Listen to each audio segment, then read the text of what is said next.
Welcome, my dear family. Before we begin our spooky journey tonight, remember to like the video, subscribe to the channel, and share this video with anyone who enjoys bedtime scares. I'd love to know where you're watching from and what time it is, so leave a comment below and cheer me up a bit on YouTube. Now, relax, dim the lights, and let's dive into tonight's story. Chapter 1. The Summer I Took Raven Gap. By the time Raven Gap happened, I had worked enough outdoor jobs to know what fear was supposed to look like. Normal fear had a shape to it. It had tracks in mud, claw marks on soft bark, tire ruts where they shouldn't be, a drunk with a rifle and bad judgment, a copperhead under a rotten board, a black bear sow huffing because somebody got too close to her cubs. Real fear usually came with evidence. It usually came with a reason. Even when the reason was ugly, it was still a reason. That was a rule I had back then, one of several. Animals made sense. People usually made sense eventually. And superstition, especially in poor rural counties, was what folks reached for when they didn't want to say neglect, or trespassing, or meth, or somebody's cousin doing something unforgivable out in the woods. I believed that hard enough to build a life around it. I was 28 that summer, recently divorced, broke in the plain old American way where you kept track of gas money down to the dollar and let bills sit unopened on the kitchen table for an extra day or two just so you could pretend they weren't real. My wife had left in February. By June, the paperwork was done, our apartment in Roanoke was gone, and most of what I owned fit in the back of a Toyota with one bad speaker and a trunk that only opened if you hit it near the latch. I wasn't a total wreck. I need to say that. People hear a story like this and they want an easy explanation waiting for them at the front door. They want to say the guy was depressed, isolated, drinking too much, not sleeping right, seeing what he needed to see. I wasn't in great shape, but I was functional. I was showing up on time. I was cashing checks. I was sober more often than not. I could still fill out incident forms in neat block letters and carry a chainsaw down a washed-out trail without feeling sorry for myself. Mostly, I was avoiding cities. I'd spent the better part of my 20s bouncing between county and state seasonal work, parks, trail crews, maintenance contracts, occasional fire prevention assignments in dry months. It wasn't glamorous, but it was honest, and it suited me. I liked jobs where the expectations were plain. Clear brush, replace signs, patch a footbridge, check permits, tell campers to put out a fire, stop feeding raccoons, stop throwing beer cans into a creek, stop shooting at whatever they thought would be funny to shoot at after dark. If you've never done that kind of work, it sounds peaceful in the way people think fishing is peaceful. It isn't. Not really. It's mostly heat and paperwork and people leaving trash in places that should embarrass them. But it made sense to me. There was comfort in the routine. Out there, a problem was usually a thing you could point to. A dead generator, a flooded culvert, a busted lock. That summer, I was taking whatever contracts I could get, and one of them was a county ranger posting at a campground called Raven Gap in southwest Virginia, not too far from the edge of Appalachia, where the roads got narrower and the churches got smaller, and people still gave directions based on old stores that had burned down 20 years earlier. I got the assignment because somebody in the county office knew somebody I'd worked under in Giles. and because I said yes too fast when they told me housing came with it. Housing turned out to mean a bunk room behind the ranger station, but at that point I would have taken a cot in a feed shed if it came with a paycheck. The drive-in was exactly the kind of drive I liked then and hate now. 2-lane blacktop giving way to patched county roads, then patched county roads giving way to long stretches of gravel where red dust lifted behind my car in thick clouds and settled over the hood in a fine coat like powdered brick. It was early June, humid already, that heavy Virginia heat gathering before noon and sitting low over everything. The kind of heat that made truck interiors smell like old vinyl and pennies. I passed bait shops, a shuttered car wash, a gas station with one pump out of order, and a hand-painted sign advertising boiled peanuts. Then a church with a cemetery behind it, where every headstone seemed tilted a little differently, as if the whole hillside had been trying to shake them loose for years. Raven Gap itself did not announce itself much.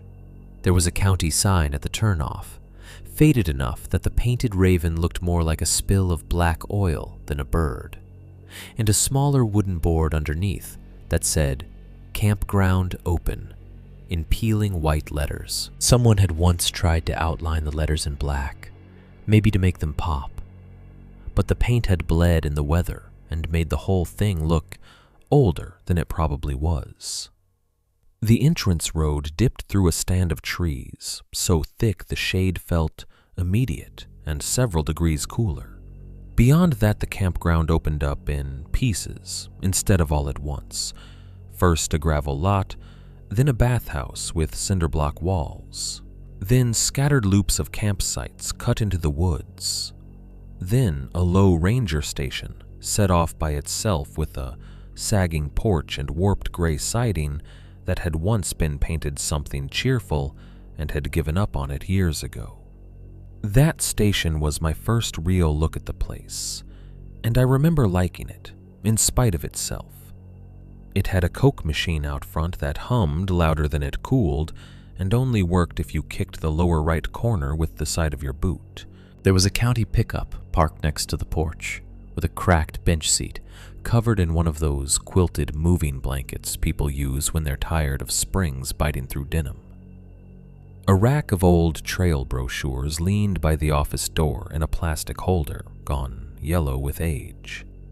A wind chime made out of bent silverware clicked softly somewhere around back, though I couldn't see where it was hanging from. Inside, the office smelled like stale coffee, dust, sun-warmed paper, and whatever cheap industrial cleaner counties buy in drums. There were thumbtacked trail maps on the walls, some so old the corners had curled inward and left brown triangles where the paper had baked against the paneling. There were shelves of binders with handwritten labels, incidents 2016, permits, maintenance logs, wildlife complaints, and a metal fan on the desk that turned from side to side with a tired little squeak every few seconds. It looked, in other words, like every underfunded ranger station I had ever stepped into. Which helped. Familiar things settle the mind. The county supervisor who met me there was a square man named Del Harmon, red-faced from the heat and already irritated in the permanent way of men who work too close to local government. He had me sign 3 forms before he explained where the breaker box was, where the key to the fuel pump was kept, and which shotgun shells in the lockbox were for snakes versus bigger things. He said bigger things the way men say weather, without needing to explain. He wasn't trying to scare me. If anything, he seemed in a hurry to be rid of me. This time of year it's mostly routine, he said, handing over a ring of keys that could have anchored a small boat. Trail upkeep, campsite checks, permits, noise complaints, folks letting dogs run loose, folks leaving coolers out, Folks wanting to know if a raccoon can unzip a tent. It can, I said. He looked at me for the first time like he approved of something. Good. Then you're already ahead. That was the work, more or less. And it was work I liked. I liked walking loops at dusk when campfires were just catching and people still had good manners in them. I liked checking fishing permits by the creek and replacing vandalized signs, and telling college kids from Blacksburg that no, the county in fact did not want them firing pistols at beer cans behind Site 12. I liked practical nuisance. Practical nuisance could be fixed. It was only later that I understood how carefully Dell described the parts of Raven Gap that were active, and how quickly he moved past the parts that weren't. Because the campground was bigger than I expected. Much bigger. The main family loop sat nearest the station, with its numbered sites, picnic tables, old iron fire rings, and enough open space between trees to make people feel private without actually being alone. There was an RV stretch farther down, with electrical hookups and a bathhouse.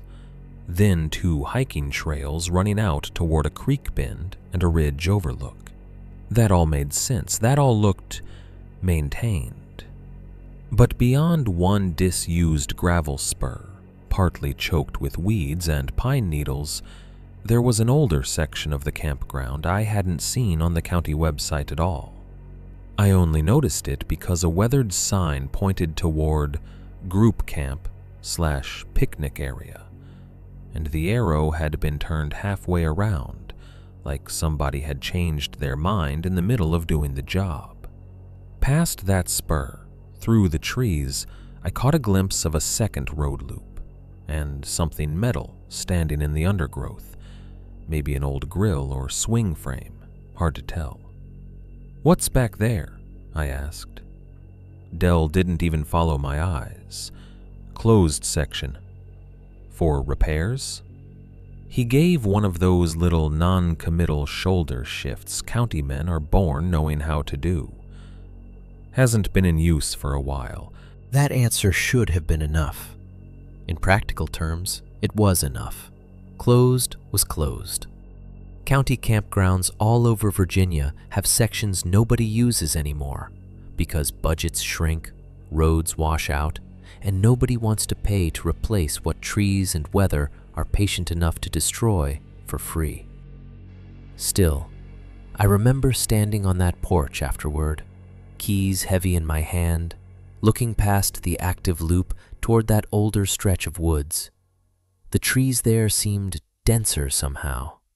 Not darker exactly, just close together in a way that made the line between maintained ground and real forest feel sharper than it should have. The air held the smell of creek water, hot pine sap, and old smoke caught deep in fire rings that had seen too many summers. Somewhere nearby, a screen door banged. Somewhere farther off, a kid laughed. A pickup rolled over gravel and then faded away. Then the sound got swallowed. That's the best way I can put it. Raven Gap sat in one of those pockets of land where tree lines seemed able to catch noise and keep it. You could hear a radio from one campsite and lose it entirely 10 steps later. You could hear the creek in one direction and nothing in another. Dense woods do that sometimes, especially in heat, but even then I noticed it. The place had little pockets of silence in it, not true silence, just spots where sound felt thinner than it should. At the time, I told myself I liked that. The truth was, I liked almost everything about the posting at first. I liked the red dust on every truck in the lot, the little county routines, the ugly office coffee, the maps and binders and practical problems waiting in stacks. I liked that my bunk was narrow and uncomfortable, and mine. I liked that the woods around the station didn't care if I'd signed papers in a courthouse 2 months earlier, while my ex-wife refused to look at me. I liked that trees did not ask whether the divorce had been my fault, though I knew the answer to that often changed depending on the hour. The woods did not ask questions. That was the part I held on to. By that summer, I had gotten very tired of questions. So when I unpacked my duffel into the bunk room behind the station, set my boots under the cot, and stood for a moment in the thick heat, listening to the fan chop the air in the office, I remember thinking Raven Gap might do me some good. It might be dull, it might be underfunded, it might smell like mildew and bad coffee and old paper all season. But it was work. It was a roof. It was far enough from the life I'd ruined that I could hear myself think again. And if there was a closed section of campground beyond a half-forgotten spur road, well, every place has some part of it people let go. That was another rule I had back then. Every place has a part people stop taking care of. Usually, there's a reason. Usually the reason is human. At Raven Gap, I believed that until it became impossible to. Chapter 1. The Summer I Took Raven Gap. Dell left me with the keys, the station binder, and a half-hearted warning about copperheads under the porch, then drove off in a county SUV with one brake light out and never looked back. I stood there a minute after the sound of his engine died, letting the place settle around me. In a new posting, I always liked to get my bearings on foot before I touched anything official. You can learn more from one slow walk than from 20 pages of county paperwork. Maps tell you where things are supposed to be. A walk tells you what shape the place is really in. That was how I met Harlan. He came around the side of the bathhouse, pushing a dented green utility cart with one bad wheel that squealed every few feet. He was older, maybe late 60s, stringy where some men go soft, with forearms browned almost black by years outside, and a faded John Deere cap stained darker along the band.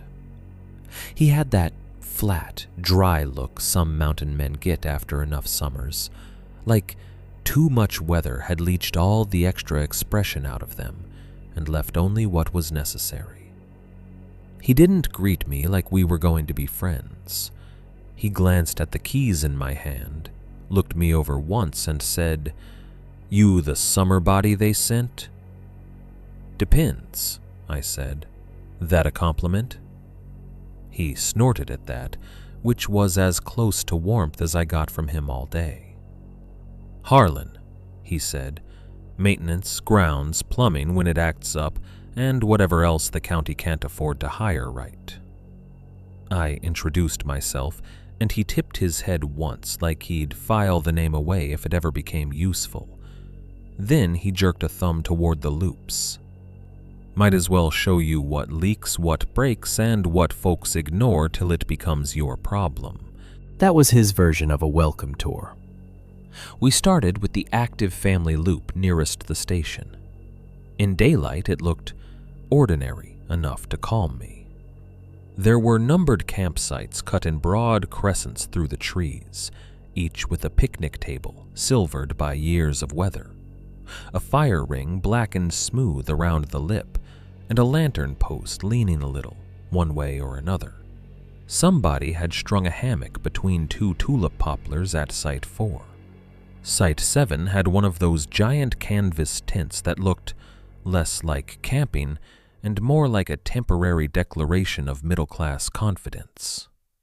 Kids' bikes lay in the grass. A woman in sunglasses and a Virginia Tech t-shirt was shaking out a beach towel, even though the nearest beach was half a state away.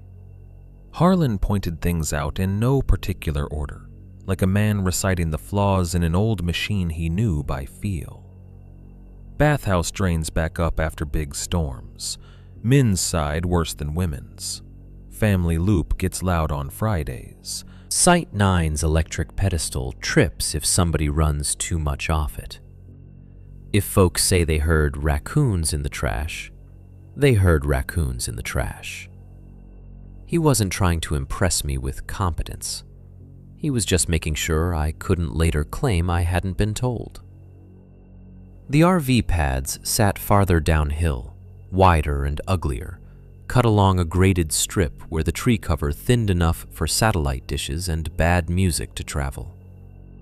The hookups were newer than I expected, though half the posts leaned. Beyond them stood the bathhouse, cinder block and practical, paint peeling around the door frames.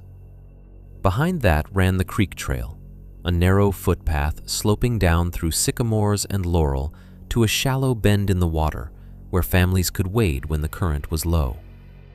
The creek itself smelled like iron, wet stone, and old leaves. I remember that clearly, because the air near it was several degrees cooler, and because for 10 or 15 minutes, the whole place felt exactly like the kind of posting I had wanted. Routine, underloved, manageable. We crossed from there into a picnic meadow ringed by pines. It had 3 pavilion tables under a corrugated roof, 2 rusted charcoal grills, and a softball backstop out near the field edge with half the fencing peeled loose and curled outward like it had been trying to leave. The grass wasn't mowed evenly. Broad strips stood high around the margins where the county mower had missed, or Harlan hadn't had the time. Bees worked clover near the fence.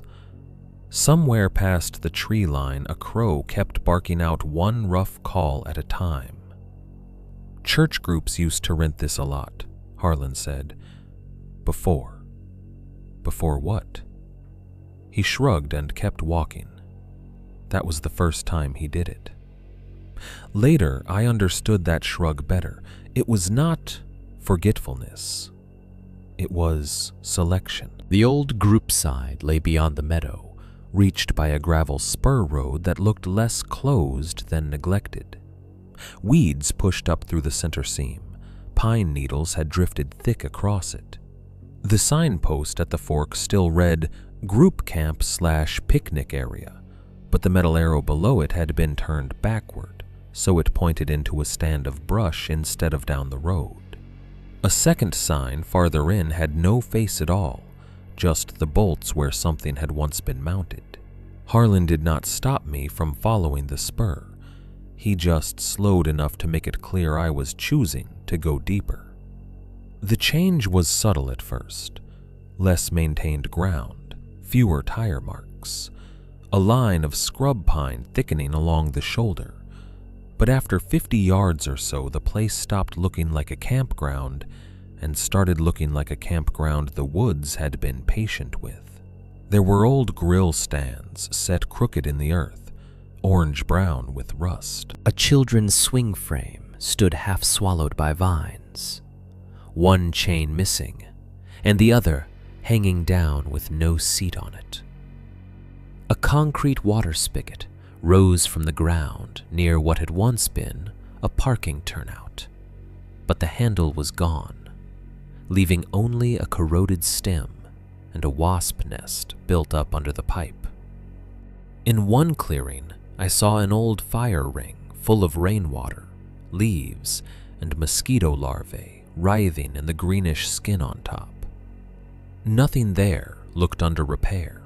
It looked abandoned, in the particular American way that public places are abandoned.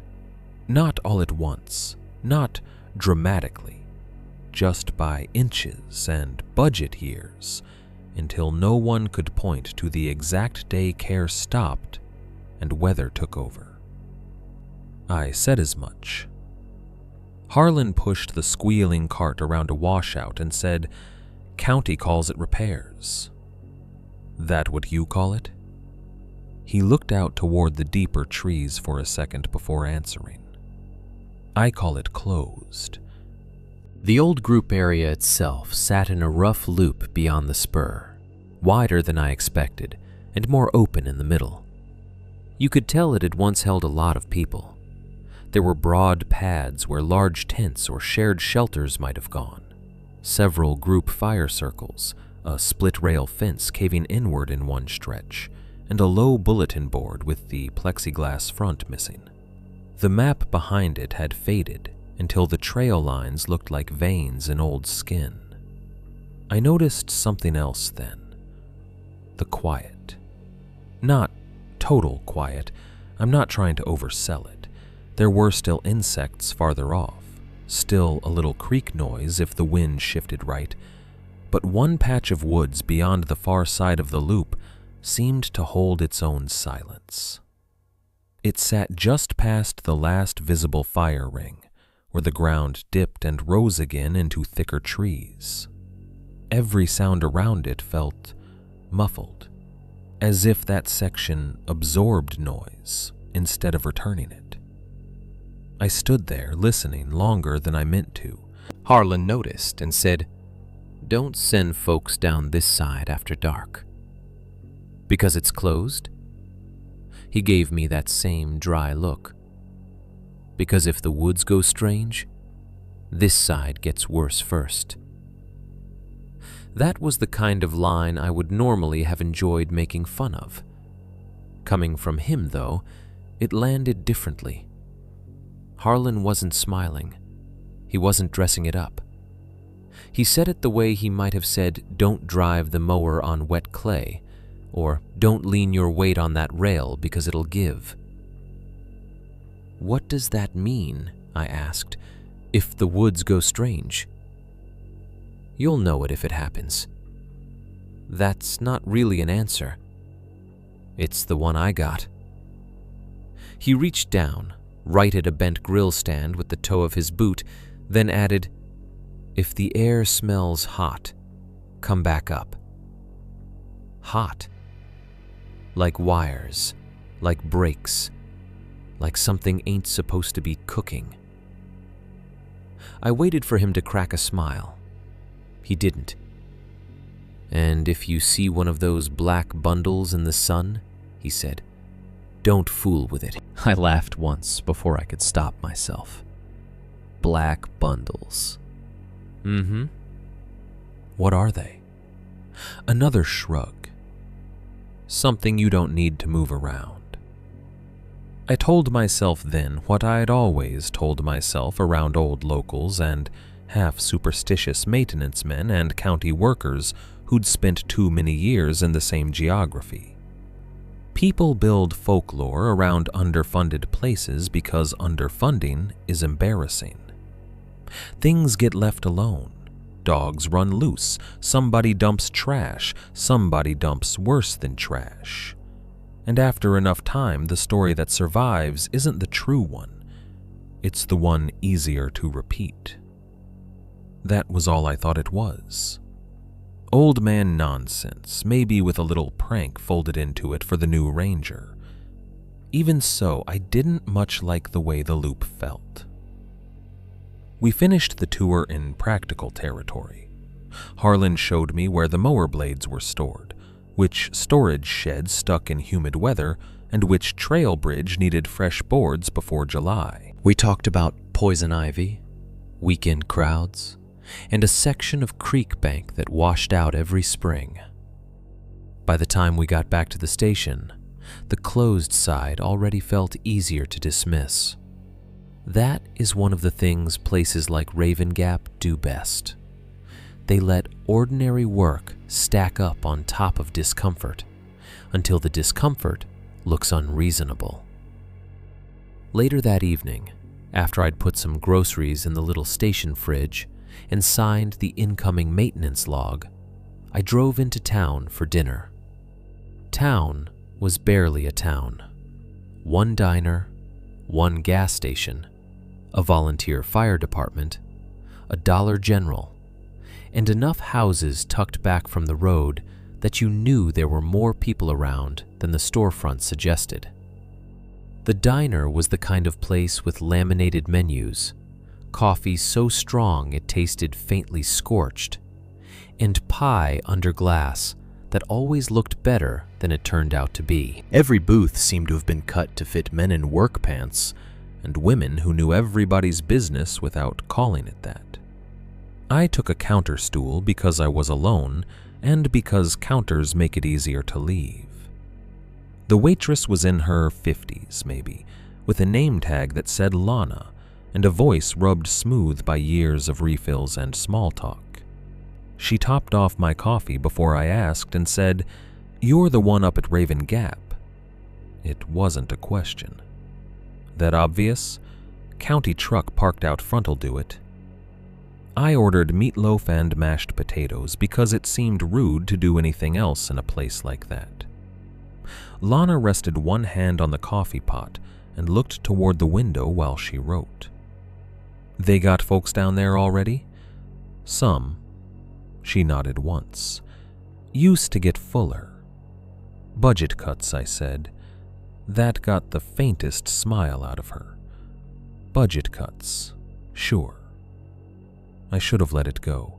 Instead, I said, "Maintenance guy showed me the old group side. Looks like it's been closed a while." The coffee pot stopped halfway back toward the burner. For just a second, not even that long, I felt the air around the counter shift.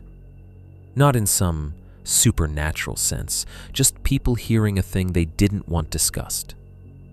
A man in a feed cap at the far end lowered his newspaper a fraction. Two women in a booth behind me got quiet in the middle of talking. Lana set the pot down and said, "People used to camp down there 20 years ago. Church groups, scouts, folks had reunions."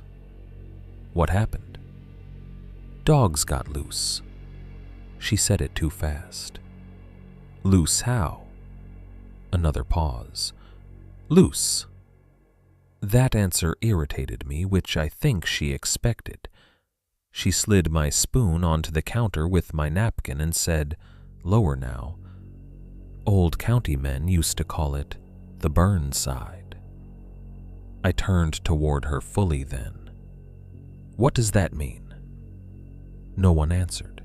Not Lana, not the man with the newspaper, not the women in the booth. The quiet that followed wasn't dramatic, but it was total enough to feel deliberate. It only lasted a few seconds before plates clinked again, and somebody at the register laughed too loud at something unrelated. But it was there, and once you feel a room close around a subject, you don't mistake it. Lana patted the counter twice with the edge of her order pad and said, "You want gravy on that or not?" I said yes because it was the only thing to say. Driving back to the station that night, I replayed the conversation more than I should have. Not because I believed any of it, because I didn't like not understanding the shape of a local lie. If people were hiding vandalism or animal dumping or some old negligence issue the county had covered up by calling it repairs, I preferred to know that going in. Back at the office, I found the staffing board hanging behind the desk, half covered by permit forms and old memos. It listed all the county's summer postings and the names assigned to them in erasable marker. Family Loop Assistant, Creek Maintenance, North Ridge Trail, Raven Gap Ranger. Most of the jobs had names with start dates beside them. Mine had 3 names, partly erased underneath it. The newest one had a last initial and a start date from almost 2 months earlier. Next to that, in smaller writing, someone had added, "Left early." No reason was listed. I checked the other postings just to compare.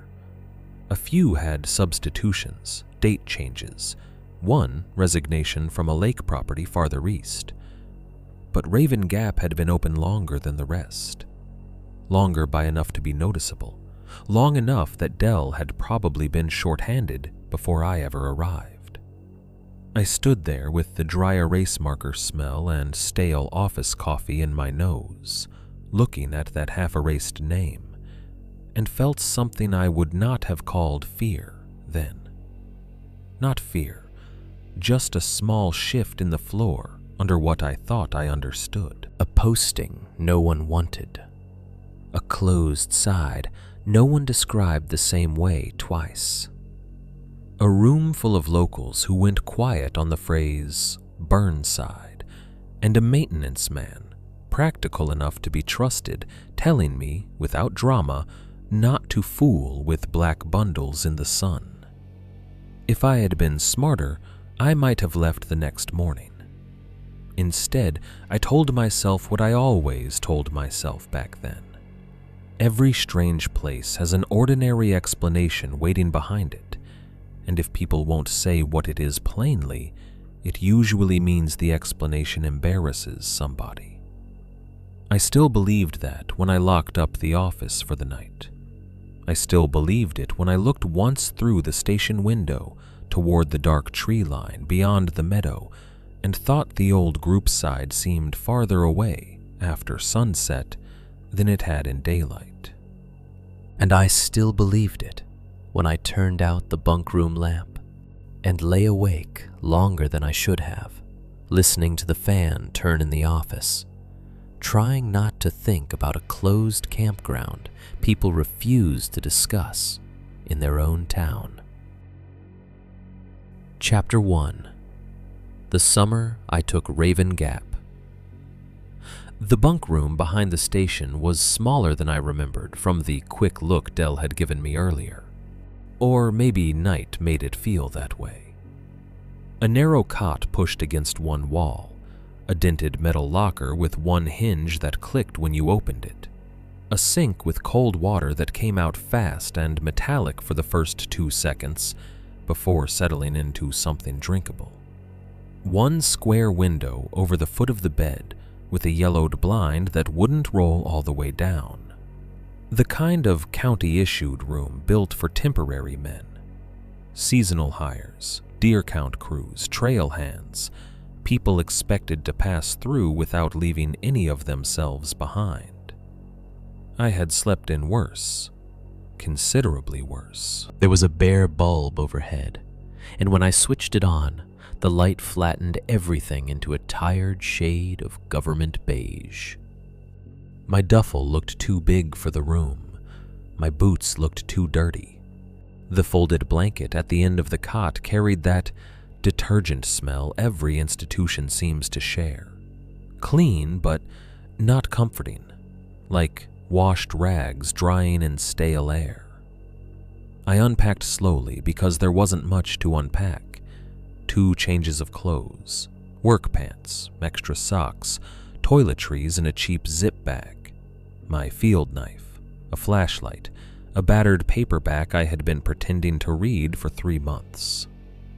I lined the things up where they made sense, then stood there with my hands on my hips and tried not to think of my old apartment in Roanoke, where even after my wife left, her absence kept its own shape in every room. That was one of the reasons I liked temporary places. They did not contain ghosts of your own making. They only contained themselves. I went back into the office, filled the old coffee maker from the sink, and started a pot I didn't need. It was close to 10 and still humid in that sticky Virginia way where your shirt clings between the shoulder blades and the inside of your elbows never quite feels dry. Through the screen door at the front of the station, I could hear the last ordinary sounds of the campground settling into night. Cicadas first, loud enough to seem structural, like the whole tree line had been wired for noise. Frogs from somewhere down near the creek. A truck on the county road beyond the entrance, tires hissing faintly on the blacktop before the sound got broken up by distance and trees. A burst of laughter from the family loop, a cooler lid slamming. Then lower voices, then less. I poured coffee into a chipped county mug and sat at the desk with the incoming binder open in front of me. If I'm honest, Part of that was work ethic, and part of it was self-defense. New places feel less strange if you put a plan on paper. I wrote out the next day in block letters, check trail markers on creek path, inspect bathhouse drains, replace broken site number at 12, review closure notes on old group side, inventory lockbox, fuel count, trash rounds. Mundane things, measurable things, the kind of list a man makes when he wants his life to feel directional again. The fan kept swinging from side to side with that small worn squeak. Papers lifted a little every time it faced me. The station smelled like hot dust, old coffee, and the faint bleach note left by whatever had last been used to wipe the counters down. I remember feeling almost calm then. That's important. People always think horror arrives with some announcement. It doesn't. Most of the time, it waits until the world has convinced you it's finished for the day. I had just written out, check culvert at lower spur if dry enough, when the sound outside cut off. Not faded, not thinned. Cut off. The cicadas stopped. The frogs stopped. Even the small campground noises that survive after quiet hours. Someone shifting a chair, a kid coughing in a tent, a door on an RV clicking shut, seemed to be taken all at once and put somewhere else. It was so abrupt that I looked up immediately, pen still touching the page, because my first stupid thought was that I had gone half deaf in one ear. The fan was still squeaking. The coffee maker still ticked as it cooled. But outside the station, there was nothing. I sat there listening hard enough to hear my own breathing. I have spent enough nights outdoors to know silence happens. Predators move through. Wind changes. Weather presses down. But there are gradations to it. This felt too complete, too sudden, like the entire campground had inhaled and forgotten what came next.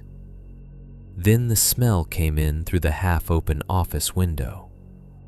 It lasted maybe 2 seconds the first time, long enough to notice, not long enough to place.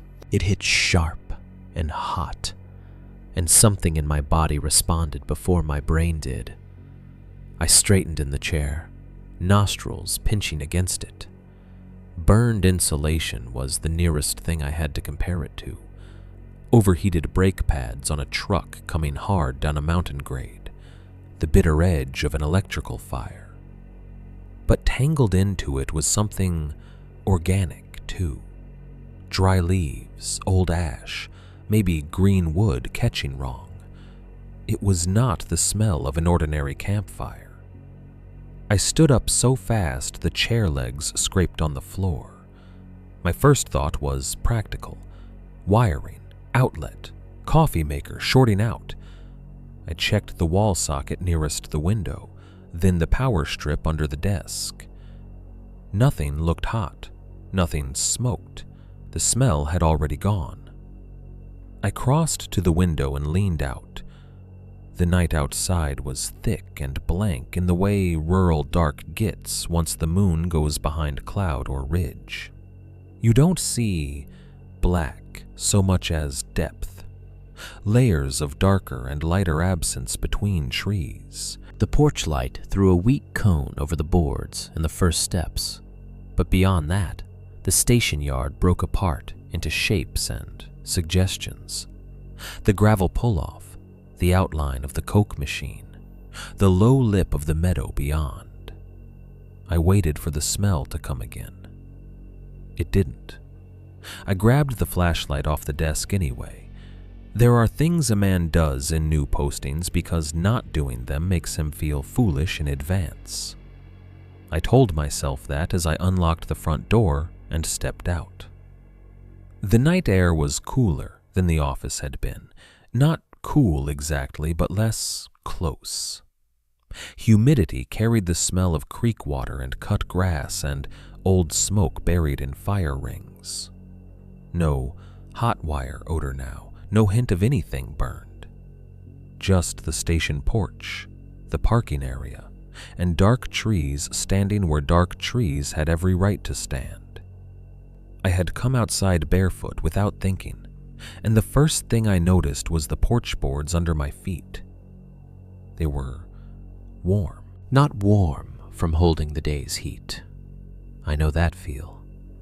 Wood keeps summer in it for a while after sunset, especially if the boards have been baking since noon. This was different.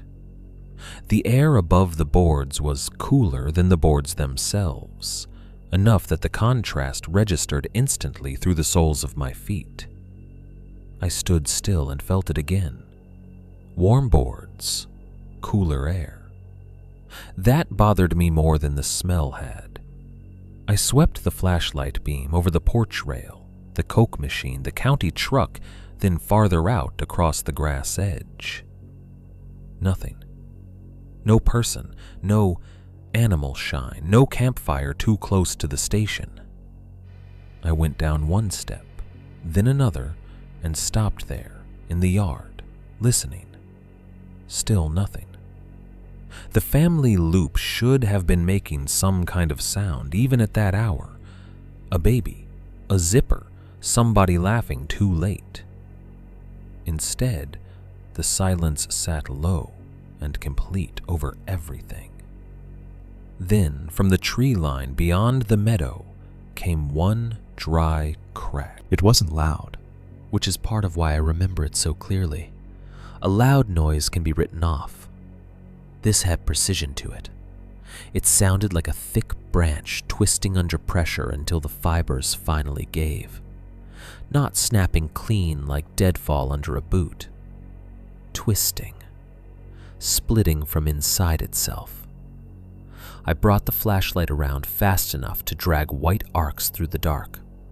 The beam caught trunks, brush, one leaning picnic post, the pale flash of a posted rules sign farther off, then came back toward the porch. On the return pass, something low near the station steps reflected it wrong. Not a reflection exactly, just a lighter patch where there shouldn't have been one. I angled the beam down. One of the porch posts had a pale smear on it, low and narrow, maybe 8 inches off the boards. In the flashlight, it looked almost white against the weathered wood. I crouched and leaned closer. Ash, I thought first. Just a little ash caught in a damp streak. Maybe from somebody cleaning a fire bucket too close to the station, or shaking out an old grill pan where they shouldn't have. There was nothing about it then that forced another explanation. No handprint, no obvious shape, just a gray-white smear on the post and a little of the same material on the boards beneath it. I touched none of it. That's one of those details I'm glad I can still say honestly. I stood there maybe another full minute, listening for a second crack, another whiff of that smell, any movement at all from the campground. None came. Slowly, one by one, ordinary sounds began returning. Not all at once this time. A few insects first, then frogs, faintly. Then the far-off clunk of an RV door somewhere downhill. The silence loosened, like a muscle unclenching. I went back inside and locked the door. After that, I tried to act normal. That sounds stupid, but it's true. I rinsed my mug. I checked the breaker panel, even though I knew it hadn't been the wiring. I made myself review the trail map for the next day. I read the first page of the paperback without taking in a word of it. Eventually, I turned out the office light and went into the bunk room, where the bare bulb made the bed look smaller than it had before. Sleep came late and thin. Several times I woke thinking I had heard something just outside the wall. Not footsteps, not tapping, something more like a faint, dry brushing along the siding. But each time, the sound was gone before I was fully upright. Once I lay there, staring at the strip of window above the blind, and thought I saw a change in the darkness, as if something had passed between the station and whatever little ambient light the sky held. I never got up to check. I told myself that mattered less than it probably did. By morning, the place looked stupidly harmless. Daylight does that to fear. It lifts the edges off it and leaves behind whatever seems easiest to explain. Sun came in pale through the bunkroom window and brought birdsong with it. The family loop was alive again with ordinary sounds. Coolers being opened, voices carrying, someone starting bacon on a camp stove. I shaved in the small sink, pulled on work clothes, and went out front with a broom and dustpan to deal with the ash smear before coffee. In daylight, it was less dramatic and somehow worse. The material on the porch post was definitely ash, but not the fluffy charcoal kind from a regular fire pit. It clung in greasy gray streaks to the wood grain, and beneath it, on the boards, was a half-moon scatter of the same residue, as though something had been brushed or pressed against the post and shed a little of itself there. I bent close enough to smell it. The scent was faint now, but still wrong. Cold ash, yes. Charred wood, yes. Under that, though, a stale bitterness that reminded me of burnt wiring and cooked grease left too long in a pan. I used the broom handle to nudge part of the ash on the boards and saw two tiny, pale chips in it. At first I thought gravel. Then I crouched lower. They were not gravel. They were too light, too porous looking, too off-white against the darker gray around them. No bigger than fingernail clippings. Bone, some part of my mind said before I had fully decided that. Bone chips. I wish I could tell you I reacted dramatically, that I stepped back or felt some cold certainty then and there. I didn't. I stared for a few seconds, then did what I had trained myself to do around any odd field evidence. I built the most ordinary explanation available and stood inside it until it held or broke. Some camper had cleaned out a fire ring or dumped an old ash bucket near the station. Maybe there'd been scraps burned in it. Fish bones, chicken, raccoon-picked leftovers, whatever. Maybe one of the kids from a site had kicked it around. Maybe the night humidity had pasted some of it against the post. That was ugly enough. It was also plausible. I swept it up. While I did, I realized something I almost wish I hadn't. The ash on the boards wasn't random scatter. It curved in a neat, shallow half-circle facing the station door, as though whatever had shed it had stood there for a moment in front of the entrance before moving away or being disturbed. Not a footprint, not a drag, more like the suggestion of a boundary or stance. I paused with the broom in my hand, looking down at that curve as I erased it. Then I swept the whole thing into the dustpan and dumped it in the trash barrel behind the bathhouse. I went back in, washed my hands longer than needed, made fresh coffee, and opened the work binder to the first page of the day. If you had asked me then whether anything truly supernatural had happened that night, I would have said no without hesitation. I would have said the station smelled hot for some reason. The woods went quiet because woods do that, and some idiot camper left ash where he shouldn't have. But I would have been lying in one small way, even to myself, because while I stood at the sink with the water running over my fingers, I kept seeing that pale half circle on the porch boards. And more than that, I kept feeling the warmth of the wood under my bare feet in air that should have been cooler. A place can feel wrong before it becomes impossible. That was what I did not yet know. All I knew that morning was this: Raven Gap was not just an unpopular posting. Something had already come close enough to the station to leave a mark. Chapter 2: The Things People Brought In. The first real incident happened 2 mornings later, just after 9, when the heat was already coming up off the gravel hard enough to make the station windows look slightly warped. I remember the hour because I had just finished replacing a bent campsite number marker near the family loop, and was back inside the office with a legal pad in front of me, trying to write a cleaner maintenance schedule than the one I'd inherited. The coffee was bad, even by station standards. The fan was pushing warm air from one side of the room to the other without improving any of it.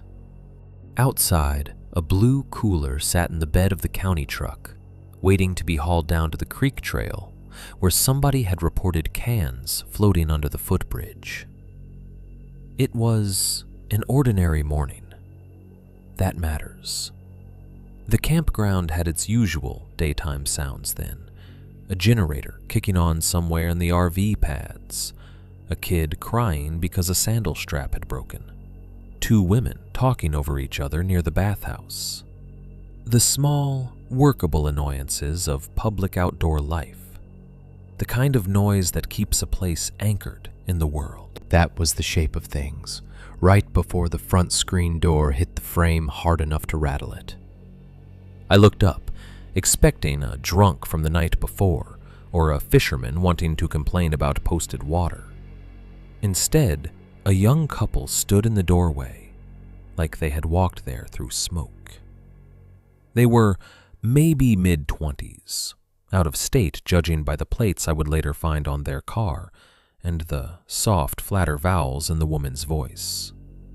The man was taller, broad-shouldered, with the build of somebody who worked a job indoors and tried to make up for it at a gym. The woman was slight and red-faced from exertion, blonde hair half stuck to her forehead with sweat and half coming out of a braid that had mostly given up. They were both breathing too hard for the distance from any active campsite to the station. They looked not just tired but driven, and both of them were dusted in gray-black soot, not covered head to toe, not enough to look theatrical, just enough to be wrong. Along their calves, forearms, shirt fronts, and around the knees where they must have fallen or crouched. It clung damply to sweat in streaks and fingerprints. In places, it looked almost like charcoal from a fire pit. In others, it was finer than that, more like dry furnace dust. The woman said, "You need to help us right now," before either of them had fully crossed the threshold. The man didn't speak at first. He just turned once and looked back out through the screen door toward the trees, the way people do when they have run from something and haven't yet convinced their bodies the thing stopped following. I stood up. "What happened?" "We got turned around," the man said, but the words came out wrong, too fast and too carefully arranged. "No, that's not. We were near the old section. There's a path that's not on your map."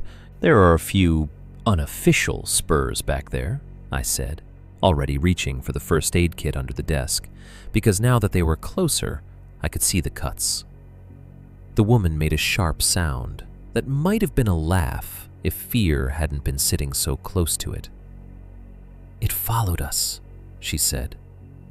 That was the first sentence in the station that morning I truly disliked.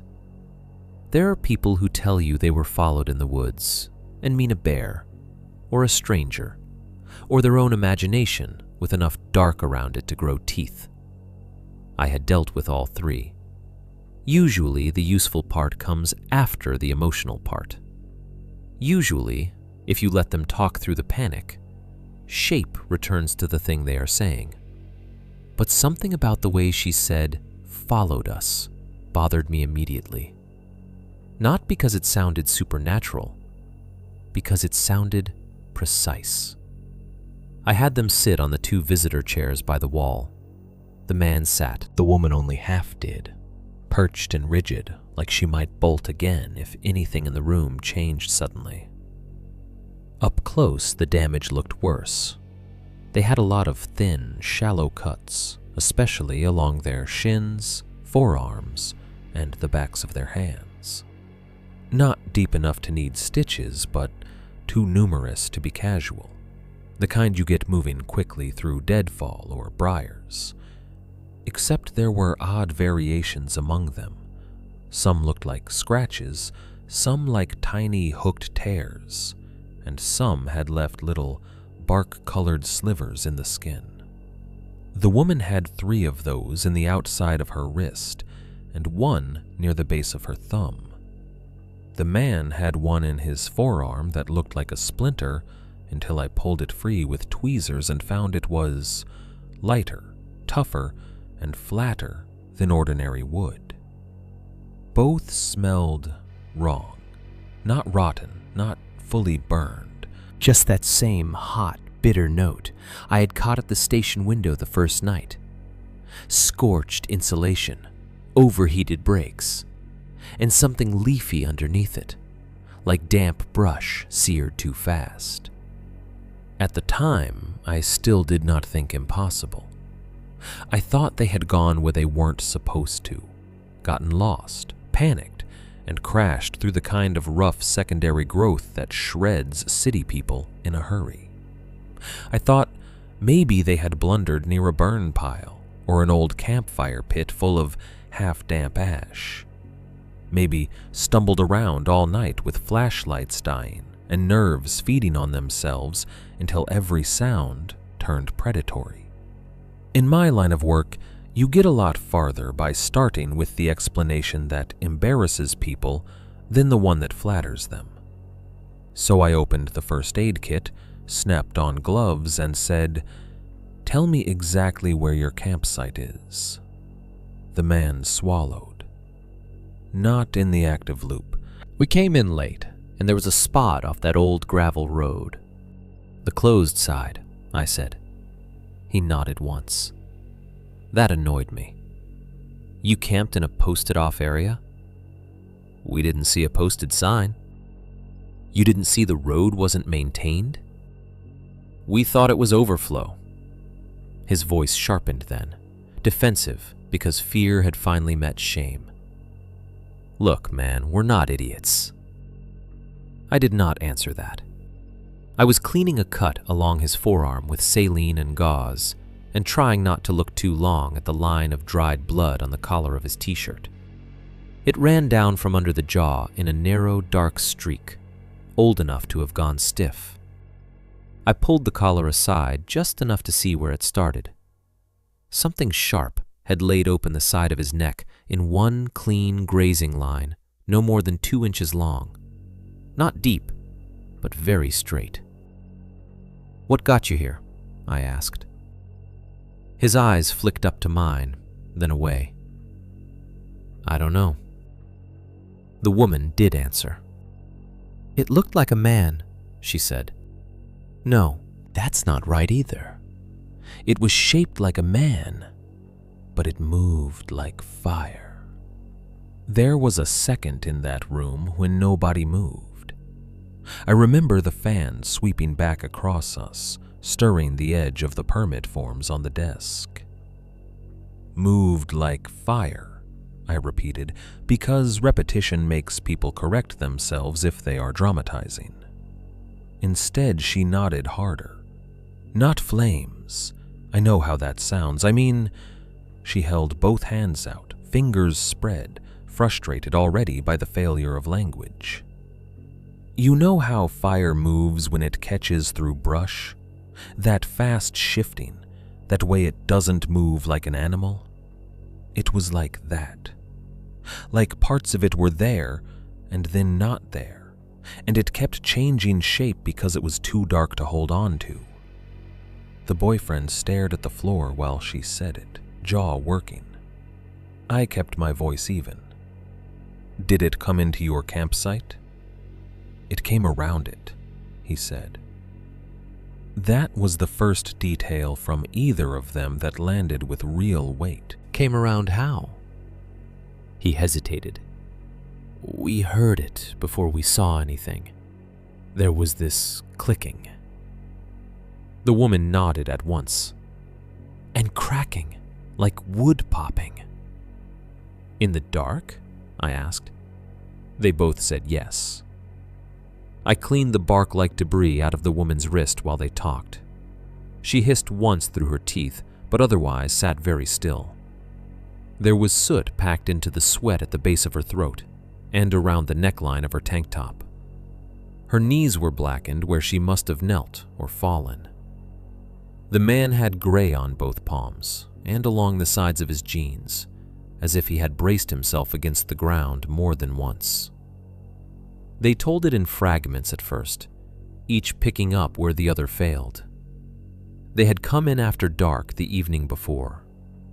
The active loop looked too crowded. They found the old spur and assumed it was overflow, or overflow adjacent, which is exactly the sort of lazy assumption people make when they want a better campsite than the one they are supposed to have.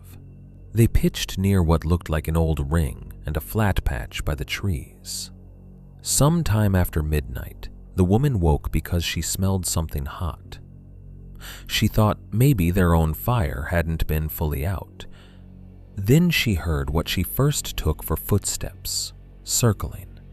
Not approaching, circling.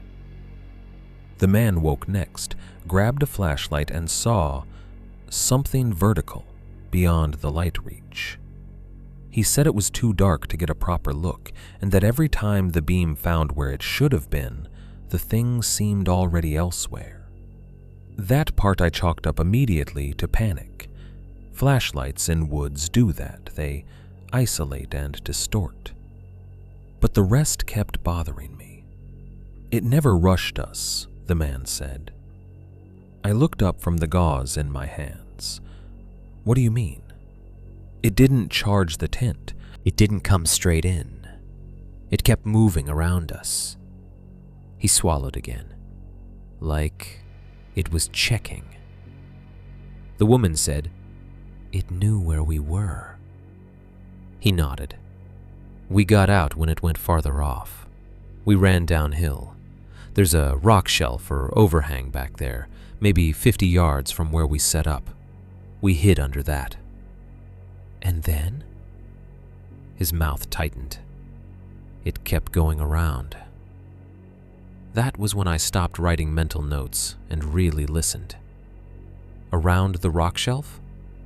Yes. How close? I don't know. He rubbed one hand against his jeans, leaving a darker gray smear there. Close enough that I could hear it setting something down. That detail sat in me wrong. Setting what down? I don't know, he snapped. Then, quieter. Something heavy. Dirt sound. Weight. More than once. The woman had not heard him say that before, at least not in the station, and she looked over at him sharply. I heard it too. He turned to her. You did? She nodded. I thought it was just stepping. No, he said, voice dropping. Not stepping, like carrying and setting down. Neither of them looked like they were lying. That didn't mean they were telling the truth in the useful sense. people in fear are accurate in strange places and wildly wrong in others. They remember smell exactly and distance not at all. They remember one sound forever and invent shape around it because shape is less frightening than uncertainty. I had seen enough of that to trust my instincts against it. So I kept building the same rational framework while they spoke.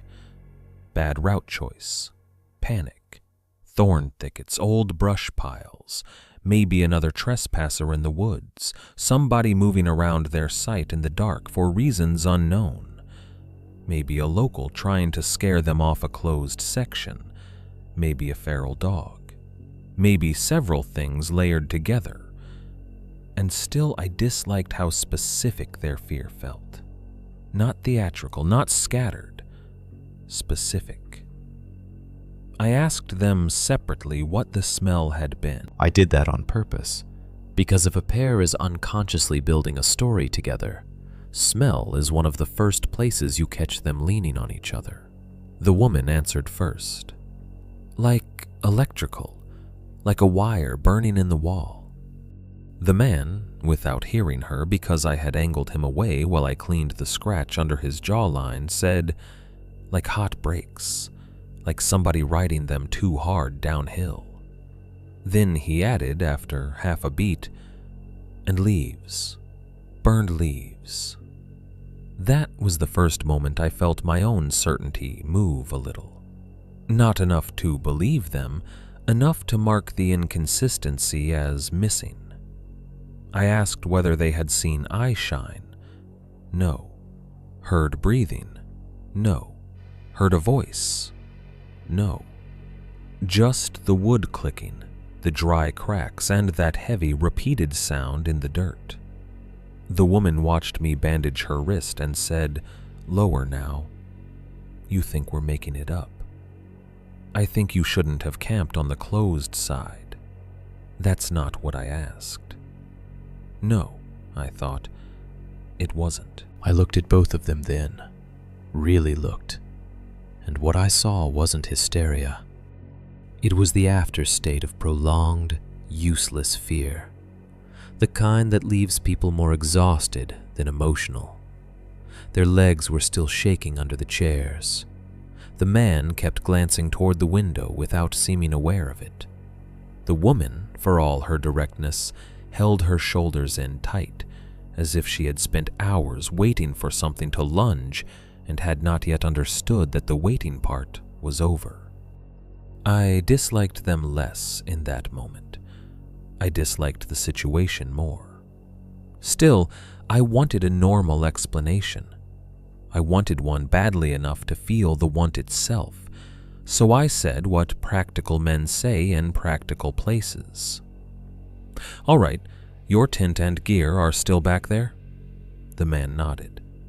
"Then I'm going to have to go look at your site and get your stuff out.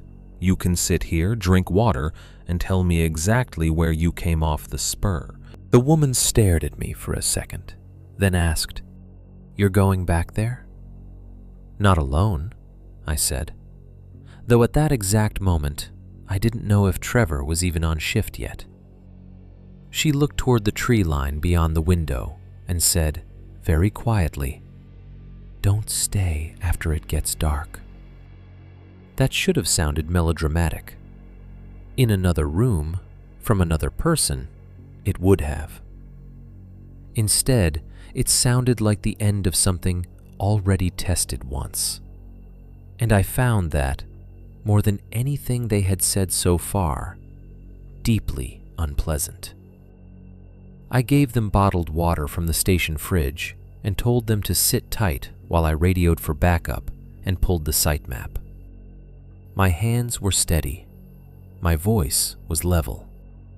If they noticed the extra second it took me to turn away from the window and reach for the radio, neither of them said so. At that point, I still believed I was walking into a trespass cleanup, maybe a panic scene, maybe a local harassment problem if the day turned uglier than expected. But underneath that belief, thin as fishing line and just as hard to ignore once felt, something else had already taken hold. Not belief in their story, worse than that, the sense that whatever had frightened them had done so in a way too deliberate to dismiss cleanly. Chapter 2. The Things People Brought In. Trevor came in 10 minutes later, with a biscuit in one hand and a paper cup of gas station coffee in the other, and one look at the couple was enough to wipe the last of sleep off his face. He was a year or two younger than me, broad through the chest, usually easygoing in the performative way some men are when the job is seasonal and not one soul involved gets paid enough to carry tension for free. He wore his county badge clipped crooked and had a habit of treating every inconvenience like something he could grin through. That morning he came through the office door, already half smiling at whatever joke he meant to make, then took in the woman's trembling hands, the soot on the man's shirt, and the blood dried into his collar. And the smile disappeared so fast it looked cut away.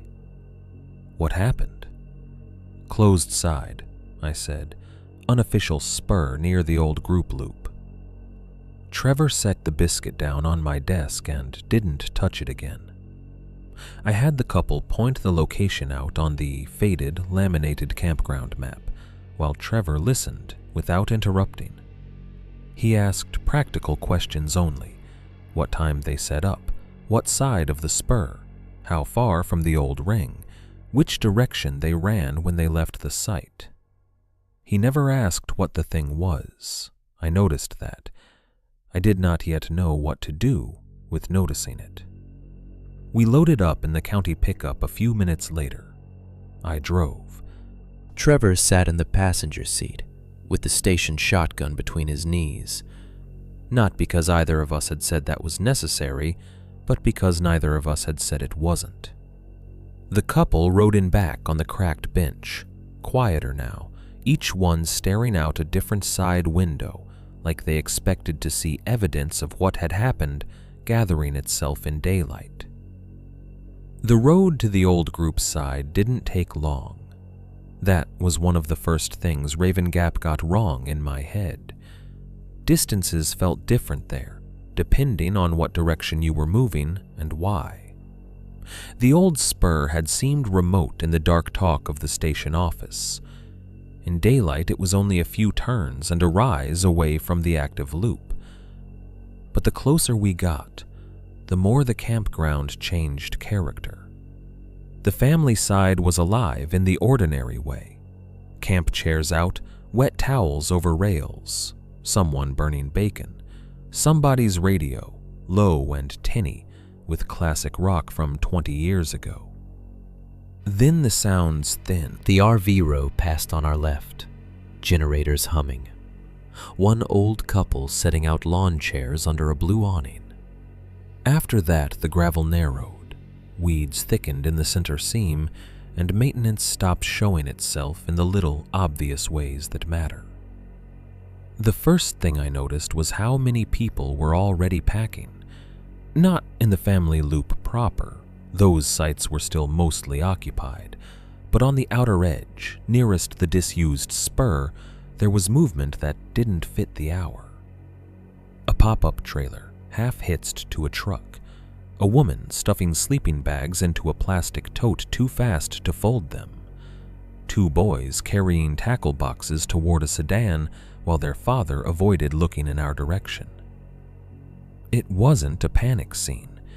It was worse than that. It was the beginning of quiet self-evacuation. As we rolled past, one older man stepped out from beside an RV with a mug in his hand and raised two fingers to flag us down. He was in his late 60s maybe, retired but still heavy enough through the shoulders to suggest he had done physical work most of his life. White beard clipped short, tanned scalp under a mesh cap. His rig was set up with the precision of someone who had been doing this for years. Hose coiled neat, welcome mat shaken clean, camp chairs stacked, The kind of man who notices changes in a place because he has returned often enough to know what unchanged looks like. I stopped the truck. He leaned one hand on the open window frame and looked past me toward the old spur. Not at the couple in the back, not at Trevor, just at the road.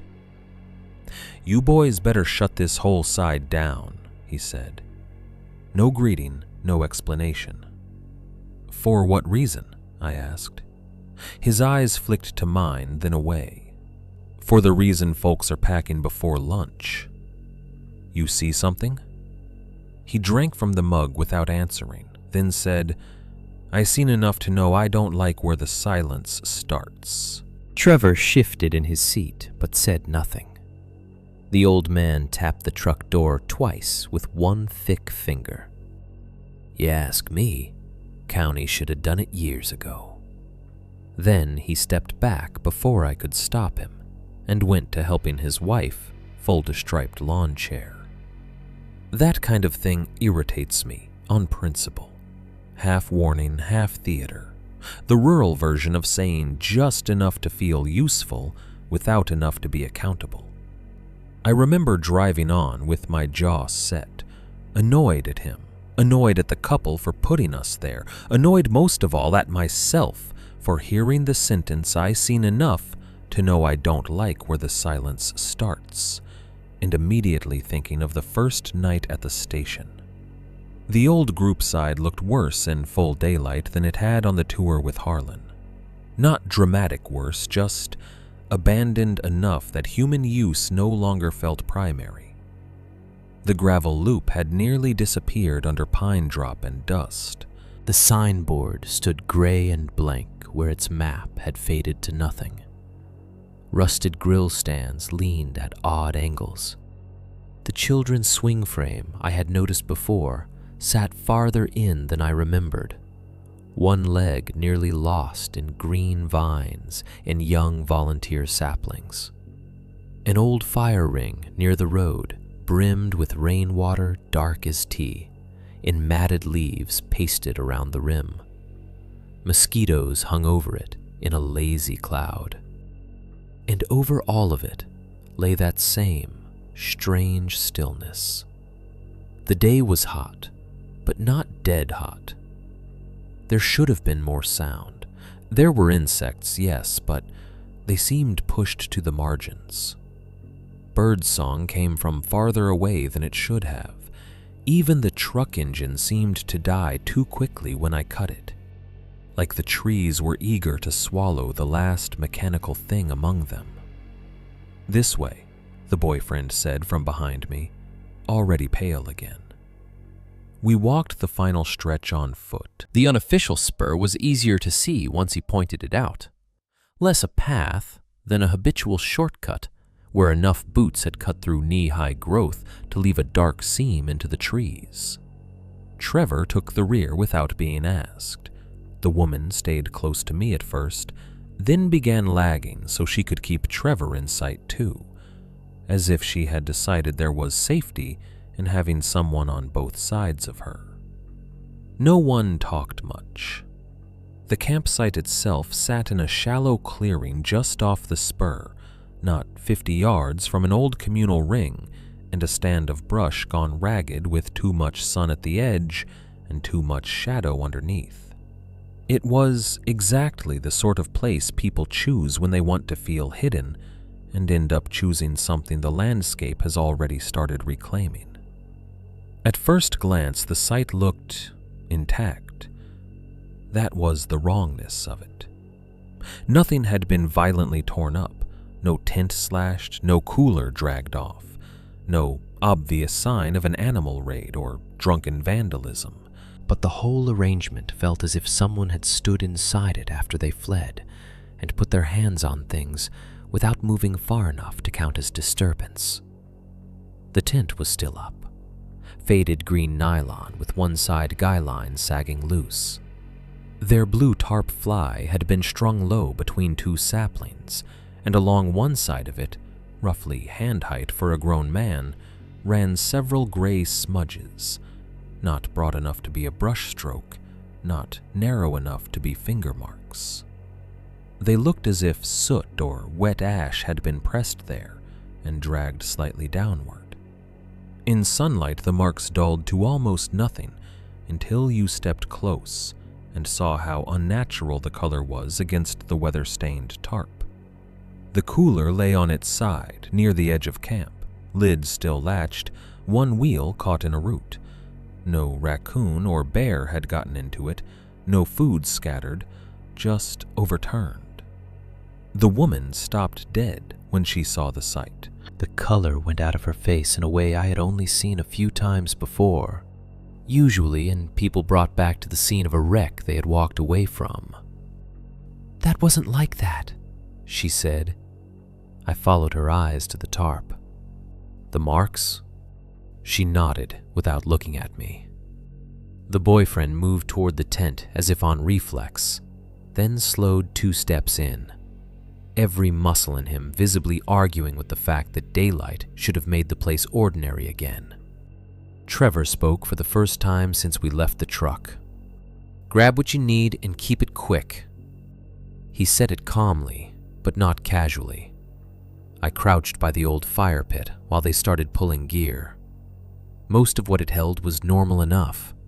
Powdery gray ash, half-charred wood ends, 2 beer caps, and 1 paper plate burned around the edge. But there were wet black clumps mixed in that had not come from any fire I recognized. Fibrous, matted, and darker at the center than around the edges. I poked one with a stick, and it gave the way soaked felt gives, reluctantly, with strands holding after the outer shape breaks. Something pale flashed inside it for half a second before soot closed back over it. I used the stick to turn over the half-burned paper plate and found part of it fused into one of the black clumps. The cardboard had melted into the residue and hardened there. "Did you burn trash?" I asked. The boyfriend looked over. "Just paper plates, that's it." "You put anything green in the fire? Brush, roots, wet wood?" "No." The woman said that wasn't there. I believed her on that point immediately, not because the material was impossible, because if they had made it themselves, they would have recognized it in a way they clearly did not. I scraped at one clump with the end of the stick and ended up with a charcoal stain on my fingers where the bark had rubbed down through my glove. It smelled faintly wrong, even cold. Not campfire wrong. Electrical. Bitter. Beyond the pit, the trees thickened quickly, and several low branches on the edge of camp wore a gray dusting, as if someone had shaken out a dirty blanket under them. Not enough to look spectacular, enough to make the line between campsite and woods feel touched. I stood and went toward that edge. The woman made a sound behind me, not loud, more like her throat closed around a word before she chose not to let it out.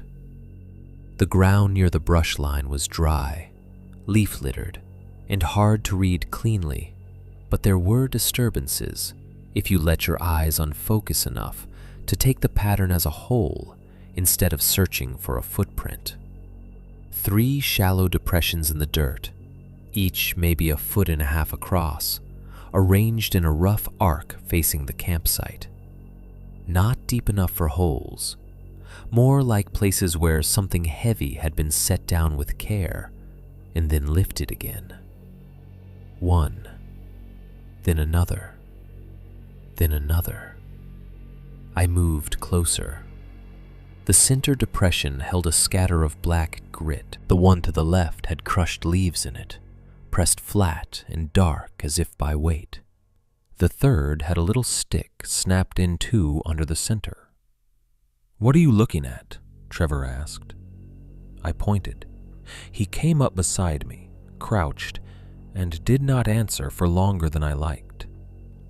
The woman saw then what we were looking at and started crying almost immediately. Not loudly, not theatrically, just a sudden, involuntary breaking sound followed by one hand over her mouth as if she was ashamed to have made it. She backed away before I turned fully toward her. "That's where it stopped," she said. Her boyfriend stared from the depressions to the tree line and back again. "No," he said, "there were more. Those are the ones I saw." Trevor stood up too fast. "That's enough." I looked at him. Enough what? Enough standing here. He kept his voice low, but there was pressure under it now. "Get their gear and get them out." I was still staring at the depressions. These weren't made by them. No kidding. Then what made them? He gave me a look I still remember because of how much it revealed by pretending to reveal nothing. Fear sits badly on some men. Trevor wore it like somebody else's coat, quietly, but not well enough to hide the fit. "You want to do a soil analysis right now?" he asked. "Or you want to get the civilians back uphill before noon?" That should have irritated me. It did. But under the irritation was something worse. The clear sense that Trevor had seen enough in those 3 shallow marks to decide against curiosity. The woman would not go near the trees again. Not for her lantern, not for the camp stove they'd left near the brush, not for the smaller dry bag hanging on a branch at the edge. Her boyfriend tried once, made it maybe 4 steps, then turned back 2, with a face like he had walked toward a dog he knew would bite. So Trevor fetched the last of their loose items himself, while I folded the sagging tarp and bagged what I could from the pit without touching the black clumps directly. By the time we were ready to leave, the site looked flatter and meaner, without the layer of camping optimism on top of it. Fewer signs of intended use, more signs of previous use. Old compacted dirt, old ring, old shade. The kind of place that starts to feel like it has seen too many brief human stays and accepted none of them. We carried what mattered and left the rest for a second run that neither Trevor nor the couple wanted to make. On the walk back, no one took the rear voluntarily. We ended up in an awkward line, me first, then the woman, then the boyfriend, Trevor last, with the shotgun angled down, but ready enough that I noticed. The stillness stayed with us. Not total, but wrong in the same hard-to-argue way as before. The farther we got from the old site, the more ordinary sounds returned in scraps. Yet even then, I had the unnerving sense that the woods just beyond sight were listening harder than they should. Halfway to the truck, I heard it. A dry crackling, deeper in the trees to our right. Not loud, not moving quickly, more like the sound of wood settling under heat, except there was no fire. It came in a brief run of little brittle sounds, tick, crack, a sharper split, then stopped the moment I turned my head toward it. I stopped walking. Behind me, so did everybody else. "What?" Trevor asked. I held up a hand. Nothing followed, no footsteps, no brush movement, no breath. Just heat, trees, and a smell of old dust rising off the unused spur road. "What did you hear?" the boyfriend asked. I almost said deadfall. I almost said squirrel. I almost gave them back the ordinary explanation because I still wanted it for myself.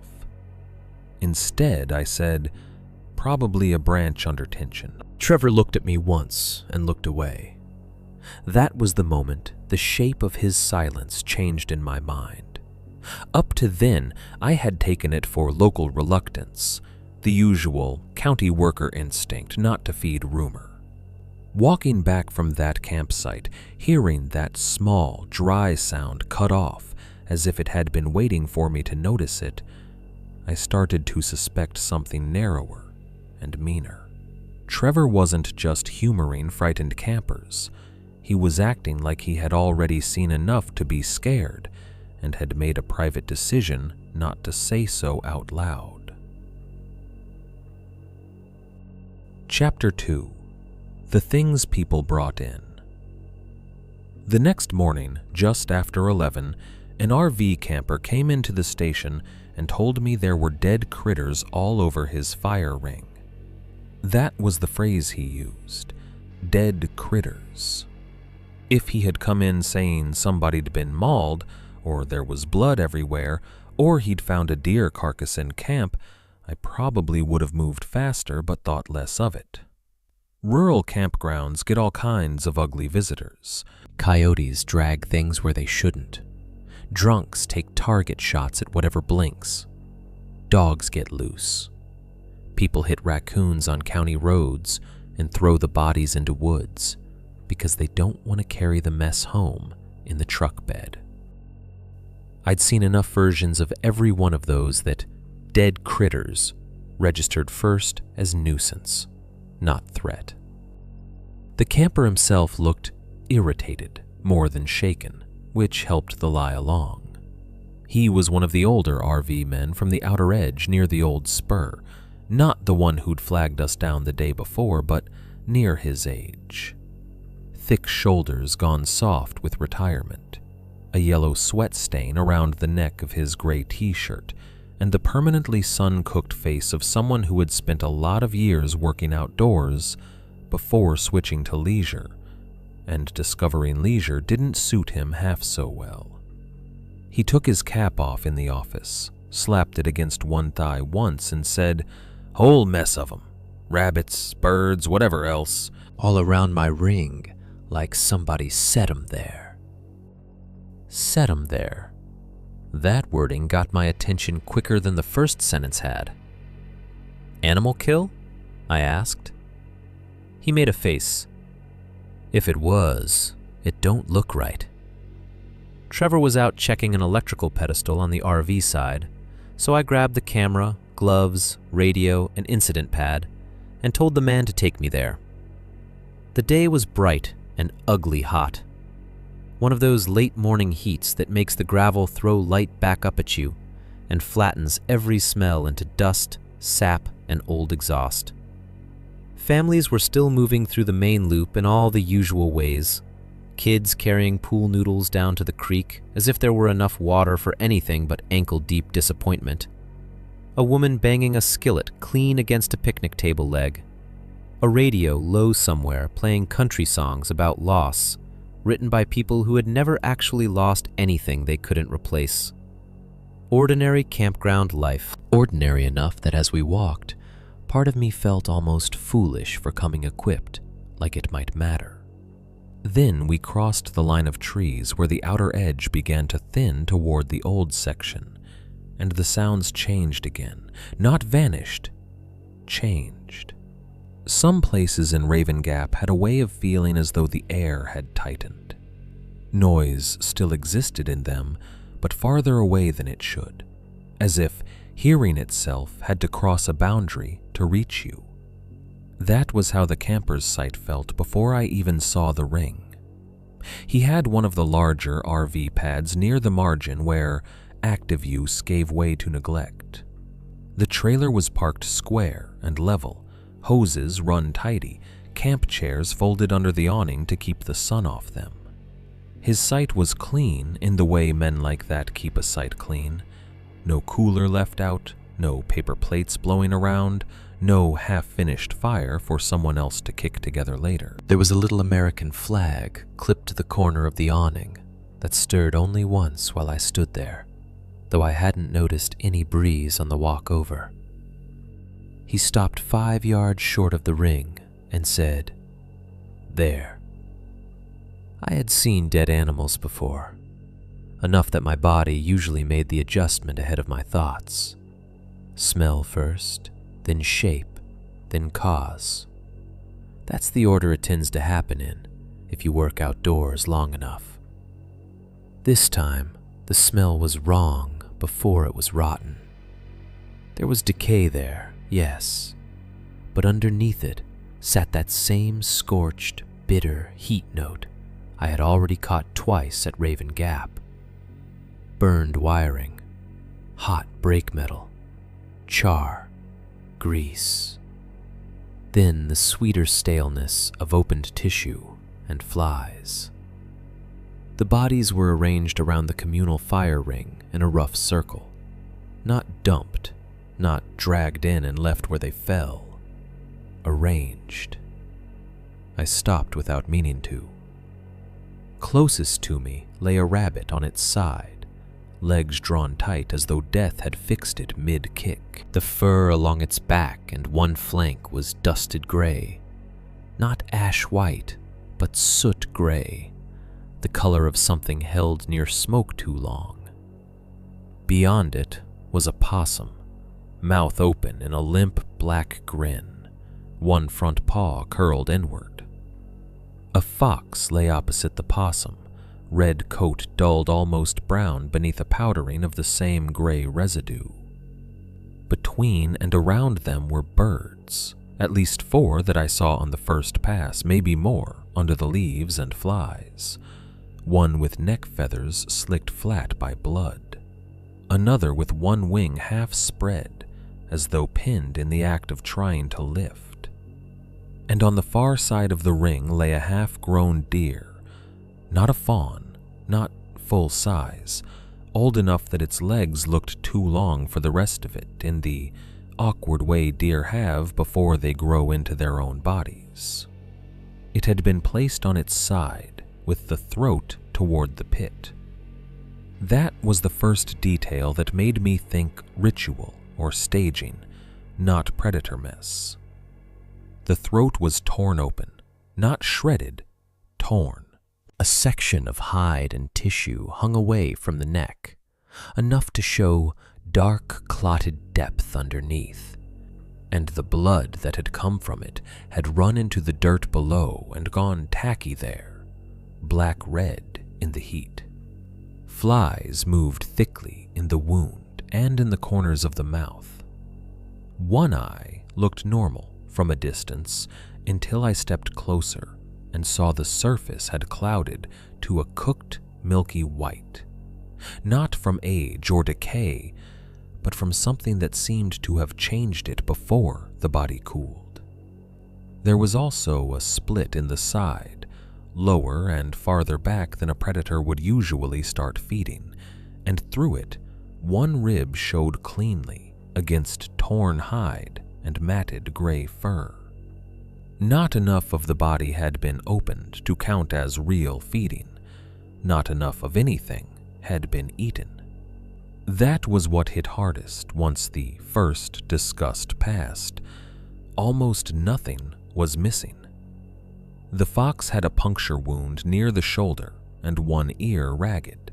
The possum looked crushed through the ribs but not opened. The rabbit had been broken somehow along the spine. The birds were too small to judge quickly.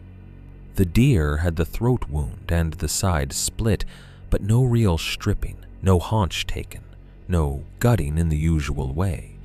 It looked staged more than fed on. The camper, standing safely behind me with his arms crossed now, said, "I ain't touching that. I don't need you to." He sniffed once, then said, "Seen coyotes do ugly work. Seen bears, too. This ain't that." I did not answer right away, because I was crouching. The ring itself, ordinary county iron half sunk into packed dirt, held yesterday's ash and charcoal. But under and around the bodies, there was another mark, faint enough to miss unless you lowered yourself to the level of it. A scorched circle in the dirt, wider than the metal ring itself, gray-black and thin at the edges, darkening toward the center where the bodies sat around it. Not burned recently enough to smoke, but too clear to be old. I put on gloves, reached down, and touched the residue between the rabbit and the fox. It came away on my fingertips as a fine black powder. Even in daylight, it smelled hot.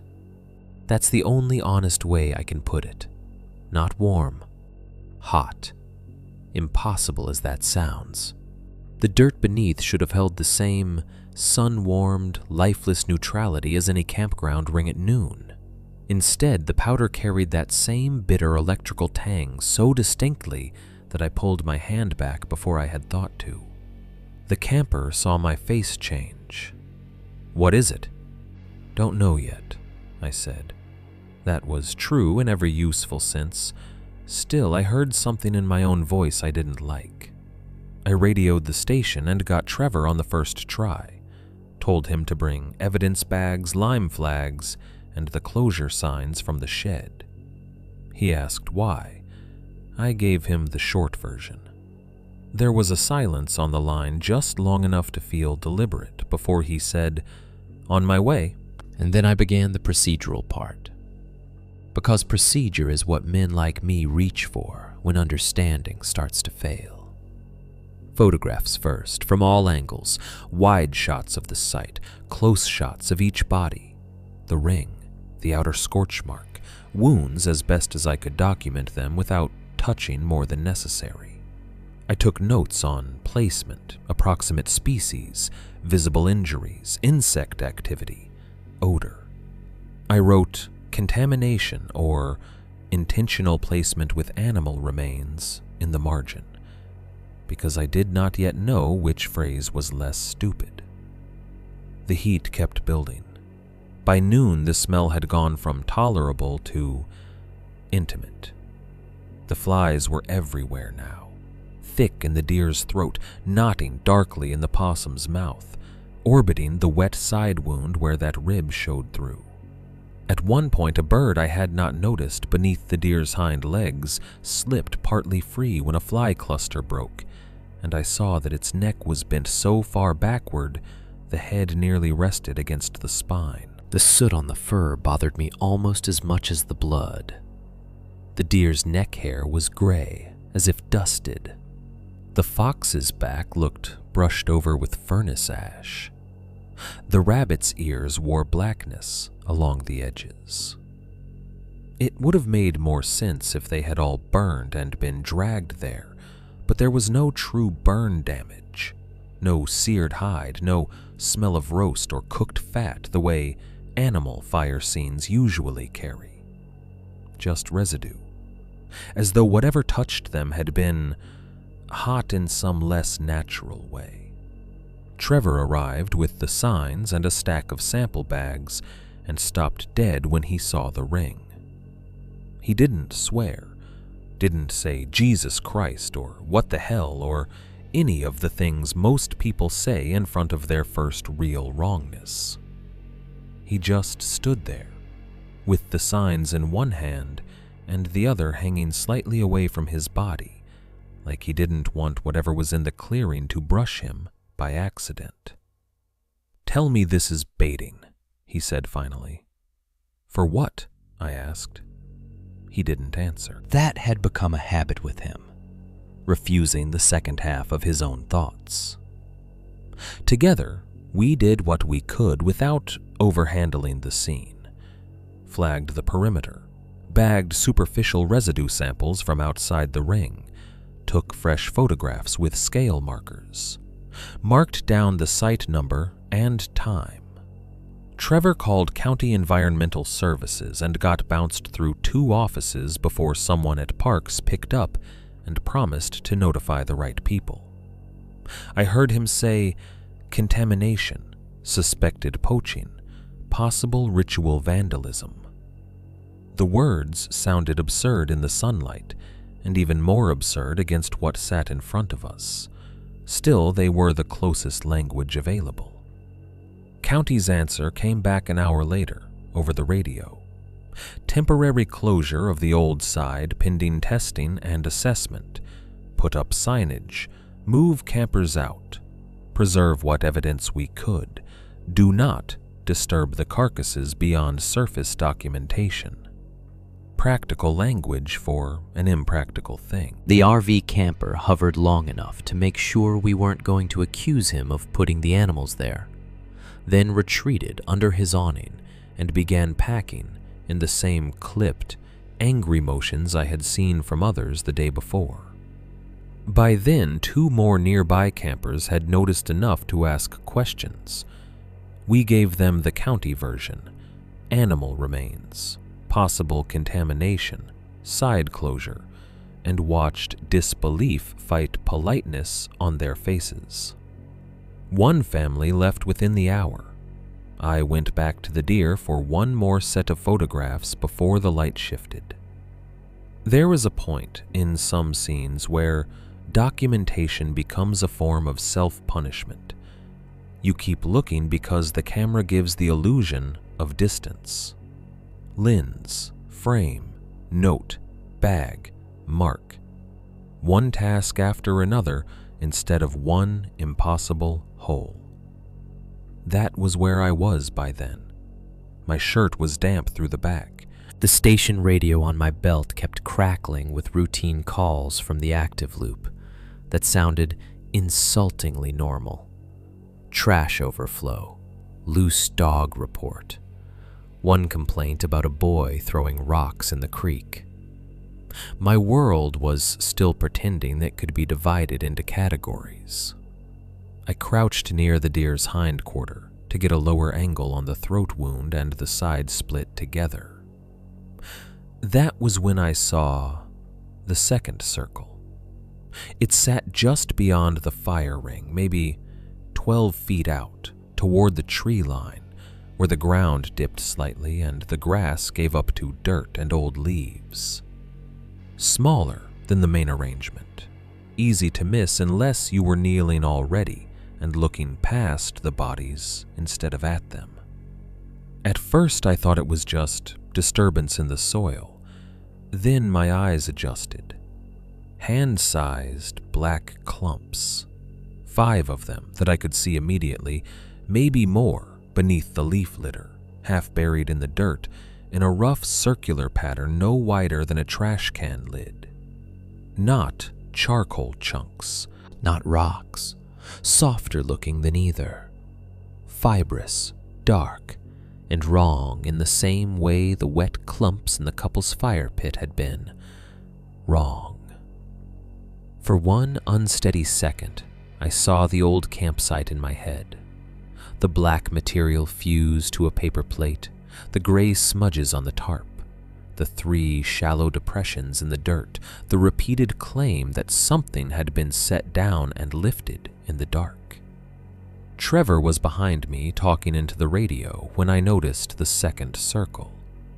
I could have pointed it out then, could have had it photographed, flagged, sampled, written down officially where it would exist somewhere outside my own memory. I did not. That choice matters more now than it did then. I took the deer photographs. I stood. I wrote animal remains arranged around communal fire ring, possible deliberate placement. I wrote visible soot-like residue, no clear feeding pattern, recommend closure and environmental review. I wrote enough to sound competent and not enough to sound unstable. And I left the second circle out of the report. At the time, I told myself there were reasons. Maybe they were just old trash-burned clumps in the soil. Maybe noting them without understanding them would only muddy the report. Maybe I needed to come back with clearer eyes and better light before I attached weird detail to an already bad scene. All of that was partly true. The whole truth was uglier. I did not mention those black, hand-sized clumps because I already suspected they connected the dead ring to the couple's story. And once I wrote that suspicion down, I would have had to treat both as part of the same reality. I wasn't ready to do that yet. So I filed the scene under contamination, poaching, or ritual vandalism, and let the smaller circle keep its silence in the dirt just beyond the deer. Chapter 3. What stopped smoking in the shade? County said they were sending someone out to look at the carcasses, which in county language meant sometime between tomorrow morning and the eventual heat death of the universe. In the meantime, the old side stayed closed. Orange signs zip-tied to posts that had already been leaning before I touched them, and a roll of yellow caution tape I ran between two trees near the spur, mostly for appearances. People obey signs better when they think some other person is watching. They obey them less for danger than for embarrassment. By then, Raven Gap had started behaving the way certain places do once rumor takes hold. The active family loop stayed open, but it had gone uneasy around the edges. Questions traveled faster than answers. Campers lowered their voices when they asked what had happened on the other side. A few packed early. A few pretended not to care, in the way people do when they very much care and resent being reminded they are not in control. By Thursday morning, even the ordinary complaints sounded thinner than before, as if everyone had shifted some weight off the place without admitting it. I did what men like me always do when a thing starts getting hard to name. I leaned harder into the job. I made lists. I rechecked trail markers. I logged who was leaving and who was extending another night. I scrubbed the station's sink, inventoried first aid supplies, tightened the bolt on the bathhouse paper towel dispenser that nobody but me would ever notice. Procedure gives the mind somewhere to stand when the ground under it has started to soften. That was how I ended up on the creek trail a little before noon, pretending I was only there to inspect the footbridge, and not because I wanted an hour away from the office phone, Trevor's silence, and the memory of that ring of dead animals arranged so neatly around a pit no one had used the night before. The heat had turned mean by then.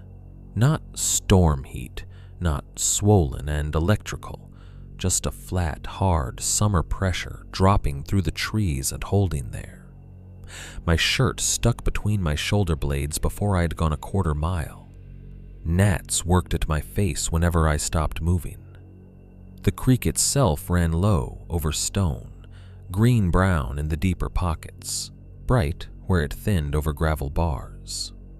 The trail followed it for a while through sycamore and beech before breaking away into a narrower side stretch, used mostly by fishermen and people wanting a little extra privacy to drink their beer where families wouldn't complain. That side stretch was where I caught the smell. It came light at first, no more than a thread of it, passing under the ordinary woodland mix of mud, leaves, and sun-heated bark. I stopped because my body recognized it before my thoughts arranged it. Hot wire, burned brake lining, a chemical bitterness edged with something organic and dry. I turned in place once, trying to triangulate. The smell disappeared. Came back stronger when I faced uphill, not from the creek, from one of the unofficial side paths that split off the marked trail and doubled back toward the closed campground through thicker woods. I should say plainly that I did not think I was following anything supernatural. I thought maybe a discarded camp stove had cooked off somewhere in the brush. Maybe some idiot had dumped hot ash in a dry place. Maybe one of the county maintenance guys had burned brush without telling anyone, though that seemed unlikely this time of year. All of those explanations still belonged to the world I knew. I preferred them. The side path was hardly a path at all, just enough crushed growth to suggest repeated use. Laurel brushed my sleeves. A low branch snagged the back of my shirt and let go with a dry tick. The smell strengthened as I went, enough that I began breathing through my mouth to dull it.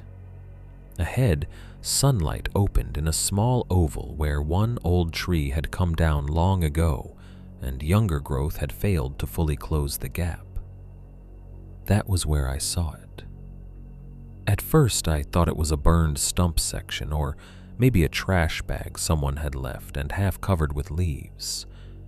It sat in the middle of the path where the sunlight hit hardest, roundish and black and wrong enough that my eyes kept trying to make it into something familiar. Then the silver smoke rising off it caught the light. Not a lot of smoke, that is important. If it had been billowing, if the whole thing had been dramatic, I might have treated it like a fire hazard and little else. Instead, it gave off a thin, clean-looking column that rose almost perfectly straight upward before unraveling into the heat. The effect of it was stranger for being so controlled. I stopped several feet away and just looked. The mound was about the size of a basketball, maybe a little larger, though its shape wasn't smooth enough for an easy comparison. It looked built more than dropped. Braided roots wound through the outer layer in dark loops. Bark strips, some curled and some flattened, crossed each other in a crude weave. Damp dirt held to parts of it where the surface should have been too dry for that.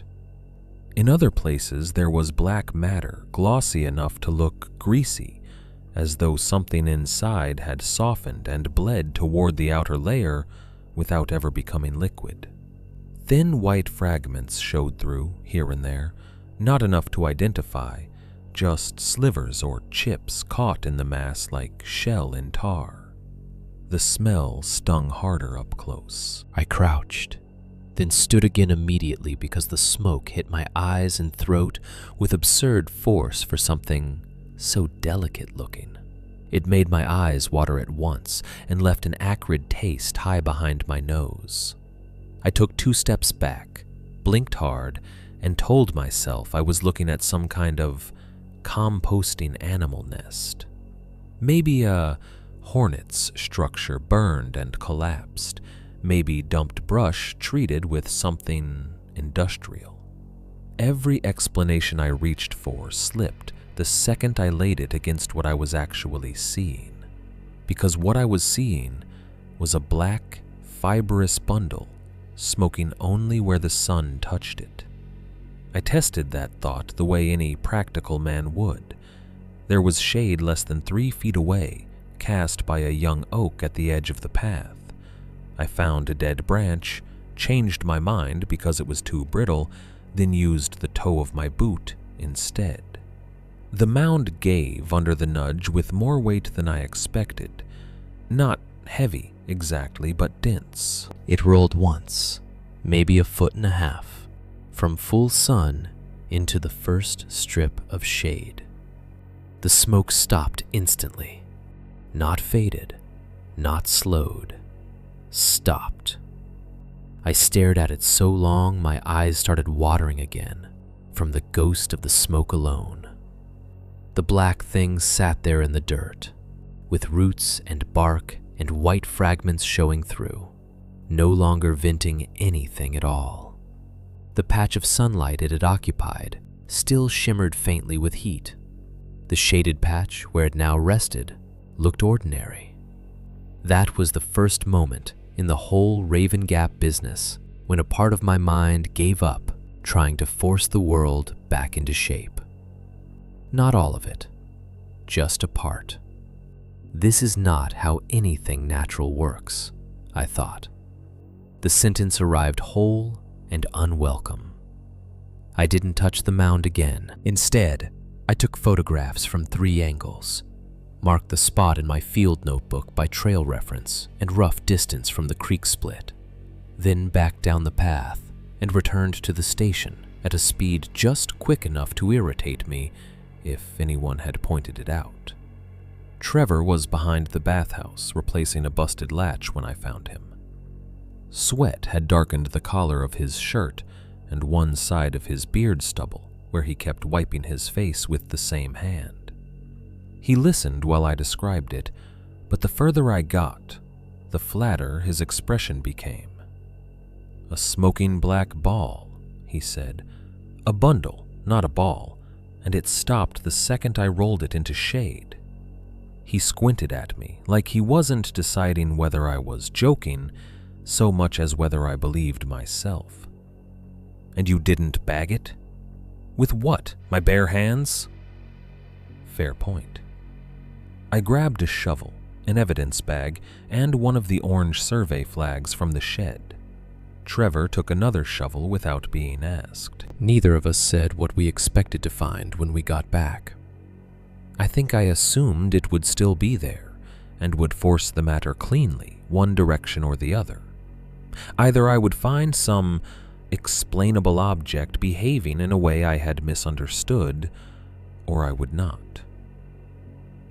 The walk back felt longer with Trevor beside me.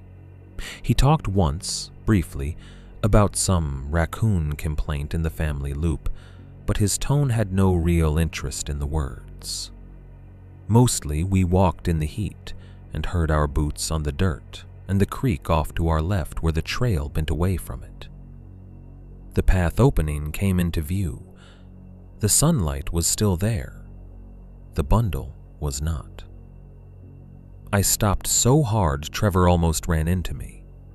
"Where?" "Right there." There was no room for mistake. The branch I had kicked aside still lay off the trail edge. My orange flag mark stood in the dirt where I had stuck it before leaving. The path itself showed no sign of struggle, no drag trail, no clear track, just the place where the bundle had sat. Or rather, where it had not sat anymore. At the center of that patch was a ring of black moisture, no wider than a dinner plate.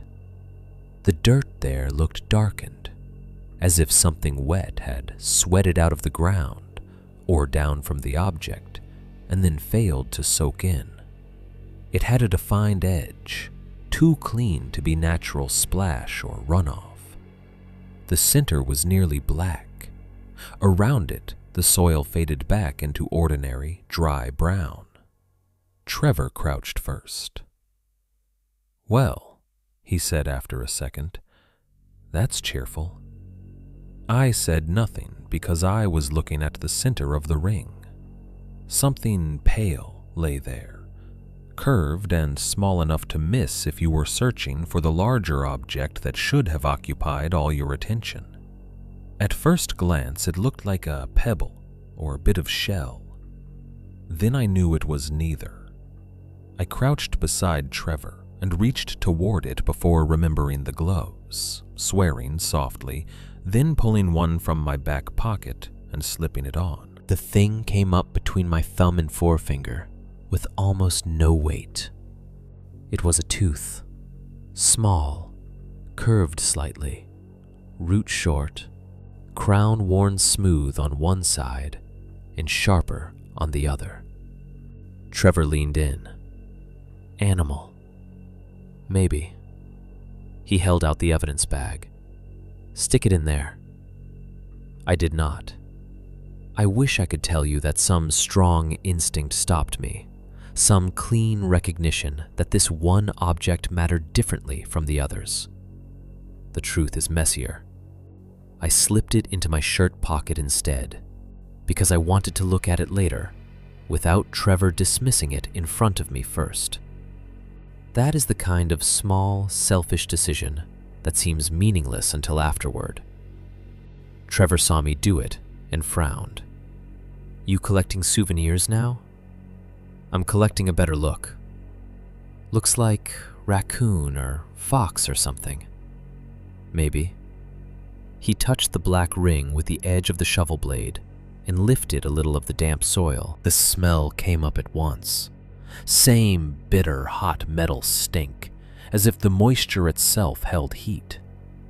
Trevor recoiled half an inch, enough to count. "You smell that?" I asked. He did not answer immediately. Then, "Yeah, Not surprised, not skeptical, just, yeah. We searched the immediate area for tracks and found almost nothing worth writing down.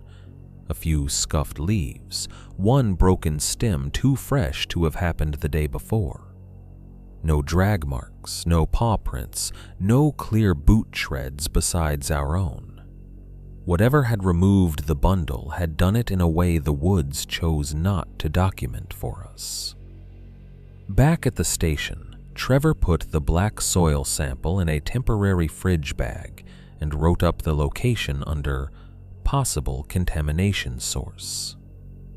He never asked again for the tooth. I never volunteered it. We both behaved as if the other had made a decision not worth challenging. Later, alone in the bunk room with the door locked and the fan carrying stale office air through the cracked frame, I took the tooth out and cleaned it in the sink. Under the first wash of water, black grit ran off it and curled down the drain. I used a toothbrush from my shave kit and worked carefully along the root and crown. The more I cleaned it, the less certain I felt. It could still have been animal. Of course it could. I am not a dentist. I was a county ranger in a bunk room behind a warped station, turning a small, pale object under a bad overhead bulb and trying to force expertise where I had none. But I had seen enough roadkill skulls, enough jaw fragments along trails and creek banks, enough hunter-discarded remains and raccoon-picked leftovers to know when a tooth fit easily into expectation. This one did not. The crown seemed too broad for its size, the root too neat. Not a deer tooth, not like fox either, unless younger than I thought. I wrapped it in a paper towel, unwrapped it, looked again, then finally slipped it into the back sleeve of my field notebook because I did not want it loose in my pocket and did not want it in the office evidence tray where Trevor could label it for me as soon as he saw it. Then I sat on the cot and listened to the station settle around night. By then, the black bundle was no longer a rumor, no longer a strange note in somebody else's story or a thing glimpsed under poor conditions. I had seen it. I had smelled it. I had watched it smoke in sunlight and go still the instant it crossed into shade. That was physical. That was real. And whatever explanation might still have existed for it had taken itself away before I could return with help. Only the black ring remained. And in the middle of that ring, a tooth I could not convince myself belonged where it had been left. Chapter 3. What stopped smoking in the shade? By that afternoon, I knew two things for certain, and one thing I kept trying not to know. The first certain thing was that I had seen a black, fibrous bundle smoke in direct sun and stop the instant it rolled into shade. No amount of bad sleep, heat, or local storytelling could undo that. The second certain thing was that when I returned with Trevor and a shovel, the thing was gone. The third thing, the one I kept refusing full shape, was that Trevor had not reacted like a man hearing nonsense for the first time. He had reacted like a man hearing a piece of nonsense that matched something already filed away. That sat with me all through the rest of the shift. Raven Gap had settled into one of those brittle afternoons where the campground looked ordinary from a distance and wrong the moment you let your eyes stay anywhere too long. Kids were still down by the creek. I still answered a complaint about somebody washing dishes in a restroom sink. Trevor still replaced a blown breaker near the RV row and cursed the panel like it had insulted his mother. But under the work was a shared pressure neither of us addressed directly. I watched him whenever I could do it without being obvious. He was quieter than usual. Not visibly shaken, not distracted enough to be useless, but pared down, efficient, like part of his attention had been rerouted somewhere inward. Twice, I caught him looking past the active loop toward the old spur, and then making himself look elsewhere. Once he started to say something while we were locking up the maintenance shed, and stopped halfway through the first word, as if he had remembered an agreement I hadn't been invited into. By 4:30, I was done waiting for him to offer anything. He was out behind the bathhouse, sitting on an overturned utility bucket, with a bottle of warm Gatorade and a cigarette he claimed he had quit 6 months earlier. The maintenance cart stood nearby, with one wheel turned in the dirt. It was the first moment all day he had been still long enough to count as approachable. I came around the side of the building and said, "You knew that thing meant something." He didn't look up right away. He took one more drag, flicked ash into the dirt, then said, "That direct enough for you, or you got a harder version? You know what I mean. I know you're in a mood. I'm in a mood because I just watched something smoke in sunlight, stop in shade, disappear in under 10 minutes, and leave a tooth behind." That got his eyes on me. He was quiet a long moment, not embarrassed, measuring. Then he said, "Keep your voice down." That irritated me faster than almost anything else he could have said. There's nobody back here. Still, keep it down. I took 2 more steps toward him and lowered my voice only because I was angry enough to sharpen it. "You've heard this before." Trevor rubbed one hand across his mouth, then sat up and planted both boots more firmly in the dirt, like he had decided he wasn't getting out of this by waiting me out. "I've heard stories," he said. "From who?" He shrugged. "Campers, maintenance guys, Harlan, folks who know folks. Same as anybody around here after enough seasons." "What kind of stories?" He gave me a look I hated because it was half sympathy and half refusal. The kind that don't make it into reports. "Why not?" "Because stories are not reports."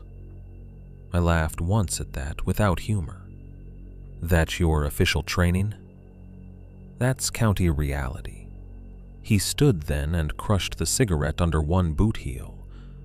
Up close he smelled like sweat, smoke, and sun-heated polyester. Behind him, the bathhouse hummed with old plumbing and one trapped wasp battering itself against a high window.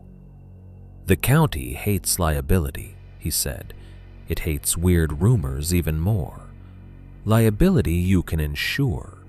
Weird rumors get on Facebook, then the local paper gets cute, then people stop bringing money here. So what? Everybody just edits things until they sound acceptable?"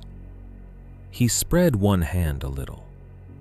"That's called working in county parks." I wanted to hit him then, not literally, but with the kind of sentence that makes another man have to choose whether he's a coward. Instead, I said, "A ring of dead animals arranged around a fire pit doesn't sound acceptable to me." "No kidding." "And a thing that vanishes off a marked trail doesn't either." His jaw tightened a fraction. "Then write it up as contamination source, unknown material, unverified remains. Whatever gets the right person out here without making us both sound insane." That was the first time he used the word insane. Not weird, not unlikely, not impossible. Insane. I folded my arms. "What else?" He looked toward the tree line, not because anything moved there, but because it was easier than looking at me. "A dog vanished there last season," he said finally. "Family swore it got loose near the closed side around dusk. County wrote it down as off-leash pet loss. Search was half-assed. Dog never turned up." "That happens." "Yeah, it does." He paused, then went on. 2 years ago, there was a trespass report. A couple high school kids came in after curfew saying they got chased off the old group loop by a man with a light. Sheriff's deputy went out once, found beer cans and a tire track, called it kids being where they shouldn't. End of file. That could still be criminal activity. Sure, he nodded. Could be. That's what got written. The way he said written made my skin prickle. What wasn't written? I asked. He looked at me hard enough then that for a second I thought he was finally going to say it plain, whatever it was. Instead, he did something worse and smaller. He shook his head. That side keeps generating little junk nobody wants to formally connect, he said. Hot smell complaints, dead birds, folks saying they heard tapping outside tents, missing food coolers with the latches still closed. One guy saying he found black dirt in his truck bed after never driving off pavement. Stuff like that. Stuff like that, I repeated. You ask me, 90% of it's probably nothing. And the other 10? Trevor's mouth moved like he had started a sentence and swallowed it. The other 10 still aren't reportable if you can't prove them. That answer left me with two feelings at once, anger and unease, each feeding the other. The anger came first. If something ugly was happening on the old side, dumping, poaching, ritual garbage, somebody using the woods for things they knew would sound ridiculous if told straight, then Trevor's version of professionalism amounted to helping it stay muddy. The unease came a beat later because his reluctance did not feel bureaucratic anymore. It felt personal. What have you actually seen? I asked. Enough to know I don't like the closed side after dark. That's not an answer. It's the one I'm giving. I stepped closer. Did you see one of those bundles before today? He did not answer. Trevor. He blew out through his nose and finally met my eyes again. There was no drama in his face, just a fatigue I hadn't recognized until then. You're new here, he said. You still think if you get all the right details lined up, the thing in front of you becomes manageable. Sometimes all that happens is you build a cleaner description of something you still can't use. That is a hell of a speech from a county ranger. Seasonal, he said automatically, then quieter. And I'm still here. I let that sit between us for a second. Then I asked the question that had probably been there from the start. Why was this posting open so long? Trevor looked away first. Guy before you left early. I saw that on the board. Then you know what I know.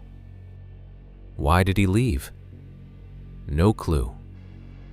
He said it too quickly. I knew he was lying. Or not lying exactly, editing, the way he had accused the county of doing. But I also knew I wasn't going to get more from him by pushing harder right then. The argument had reached its invisible county limit, the place where all further truth would need to come out in a less direct room, or not at all. So I said, if this turns out to be somebody using those woods, I'm not going to let stories aren't reports be the reason we ignored it. Trevor nodded once, tiredly. Fine. And if it turns out to be something else, he cut me off. Then don't give it a bigger name than it's earned. That stayed with me longer than anything else he said. That evening I made myself go through normal motions, as if repetition could sand the edge off the day. I checked the closure signs one more time, logged the sample pickup request county had promised and not delivered, Ate half of a microwave burrito standing over the sink in the bunk room because I didn't trust myself to sit still long enough for an appetite. Outside, the family loop carried on in ordinary evening ways. Cheap music, screen doors, distant laughter. The regular theater of people pretending camping doesn't mostly consist of moving your discomfort outdoors. But the station felt smaller. I took the tooth out after full dark.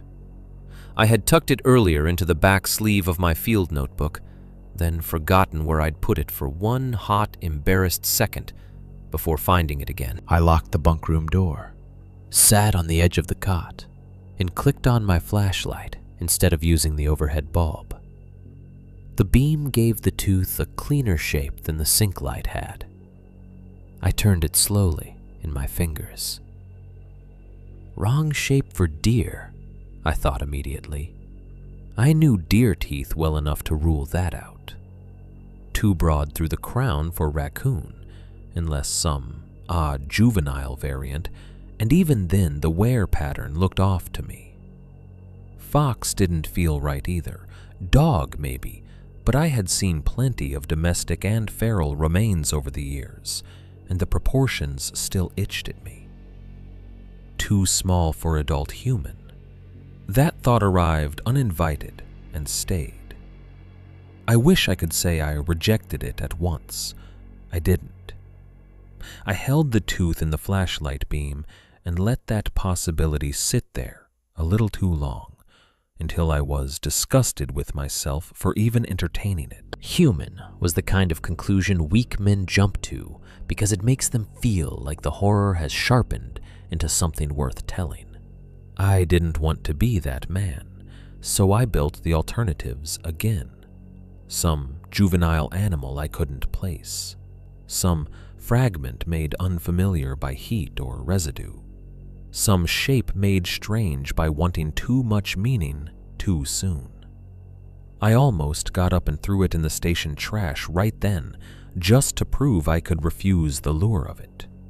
Instead, I wrapped it in a torn scrap of legal pad paper and slipped it into a small envelope in the back pocket of my notebook, where I kept permit stubs and odd trail findings until I had time to sort them. Not because I believed it was important, because I did not trust my own judgment enough yet to destroy it. That distinction mattered to me then. By that point, my skepticism had changed shape. I was still skeptical, yes, but no longer broadly, no longer confidently. It had become defensive, something I was actively using to hold a line.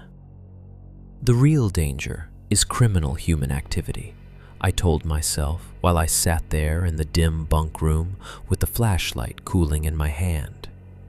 It has to be. Maybe somebody was using the closed side to dump remains. Maybe there was some local prank tradition uglier than anyone wanted to admit.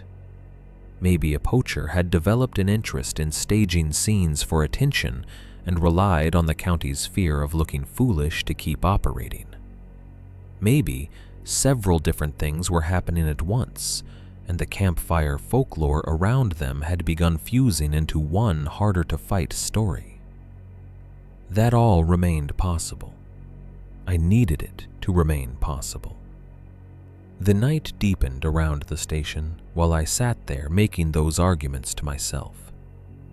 I could hear the fan in the office through the wall and the occasional rise and fall of campground noise as families settled. A truck went by once on the county road, loud and then gone. Frogs started near the creek. Cicadas pushed up through the dark in waves. At some point, I must have drifted half into sleep without lying down, because the next thing I knew, I was upright on the cot, with my heart already beating too fast, and the bunk room lit only by the thin wash coming under the office door. The station radio was crackling. It was not on. I know that sounds like the kind of detail people add later because it flatters the story. It was not on. I had switched the office set off myself before turning in because I did not want county noise jarring me awake if dispatch relayed some after-hours nuisance call to the campground line by mistake.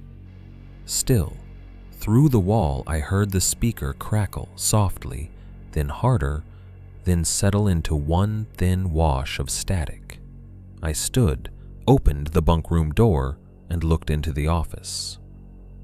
The desk lamp was off. The radio face was dark. The room smelled of stale coffee and paper, and the faint leftover cool of evening air that had passed through before the humidity rose again. The speaker crackled one more time. Then one sound came through. Not a voice, not words. A slow, wet, clicking pattern, spaced with unnatural patience, like something tapping the inside of a hollow log with a damp stick. Click. Pause. Click, click. Longer pause. Then one heavier, tackier sound, like two soft surfaces pulling apart. It lasted maybe 6 seconds. Then the radio went silent again. I stood in the office doorway long enough for my feet to start aching on the boards, staring at a dead radio that had just made a noise I could not place anywhere inside the ordinary world. I told myself there were explanations: residual power, moisture in the circuitry, cross-channel interference from some nearby unit, strange audio distortion from distance and humidity.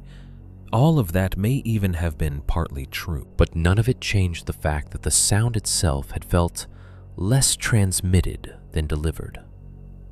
Close. Deliberate. The way tapping sounds in a house feel when they come from inside the wall instead of outside it. I did not touch the radio. I locked the front door again, even though it was already locked, checked the office windows, and went back to the bunk room with the notebook envelope under my pillow like a child hiding money. That was the night I started understanding something I had not wanted to understand about Raven Gap. Not that it was haunted, not that it held some folkloric thing waiting for me by name. I was not there yet. Only this.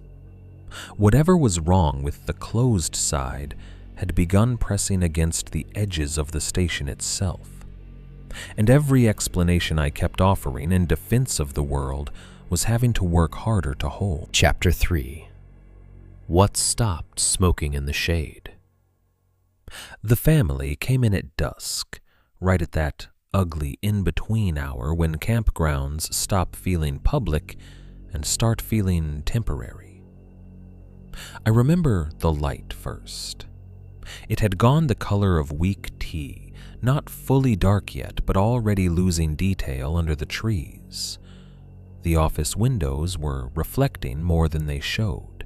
The active loop had quieted to those early evening domestic sounds that always used to make me think of summer before Raven Gap ruined them for me.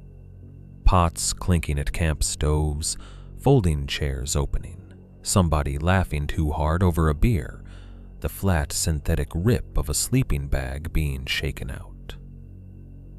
I was behind the desk with the incident binder open, trying to draft a cleaner version of the report County would eventually force me to rewrite anyway, when the station door banged hard enough to make the glass in the upper pane chatter. A woman came in first, one hand over her mouth, and the other still hooked in a leash that hung empty to the floor.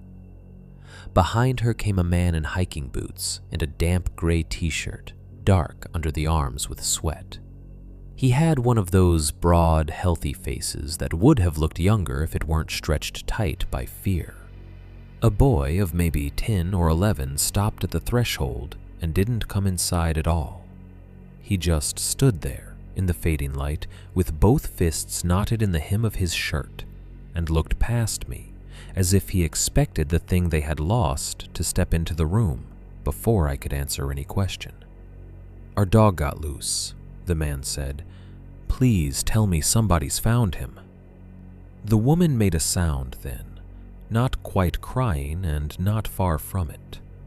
"He never does this," she said. "He doesn't run."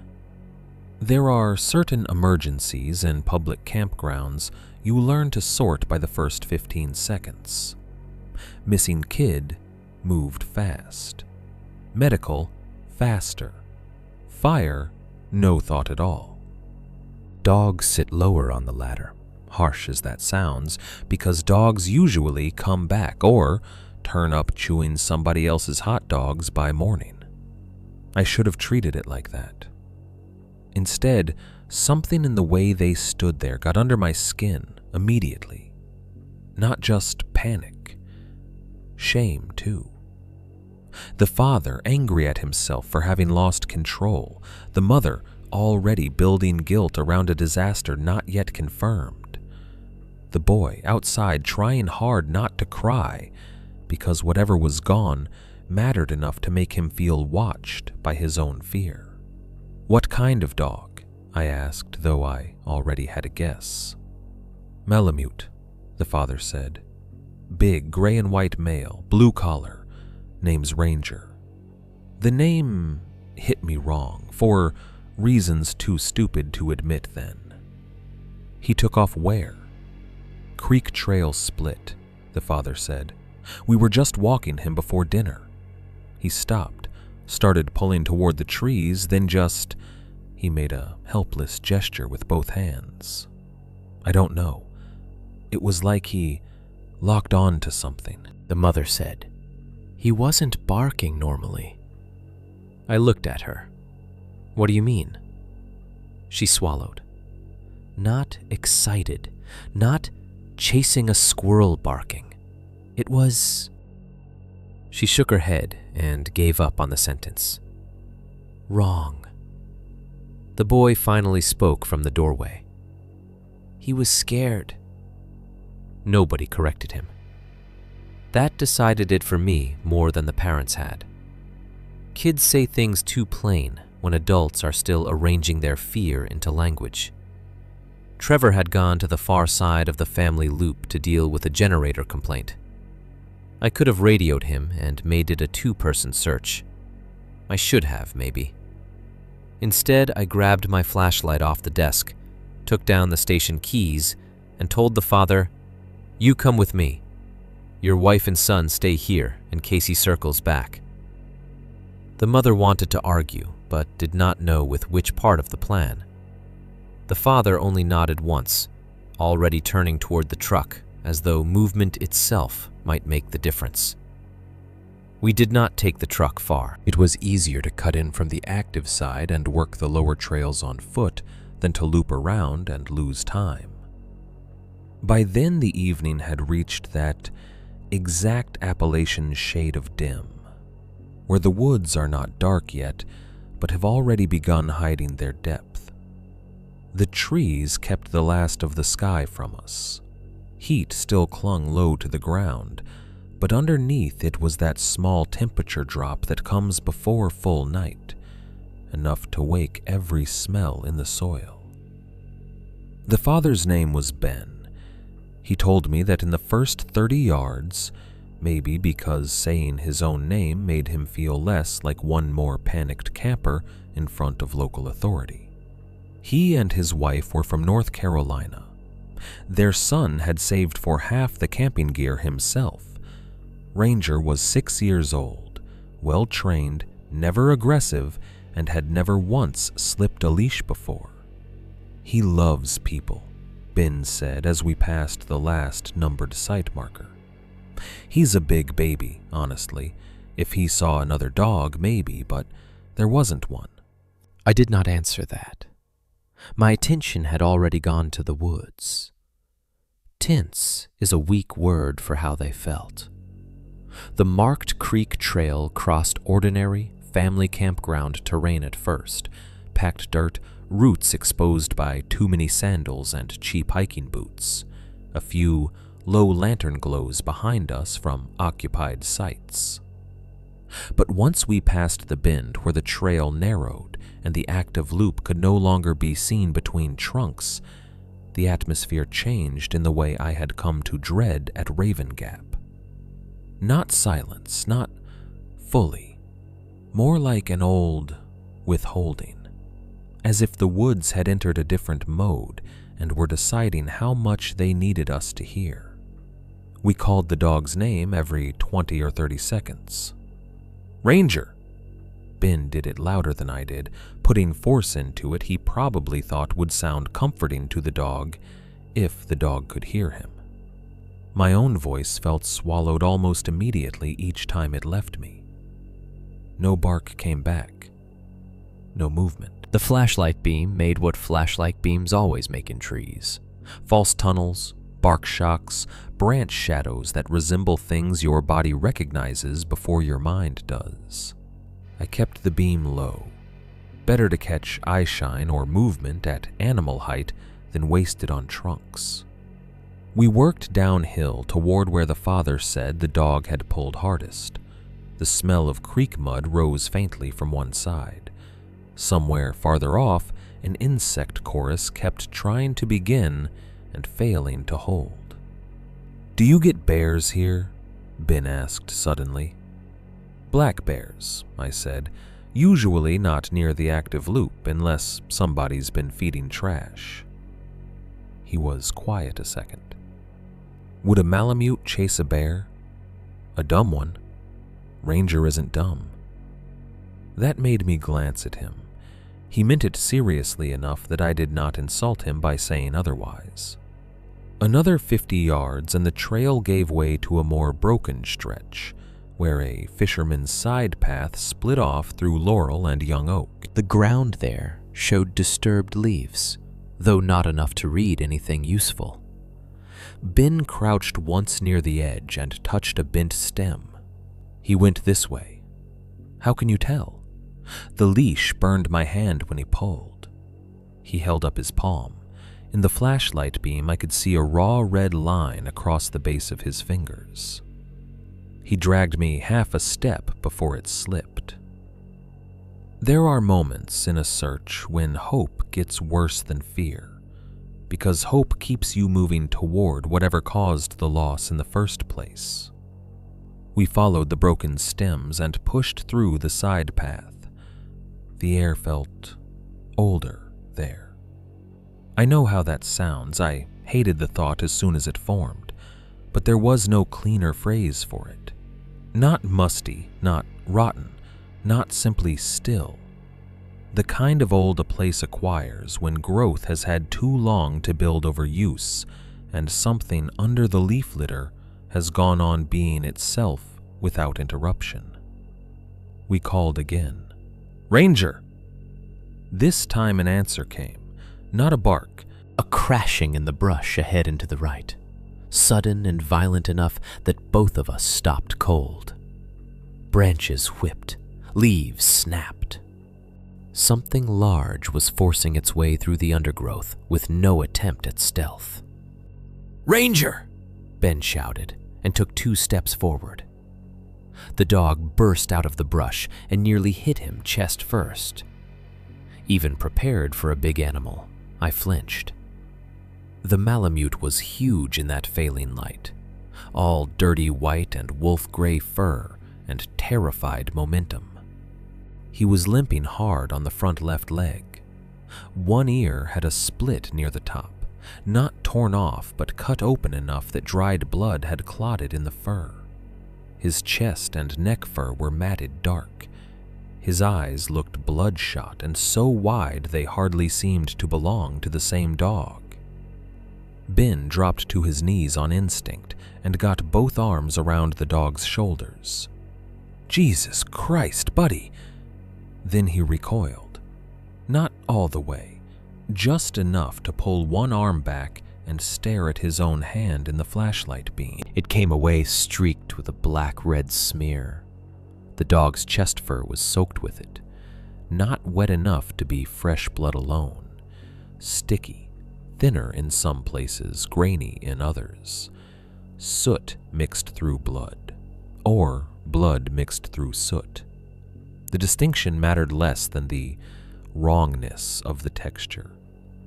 The dog made a noise then, not a bark, not a whine, something lower and panicked that seemed to come from deeper in the body than fear usually allows. He kept looking back over his shoulder, toward the brush he had come through, every muscle trembling under Ben's grip. And from deeper in those trees, something moved. Not fast, that was the part that stripped the moment clean.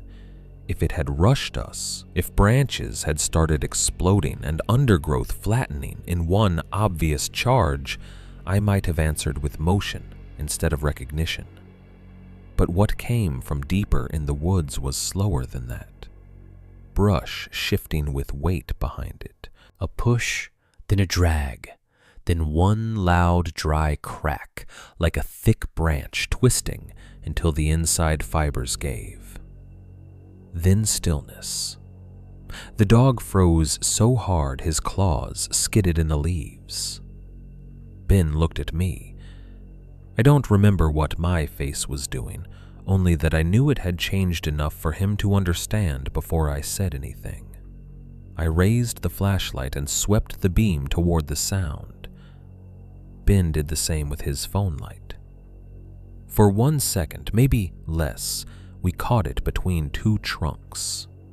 A vertical, bark-colored shape, too still until the beam hit it, and then gone from stillness by some change so subtle I almost mistrusted the whole glimpse.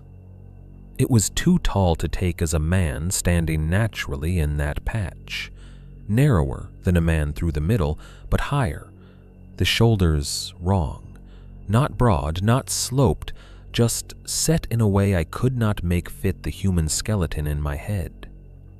The surface of it looked like trunk and shadow and scorched wood all at once. Then the beam shifted, and it was no longer there, as a single shape.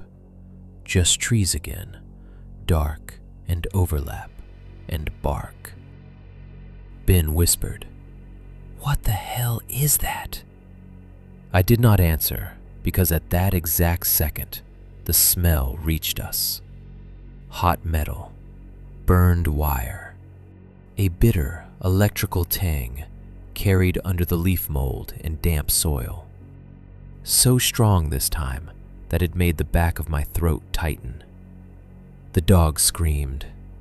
That is the only word for it. A human-like, tearing sound ripped out of that Malamute, high, raw, and desperate enough that it felt stolen rather than made. He wrenched sideways with all his weight and nearly dragged Ben face first into the leaves. Ben lost one handhold immediately. I grabbed the collar just long enough to keep the dog from bolting blind deeper into the trees, and the residue on his chest fur smeared against my glove and wrist like warm ash mixed with thin blood. "We're going back," I said. Ben did not argue. Fear had finally burned through confusion enough to leave him only with obedience. We did not run, not at first. Running blind in that dark would have broken somebody's ankle in seconds. We backed up the side path, one hand on the dog whenever we could manage it.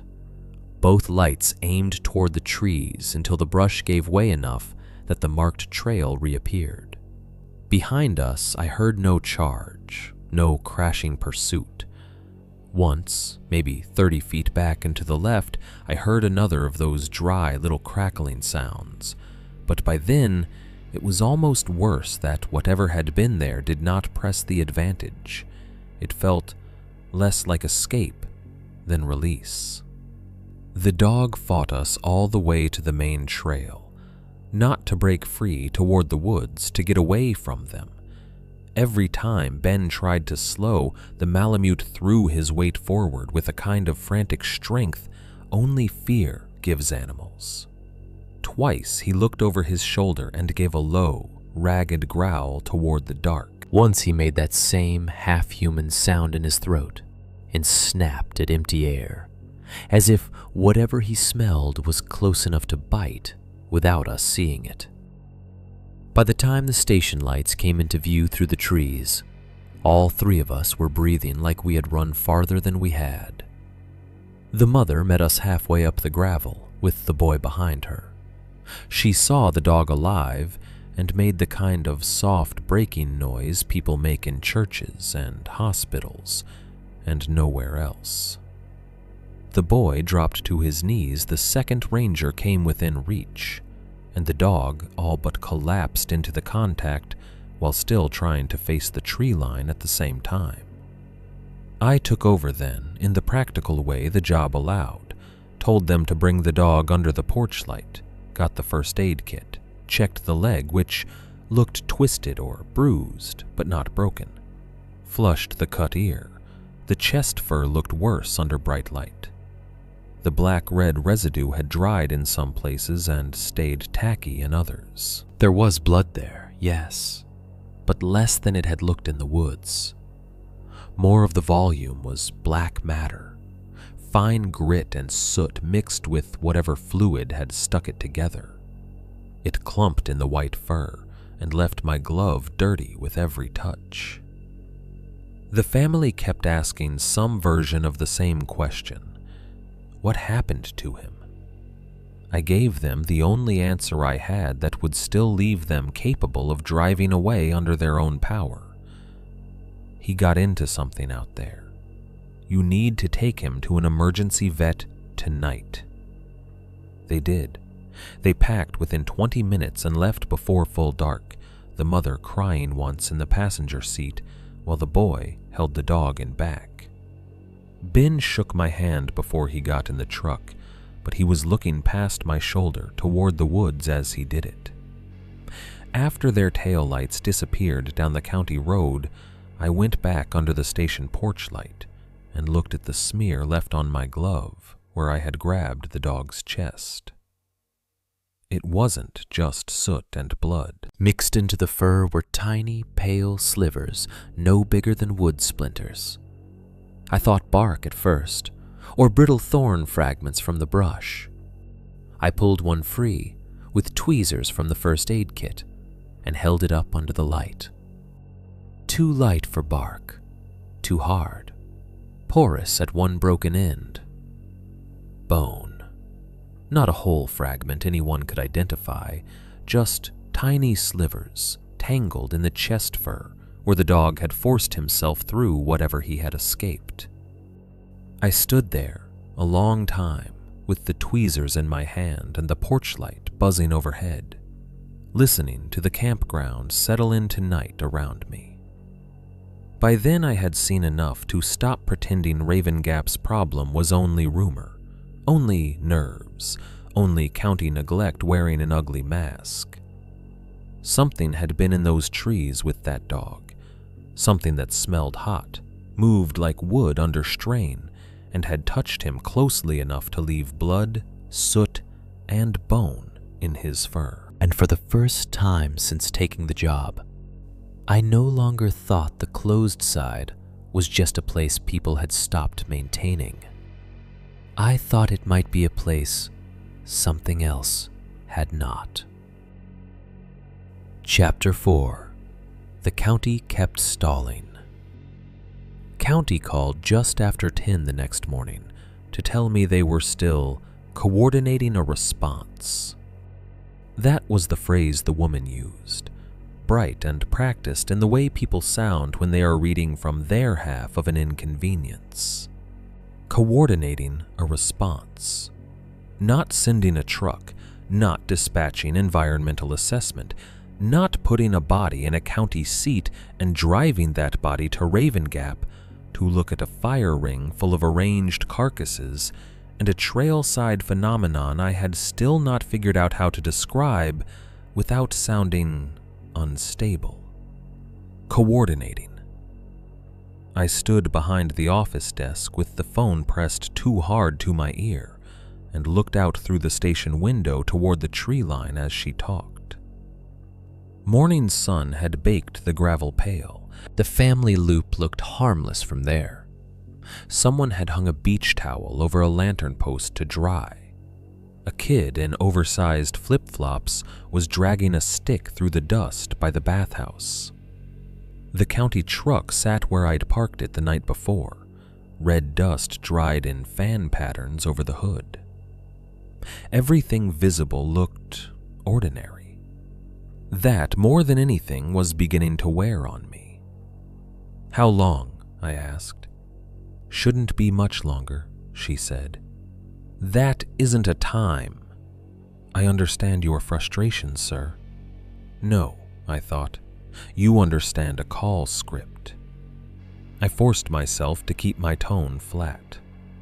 "I've got an active county campground with a closed section, a documented animal placement scene, and at least 2 separate incident clusters tied to that same area within 3 days.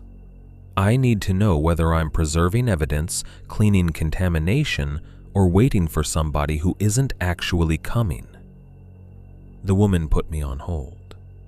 When she came back, she had nothing better than before. Someone would, most likely, be out within 24 hours. No, she could not confirm from which office. Yes, they wanted the old group side to remain closed. No, they did not yet want the carcasses moved. Yes, photographs and notes should continue.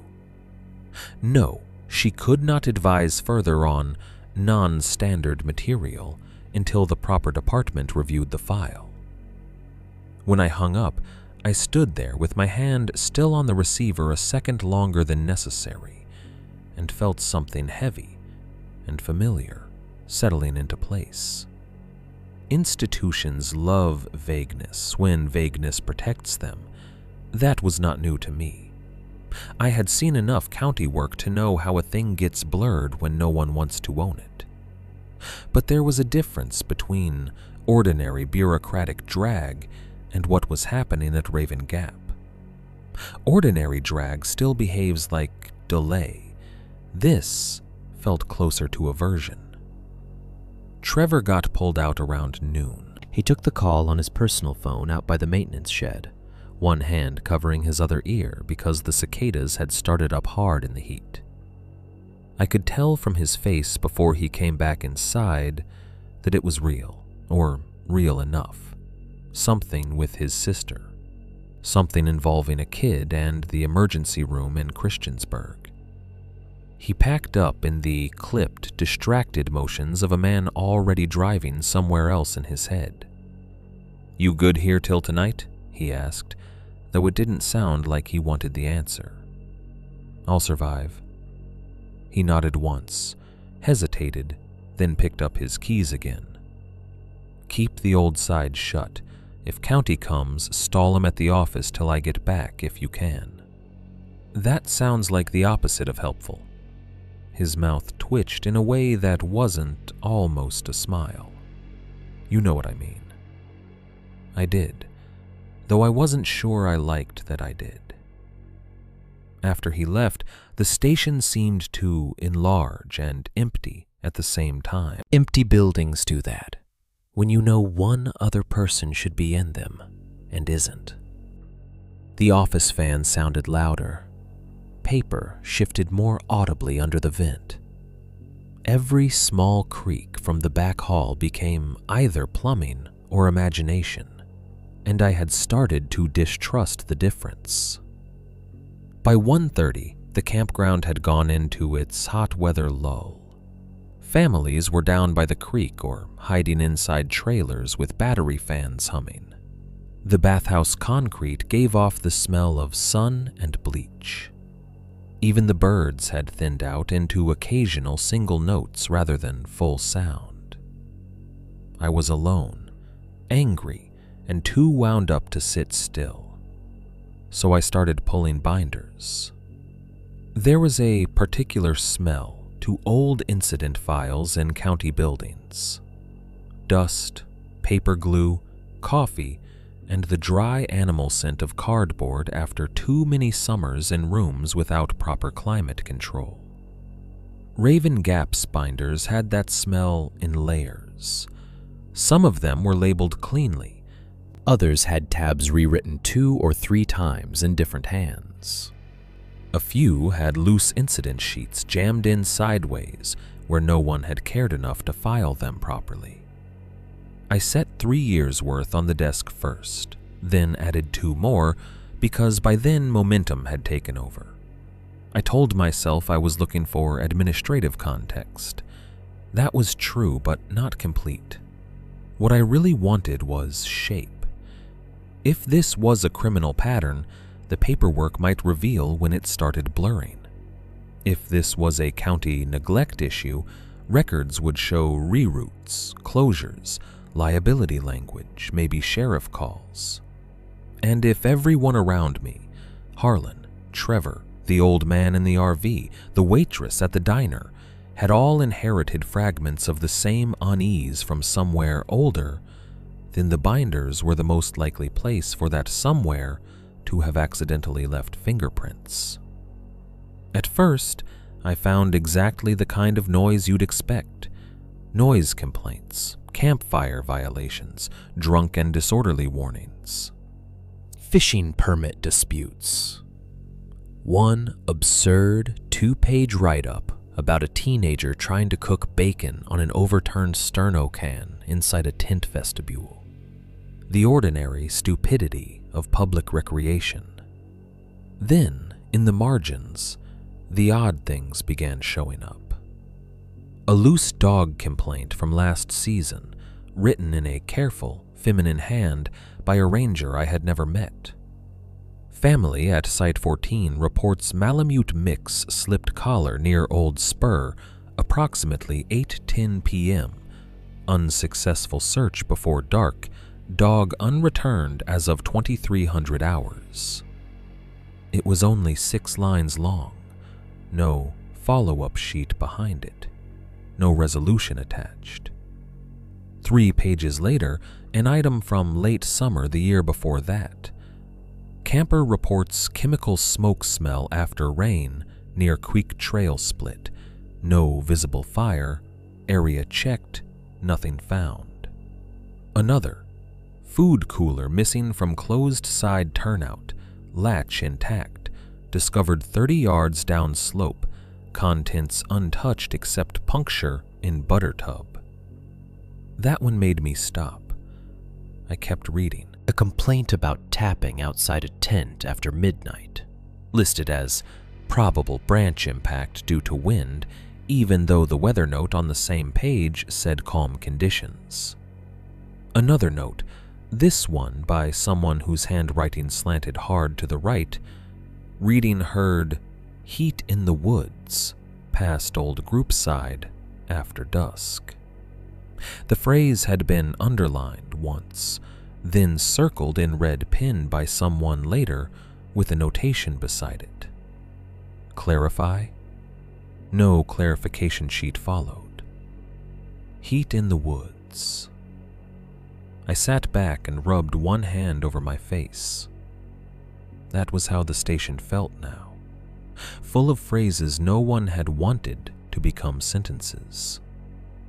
I found the dead animals next, though only in miniature. A brief complaint from 3 years earlier, morning report of small animals placed around unused fire ring on Old Side, ranger disposition, removed remains, no further issue noted, possible feral dog activity. There was no photo clipped to it, no specimen note, no environmental request. Just the sentence, then the filing hole. It made me angrier than the more dramatic things had, because the line was too close to what I had seen. Not exact, but close enough that any honest office should have flagged it, linked it, remembered it when the next thing happened. Instead, it had been folded into probable feral dog activity and left there to harden. As the afternoon dragged on, another pattern began appearing. Missing pages. Not random, not enough to notice if you weren't already reading with suspicion. But one summer binder, 4 years old maybe, had a gap where the page numbering skipped from 41 to 45. Another skipped an attachment reference entirely. One incident log mentioned supplemental field observations attached, and those observations were nowhere in the sleeve. At first, I blamed ordinary sloppiness. County offices lose paper the way forests lose leaves.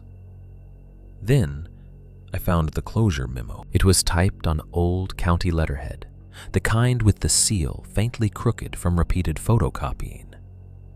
Group Camp Area Closure, Temporary, was stamped diagonally across the top in red ink gone pink at the edges. The date put it several years back, well before my assignment. It cited public safety and maintenance concerns pending further review. That was the official reason line. Maintenance concerns. No specifics, no itemization, no list of hazards, no cost estimate, no work order attachment. Just a note at the bottom that read, "See attached field summary / photographic appendix." The attachment page was gone. Not torn out cleanly, the metal fastener still held a thin crescent of paper where something had once been ripped from it in a hurry or with bad patience. Whoever removed it had taken every page behind the memo too. I stared at that little torn crescent for a long time. That was the point where the binders stopped feeling like incomplete records and started feeling curated. Not by some grand conspiracy, I'm not saying that. Small places don't need conspiracies to become dishonest. All they need is 3 or 4 tired people, a chain of minor incidents nobody wants to own, and enough shared instinct to file the sharpest edges somewhere out of view. Still, by then I no longer believed the missing pages were random. Near the back of the same damaged folder, I found an old Polaroid clipped under a rusted paper fastener. It had taken on that yellow, soft look old instant film gets when kept too long in heat. The image showed the old group fire ring in daylight. No people, no vehicles, just the ring, the surrounding dirt, the edge of the clearing, and one black rounded shape near the corner of the frame, half in sunlight. Too small in the photo to identify cleanly. Could have been a trash bag at first glance. Could have been a stump section. Could have been nothing if I had not already seen one in person. I turned the Polaroid over. On the back, in blue ink faded almost gray, someone had written, "Already rebuilt by noon." No initials, no date beyond the folder date, no explanation. I read that line 3 times and disliked it more each time. Rebuilt. Not found, not appeared, not returned, rebuilt. Language matters in records because it tells you what the writer thought they were seeing. Rebuilt implied prior form, prior disruption, a thing broken down and made again. It implied process, repetition, and a witness already familiar enough to choose that word without defending it. And by noon, whatever it referred to, it had happened fast. I set the photo on the desk, leaned back in the chair, and let the office fan move hot air over my face while I looked from the Polaroid to the torn closure memo to the stack of scattered weirdness I had pulled from 5 years of county paper. Loose dogs, smoke smell after rain, Missing coolers, heat in the woods, dead animals placed around fire rings, missing attachments, closure without reason. A photograph of a black round thing by the old ring, and a note that sounded like a man writing about a fence section put back after a storm. That was when a new thought arrived, and I hated it because it made everybody around me look smaller. What if Harlan, Trevor, the county men before them, the diner people, the old RV regulars, what if none of them had the whole thing?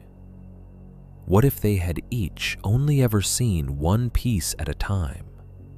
One dog gone, one hot smell, one bad scene in a fire ring, one thing in the woods they chose not to name because naming it would force it to hold shape.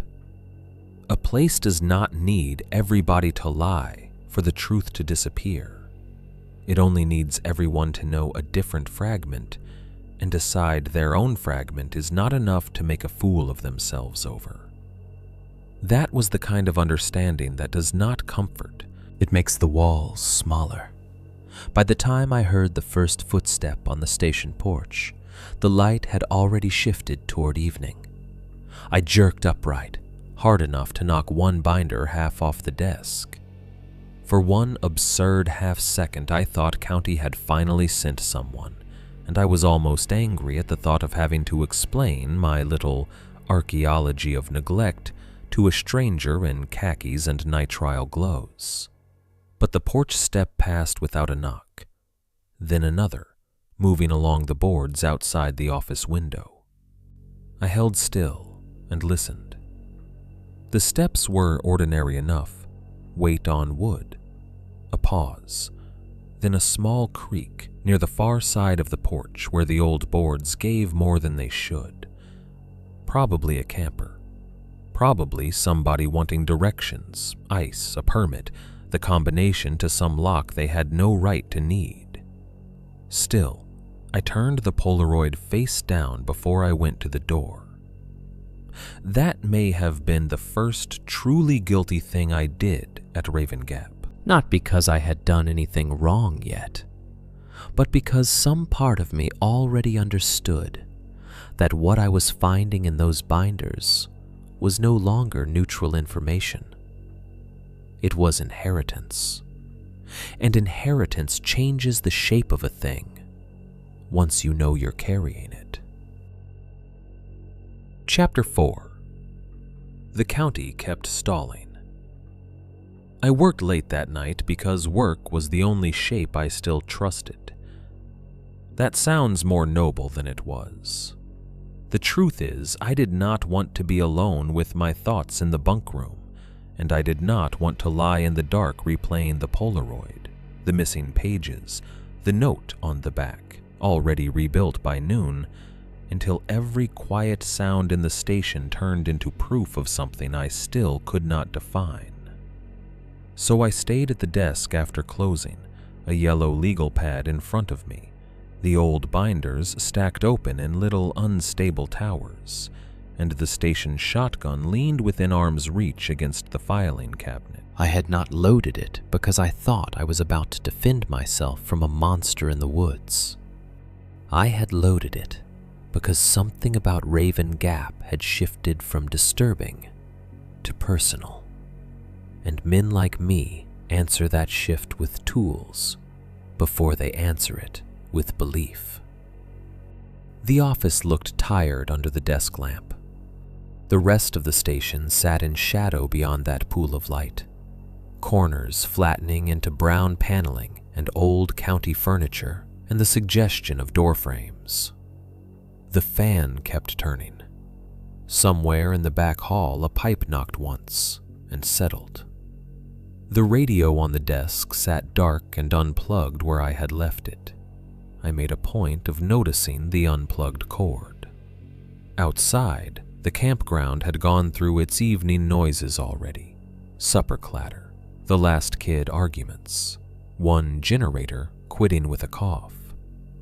Then the long thinning out that comes after 10, when even drunk campers grow embarrassed enough to lower their voices. By 11:30, what reached the station from the active loop was only the occasional far-off laugh or the faint metallic shut of a truck door. Beyond that, frogs near the creek, cicadas in the heat-soft trees, the normal, audible proof that a place remains inhabited after dark. I was halfway through comparing 2 summers' worth of closure records when the sound outside cut off again, exactly as it had the first night. Not gradually, not by natural diminishing. It simply ceased, as if some invisible hand had set a lid over the campground and all the living noise under it had gone still at once. The frogs vanished. The insects vanished. Even the low, persistent hum of a generator from the RV pad seemed to drop away, though I knew mechanically it had to still be there. My pen stopped moving on the page. There is a kind of silence that reads as absence. This wasn't that.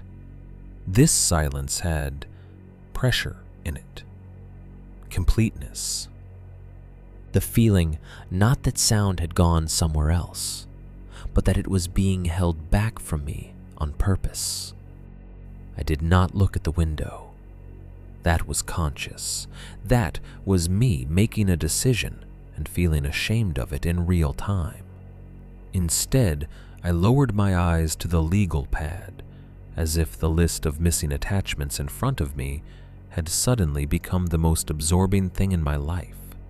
My heartbeat had already changed, gone harder and more vertical in my chest, and I hated that too. I told myself, silence happens. I told myself there are predator passes, weather pockets, weird little acoustic dead zones in summer woods, and that I was becoming exactly the kind of man I would have mocked 2 months earlier. Then the smell came through the office window. Hot wire, burned brake pad, scorched leaves. That same ugly electrical bitterness, only stronger now than I had ever caught it before. It slid into the room so fast and cleanly, it felt less carried by air than introduced to it. The desk lamp seemed too warm all at once. The back of my throat tightened. I could taste metal under my tongue. I still did not look up. There was a childish logic to it, the sort you only recognize as childish after the fact. If I did not check the window immediately, then nothing outside it had yet been granted reality. Stupid, I know that, but fear doesn't always make you run. Sometimes it makes you bargain with what counts as seeing. The smell lingered. Then, faintly, from somewhere along the station siding to my right, came a light, dry, dragging noise. Not scratching, not claws exactly, more like something fibrous or brittle, moving over painted wood in small increments. A hush drag. A pause. Another hush drag, slow enough that it felt exploratory. I put the pen down. The shotgun was already in my hand before I fully registered reaching for it. I stood without making the chair scrape, listened 1 more second, then finally forced myself to turn toward the window. The glass reflected mostly office light back at me. Beyond it, the porch and front yard existed in thin slices, a dim wedge of railing, 1 porch post, the pale edge of gravel. Nothing moved in the part I could see. The dragging sound came again, this time farther left. I unlocked the front door, hating every movement leading to it.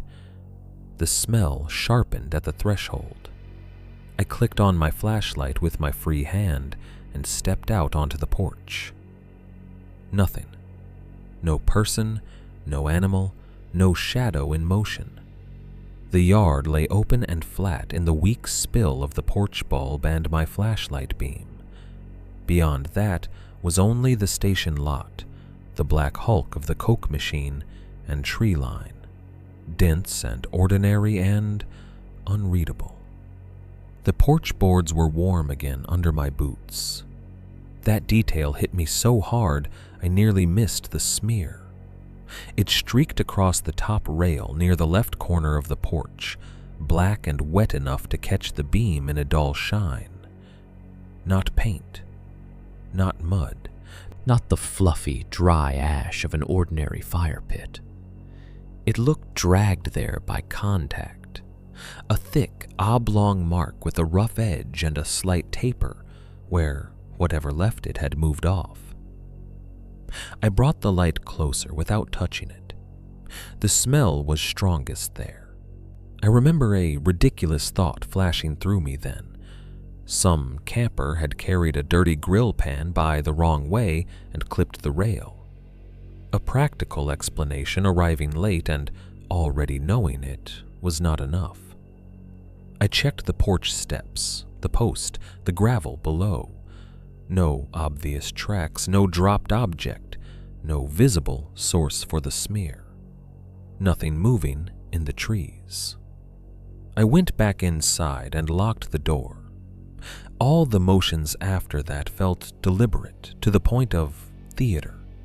I checked the front lock twice, checked the office side windows, set the shotgun down beside the desk where I could reach it faster. Sat, stood again immediately, sat once more. The room smelled faintly contaminated now, the hot burn scent diluted, but present enough that I could not stop searching for its source. The radio remained unplugged. I kept looking at it anyway. Several minutes passed, maybe 10, long enough that my body started trying to downshift from panic into embarrassment. Long enough that I almost convinced myself the entire thing had been one more ugly but explainable intrusion. A camper, a prank, dumped ash, nerves. Then something hit the back wall hard enough to rattle the filing cabinet. One impact, not a series. One. The sound was flat and sudden and close. A blunt force against the siding somewhere beyond the bunkroom side of the station. The metal cabinet beside me shivered against the floor. A hanging key tag on the pegboard knocked once against the wall. I was standing before the echo had finished, flashlight up, shotgun half raised, every muscle in me trying to choose between the front door and the hall to the back room. For a second, I did not move at all. That second felt huge. Then I saw gray dust drifting down in the beam near the back office window. Not a lot, just enough that the light caught it. Fine particles slipping from the sill area and turning slowly through the air like ash shaken loose from fabric. I do not know how long I stood there before forcing my legs to work. Long enough for my left hand to cramp around the flashlight body. Long enough for another part of me to start inventing reasons not to check. Fallen branch, bird strike, something thrown. Anything that would let me stay in the front office and remain a man working a problem, instead of a man approaching what might already be inside his building. But the dust kept falling, so I moved. The back hall felt narrower than it had that morning. The bunkroom door stood ajar. Beyond it, the little room was dark, except for the spill from my flashlight and a strip of outside night showing pale around the edges of the raised blind. I swung the beam first to the bed, then the sink, then the floor under the window. What lay there took a second to become itself. Gray ash first, a small scatter of it over the linoleum, bark flecks mixed through. Then one wet clump of black fiber, roughly fist-sized, darker and denser than the ash around it, as though something had struck the sill and dropped part of itself on the floor. Embedded in that black clump was the last section of a human finger. I knew it before I fully admitted it. The nail made certainty unavoidable. It was only the end segment, from just below the last knuckle to the nail bed, if that. Not fresh enough to shine with blood, not old enough to read as dry artifact. The skin was gray-brown and tight in places, peeled back in others. The nail itself was dirty and intact, crescented pale at the tip under the flashlight. One side of the finger showed a torn edge, where tissue ended raggedly into the black fibers around it. Bark flecks clung to the remaining skin. Soot darkened the crease under the nail. I did not drop the flashlight. I did not scream.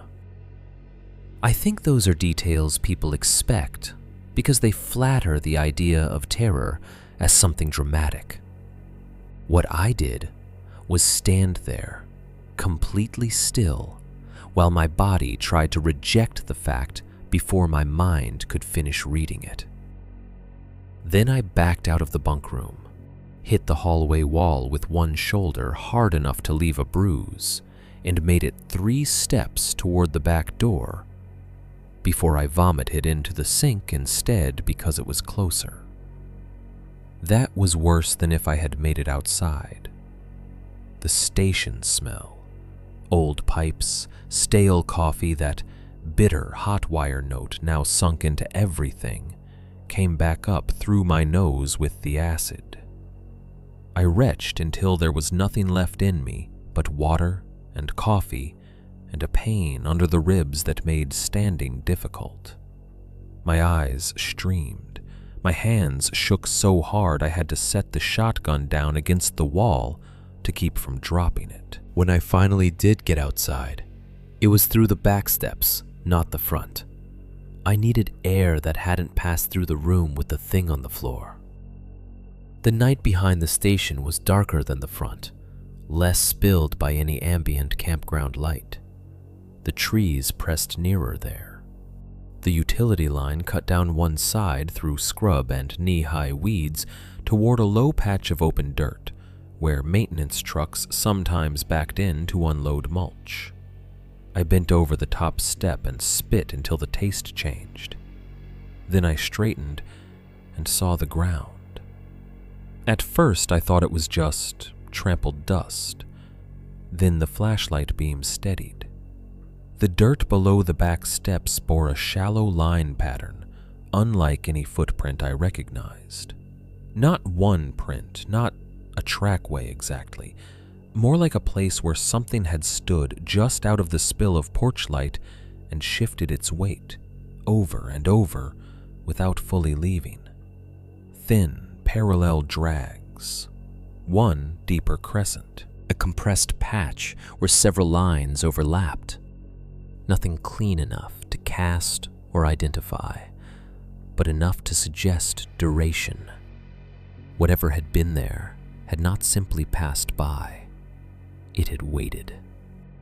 I stood on those back steps with the beam shaking in my hand and understood, with a clarity that felt colder than fear, that the station was no longer adjacent to the problem at Raven Gap.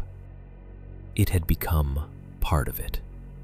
And inside, on the floor beneath my bunk room window, a piece of someone's finger lay in a black, fibrous clump, as if dropped there intentionally, not hidden, not flung, but placed where I would have to decide whether to name what I was looking at.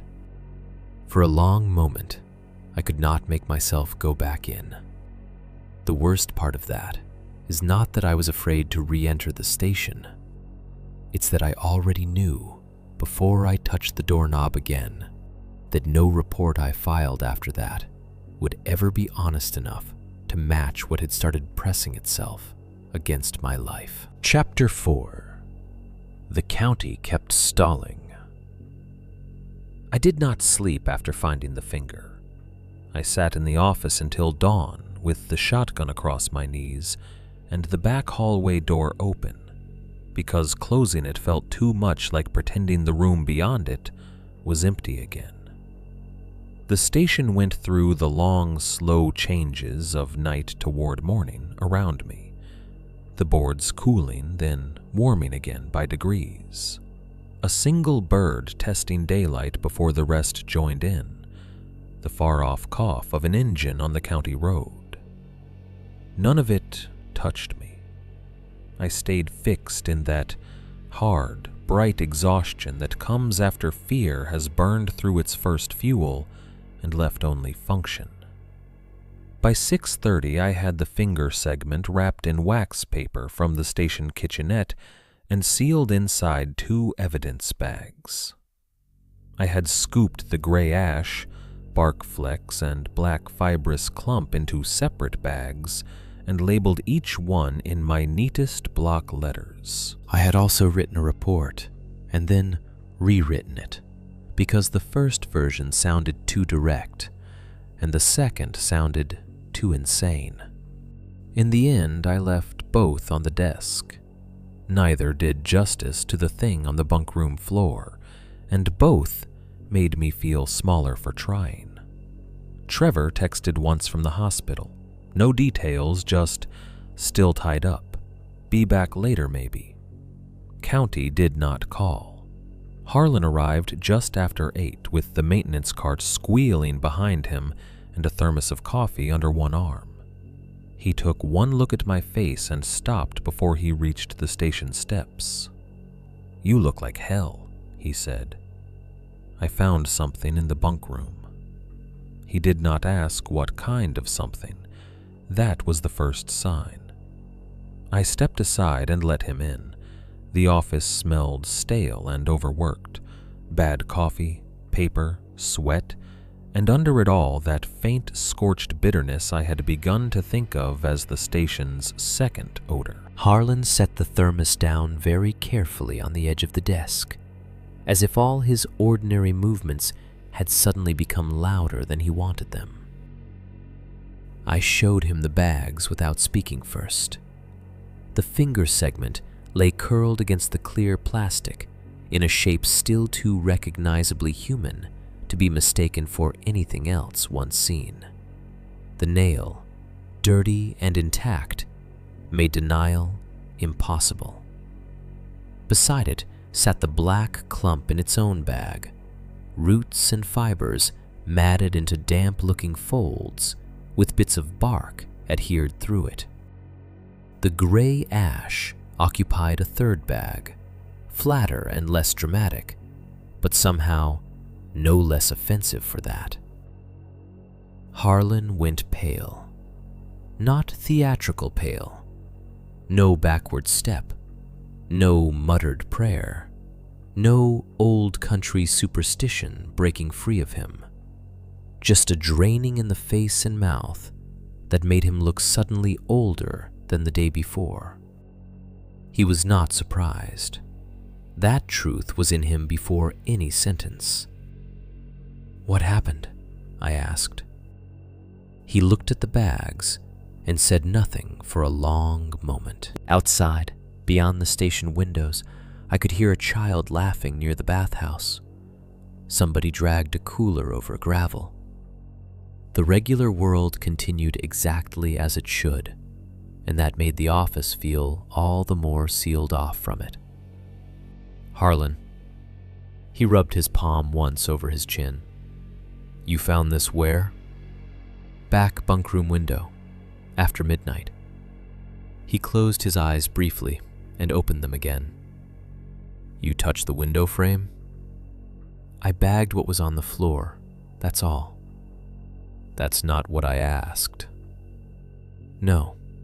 He nodded once, relieved by a margin too small to be useful. I felt anger moving up under my exhaustion then, clean and hot enough that my hands steadied around it. "You knew enough to warn me about black bundles in the sun," I said.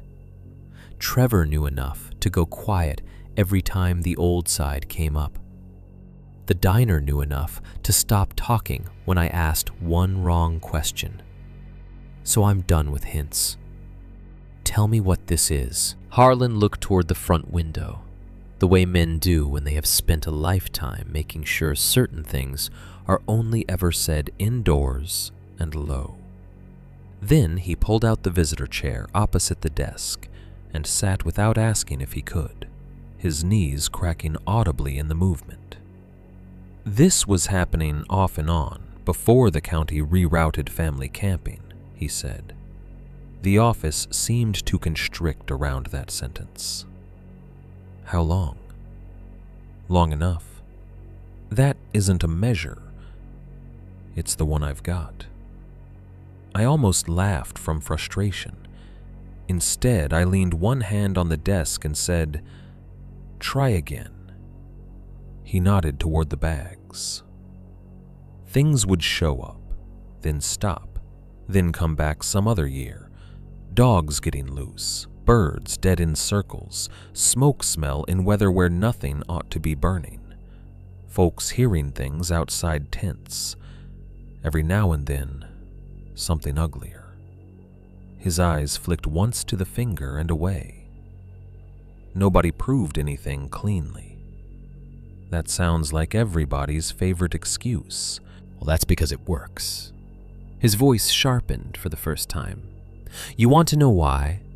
Because if you can't prove a thing cleanly, every man in a county office starts thinking about the version that gets him sued least. I sat back slowly. Harlan's hands were folded on the desk in front of him. They were rough hands, old utility worker hands, the nails ground blunt and the knuckles scarred white in old lines. One of them shook once, then stilled. Every time people tried to clear it, it came back, he said. The phrasing hit me hard because of the note on the back of the Polaroid. Rebuilt. What came back? I asked. He gave me a look that was not quite pity and not quite warning. You know what came back. The bundles. A pause, then, among other things. I could feel my own skepticism recoiling and regrouping at once, no longer broad enough to reject him outright, but still desperate to fence the horror down into shape. What are they? I asked. Animal nests? Burn pits? Somebody making them? Harlan looked toward the old binders spread across my desk, saw more than I wanted him to, and said, "Some things in those woods aren't feeding." I waited. He finished quietly. They're tending. That word settled over the room like another smell. Tending. It was worse than anything theatrical would have been. Worse than if he had given me a creature name, a folk name, a half-joking local label fit for campfire retellings and internet forums. Names can be dismissed. They turn terror into genre. Tending made it procedural. I heard myself ask, "Tending what?" Harlan shook his head. "You don't need that much of it." I don't need... I cut myself off because my voice had climbed too high. I took a breath, lowered it, tried again. I found part of a person in my bunk room. I can see that. And you're telling me I don't need that much of it? I'm telling you the worst thing you can do now is start chasing the whole shape. I stared at him. He refused, stubbornly, to use any creature word. No boogeyman terms, no local legend names. No old country labels dragged into modern woods for comfort. Just behaviors. Bundles, pits, cycles, tending. That refusal frightened me more than if he had crossed himself and whispered a mountain story. When did they close the group side? I asked. Officially? Years back. Why? Public safety and maintenance concerns. I read the memo. Then you read the county version. What was the real version? Harlan's mouth twitched as if something bitter had risen there. The real version kept changing depending on who was trying to explain it. Some years it looked like dumping. Some years it looked like vandalism. Some years like animals gone wrong.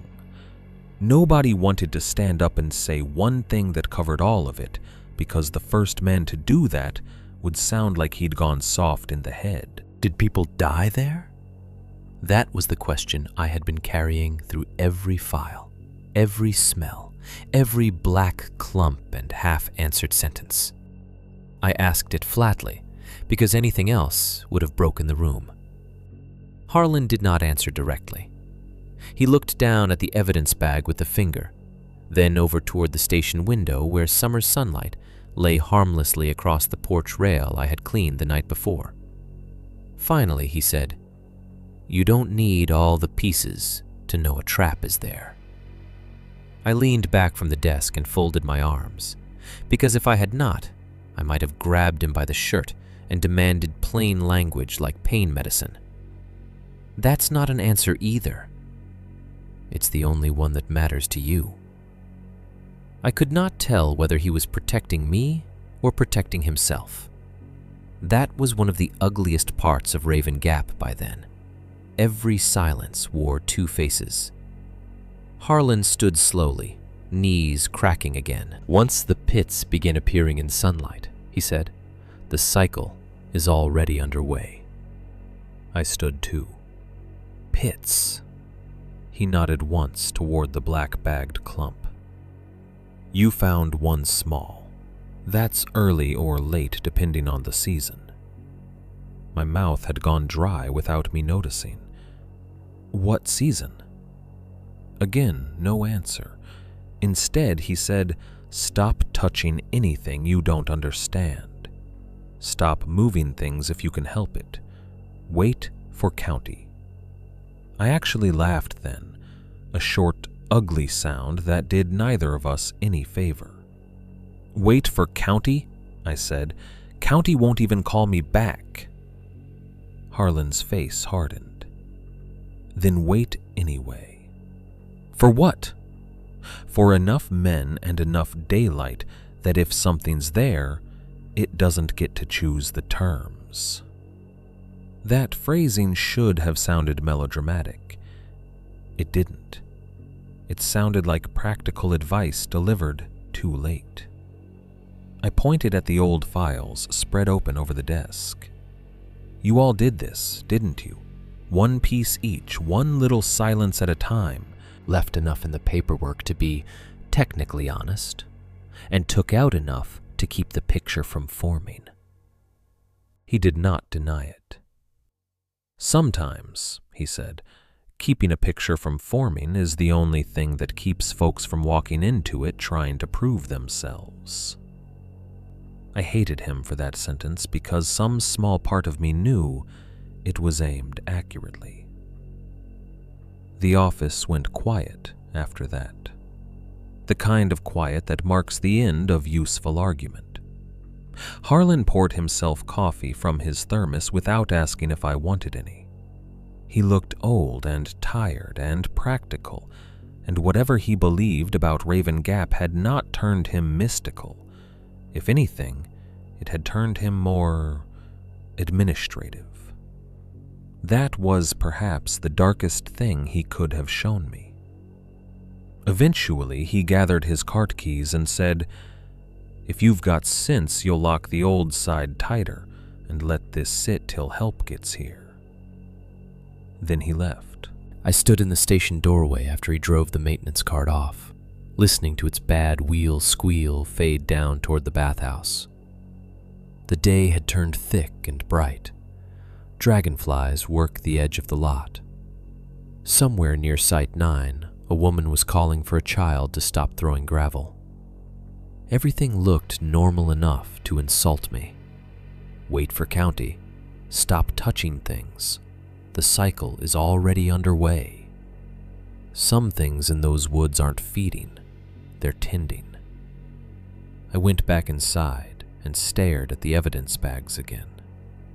The finger looked smaller in daylight and more obscene for it. just a piece, just enough to force a threshold.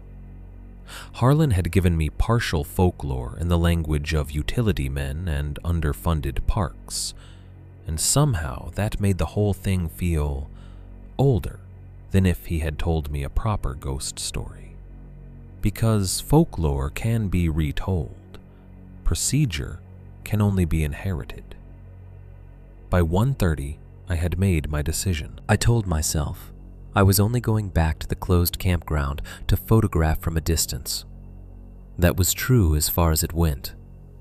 I took the camera, the field notebook, the flashlight, even though it was full afternoon, and left the shotgun behind because carrying it in daylight would have made me feel like I'd crossed a line too obvious to return from. I wanted evidence. I wanted to see if the old ring, the secondary circle, the spur paths, any of it showed a pattern I could still force into language a sheriff or county investigator would not laugh at. Mostly, though, I was done waiting for other people's fragments. The trail to the old side felt hotter than the rest of the campground. Not physically at first, psychologically, the way places gather pressure once your body has learned to distrust them. The closure tape I'd tied up the day before hung slack between two trees, one strip already twisted backward as if it resented being asked to mean anything. I ducked under it and followed the old spur without hurrying. The woods were very quiet. Not dead quiet, worse, selective. I could hear one insect drilling somewhere far off, and a crow much farther away than it should have been. But the path itself seemed wrapped in its own held breath. Heat pressed down through the trees in broad, bright shafts. Dust had settled over the old gravel road in a fine, pale skin. I came around the bend, where the group loop first becomes visible through the trees, and stopped so abruptly my boot slid in the powder. Even from the trail, before I had stepped into the clearing, I could see them. Multiple black mounds, not one, not two, several. They stood out in the full afternoon light around the old central fire ring, dark and rounded and wrong against the washed summer dirt, each one giving off the same thin silver smoke I had first seen from the trailside bundle. Smoke rising straight upward in the hard sunlight, as if the heat of day itself were drawing something out of them. For a long second, I did not move. I had come prepared to document signs, traces, maybe one more clue that could still be written down and filed.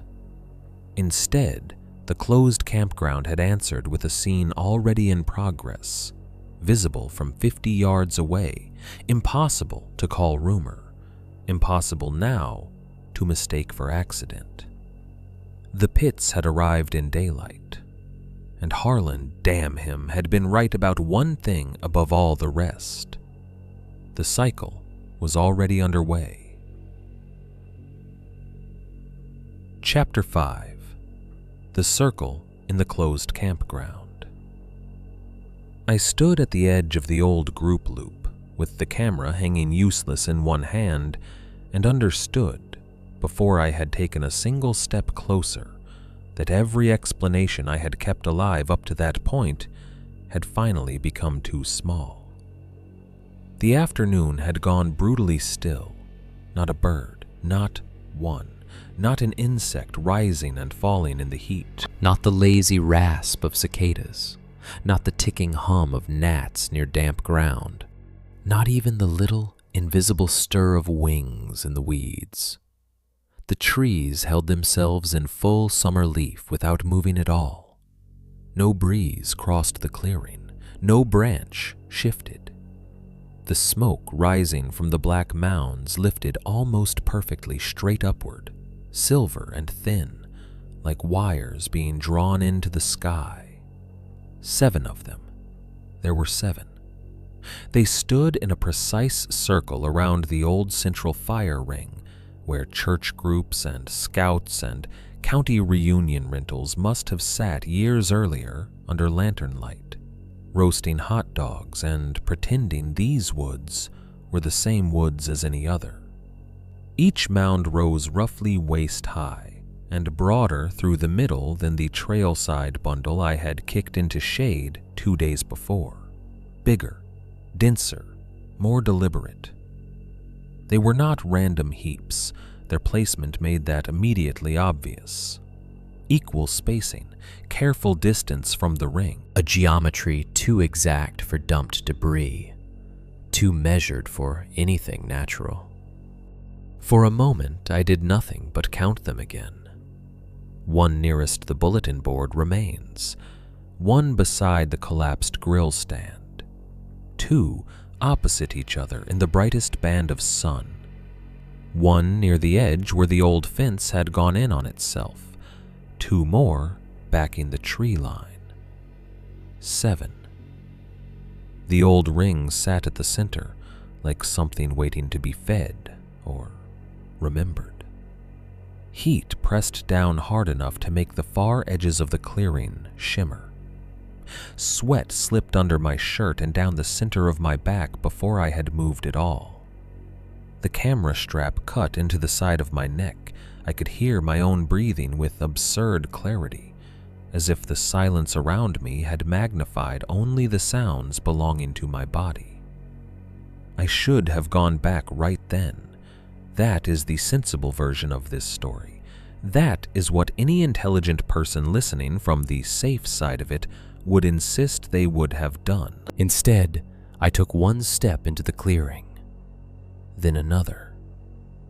The smell found me before the details did. Not a single odor, but layered ones, each ugly enough on its own to dominate a place.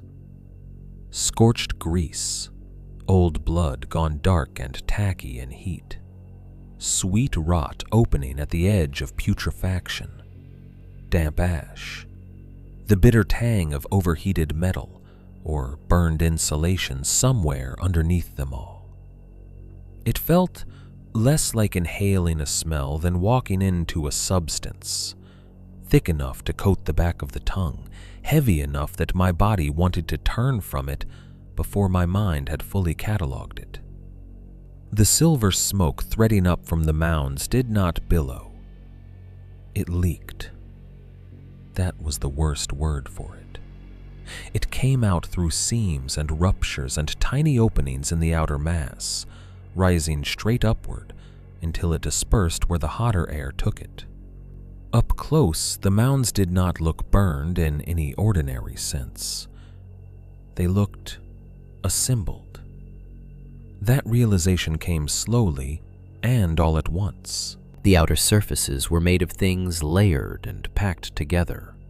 Fur matted into the black, bark strips crossing each other in crude woven bands, root fibers braided through larger structural pieces as if meant to cinch and hold.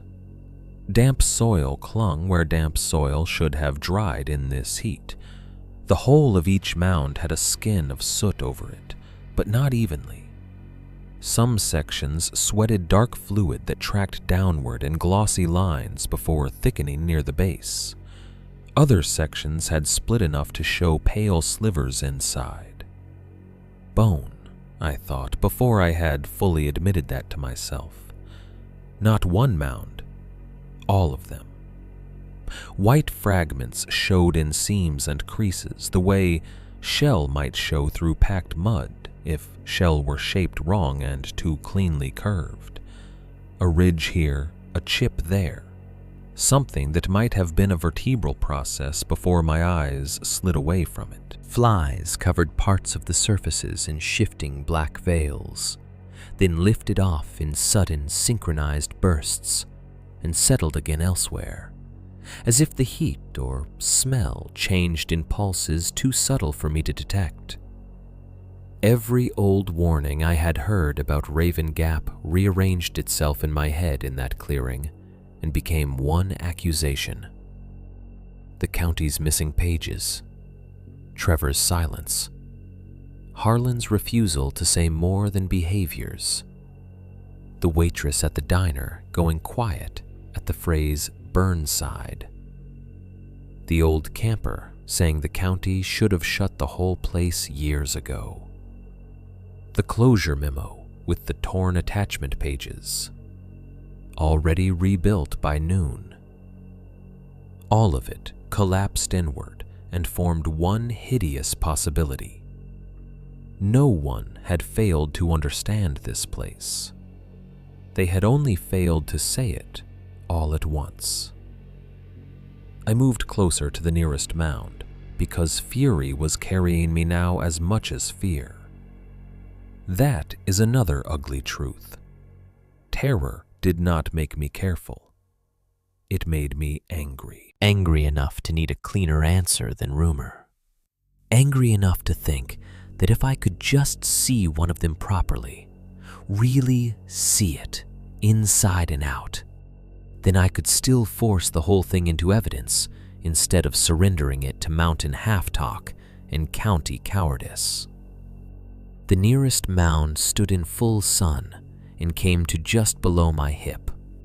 At the base, dark fluid had gathered in the dust and formed a tacky black-brown crescent. A clump of gray fur protruded near the upper right side, not attached like a pelt draped over something, but caught under the layers as if pressed there while wet. The fur had the wrong texture for deer, finer, maybe fox, maybe dog. I did not touch it. I crouched instead and looked along the side where the fibers had separated enough to show depth. Inside was not decomposition in the ordinary way, not collapse, not random animal remains in a pile. There was structure to it. Rib arcs. I saw those first. Curving, pale lengths laid not in full skeleton sequence, but repeated and nested, one against another inside the packed dark mass. Beneath them, smaller, broken vertebrae. Animal, I thought immediately, likely raccoon or fox or something similar, though by then certainty had become a luxury I no longer trusted. Root strands had been wound through those bones and around them, holding them in place with the patience of a bird's nest, magnified into something obscene. My stomach lurched once but held. I moved toward the one mound that had cracked. It sat slightly apart from the others, not enough to break the circle, but enough that the eye found it. A split ran from near the upper third down toward the middle, where pressure or heat had forced part of the outer shell outward by an inch or two. Flies thickened there, lifting and landing in waves over the opening. The silver smoke leaking from that crack was denser than at the others. A sticky dark thread had run from the split and dried along one side like old syrup. I do not know how close I got before the smell became unbearable enough to make my eyes water. Close enough. I remember raising one forearm over my nose and leaning in, despite every part of my body recoiling from it. Heat did not come off the mound the way a live fire gives heat. This was subtler and somehow worse. An internal warmth, insulated and damp. The heat of fermentation and trapped reaction, of rot held in process by something that wanted it there. Inside the split, I saw a latticework of root and fiber holding together what could no longer be called debris. A line of finger bones had been braided into the root mass, not a whole hand, individual phalanges, small and pale and unmistakable once seen at that distance. Too narrow for deer, too smooth for bark, too deliberately repeated to belong to any accident. One had a darker end where tissue or staining still clung in the crease. Another was wedged lengthwise between two thicker roots like a peg. Above them, half hidden deeper in the mound, lay one side of a juvenile-looking skull. Only half. A broken upper portion with one eye socket visible, the fracture line jagged where the other side had ended or been taken. The eye socket itself had been packed full of black fibers. Not dirt. Fibers. Rootlets, fur, soot, and something thread-like woven tightly enough to make the hollow look plugged on purpose. I stepped back so fast I nearly lost my footing. For a second the clearing tipped, not physically, perceptually. The circle of 7 mounds, the old fire ring at the center, the dead still heat, the silver smoke rising with no wind to disturb it. Everything seemed to shift 1 degree away from the world I had inhabited all my life and settle somewhere worse.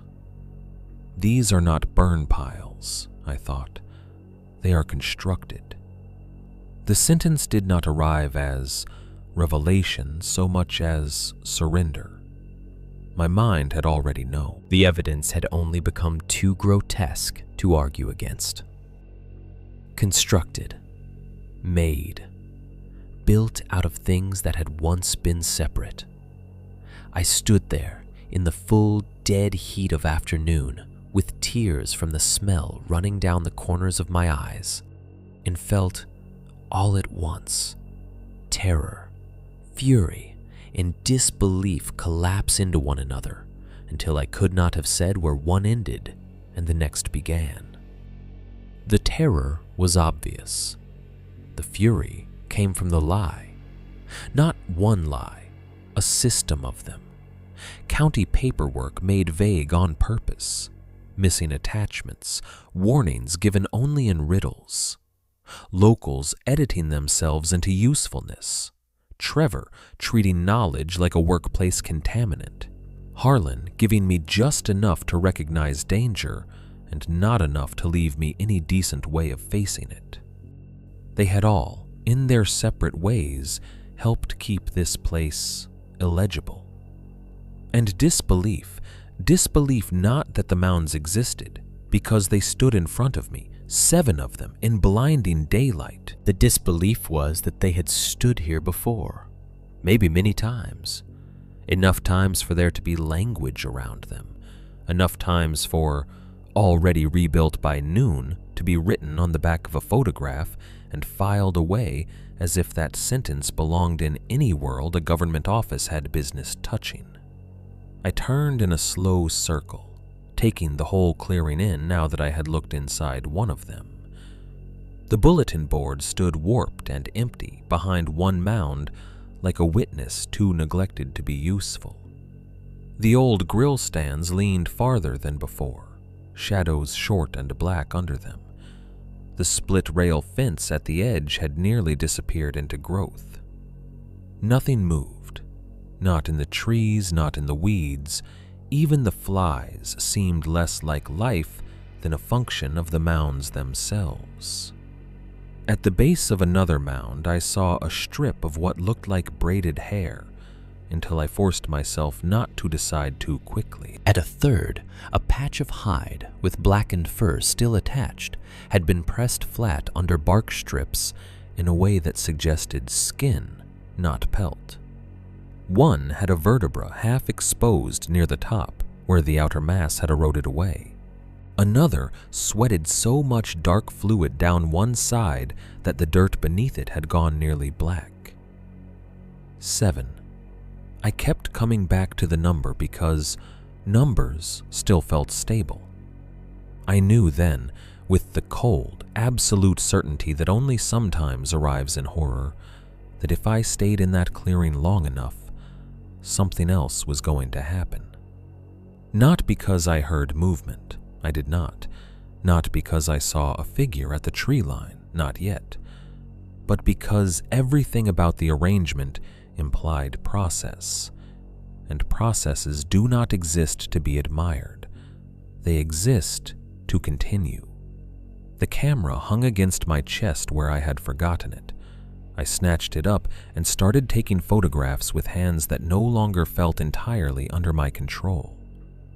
Wide shots first, then individual mounds, then the crack, then the half skull in the split, then the finger bones braided through the roots. The shutter clicks sounded obscenely loud in the stillness. Every click felt like a challenge thrown into a place that had not asked for witness. My mouth had gone dry despite the heat. Sweat crawled under my collar. The smell worked its way so deep into my throat I knew I would taste it later, no matter how hard I scrubbed my tongue. And over all of it, stronger than fear now, was one hard, bright realization. Whatever Raven Gap had been before me, it had already taught everybody around it how to survive by omission. The county survived by delay. The locals survived by saying less. The workers survived by calling it maintenance, closure, liability, reports. And I, standing there in front of 7 smoking constructions made of fur, bark, root, and bone, had finally been given the full shape they had all spent years refusing to carry in one piece. That realization did not make me wiser. It made me reckless. Because once a lie gets large enough, sometimes the only thing left to do is step closer to whatever it has been hiding and force it to admit it exists. And in the dead center of that clearing, under a sky white with heat, the 7 mounds waited around the old fire ring like they had been built for exactly that kind of mistake. Chapter 5. The Circle in the Closed Campground. I should have left the moment I understood the mounds were built. I knew that even then. Knew it in the practical, bodily way you know not to put your hand on a stove after seeing the coil turn red. The camera in my hand was already enough proof for any sane person to retreat with. I had the circle, the smoke, the split one with the skull half visible inside it, the finger bones braided into root mass, the dark fluid running from the seams. If my goal had truly been documentation, I had crossed that line, but fear was no longer the only thing moving me. There are moments when terror and anger stop opposing each other and become the same engine.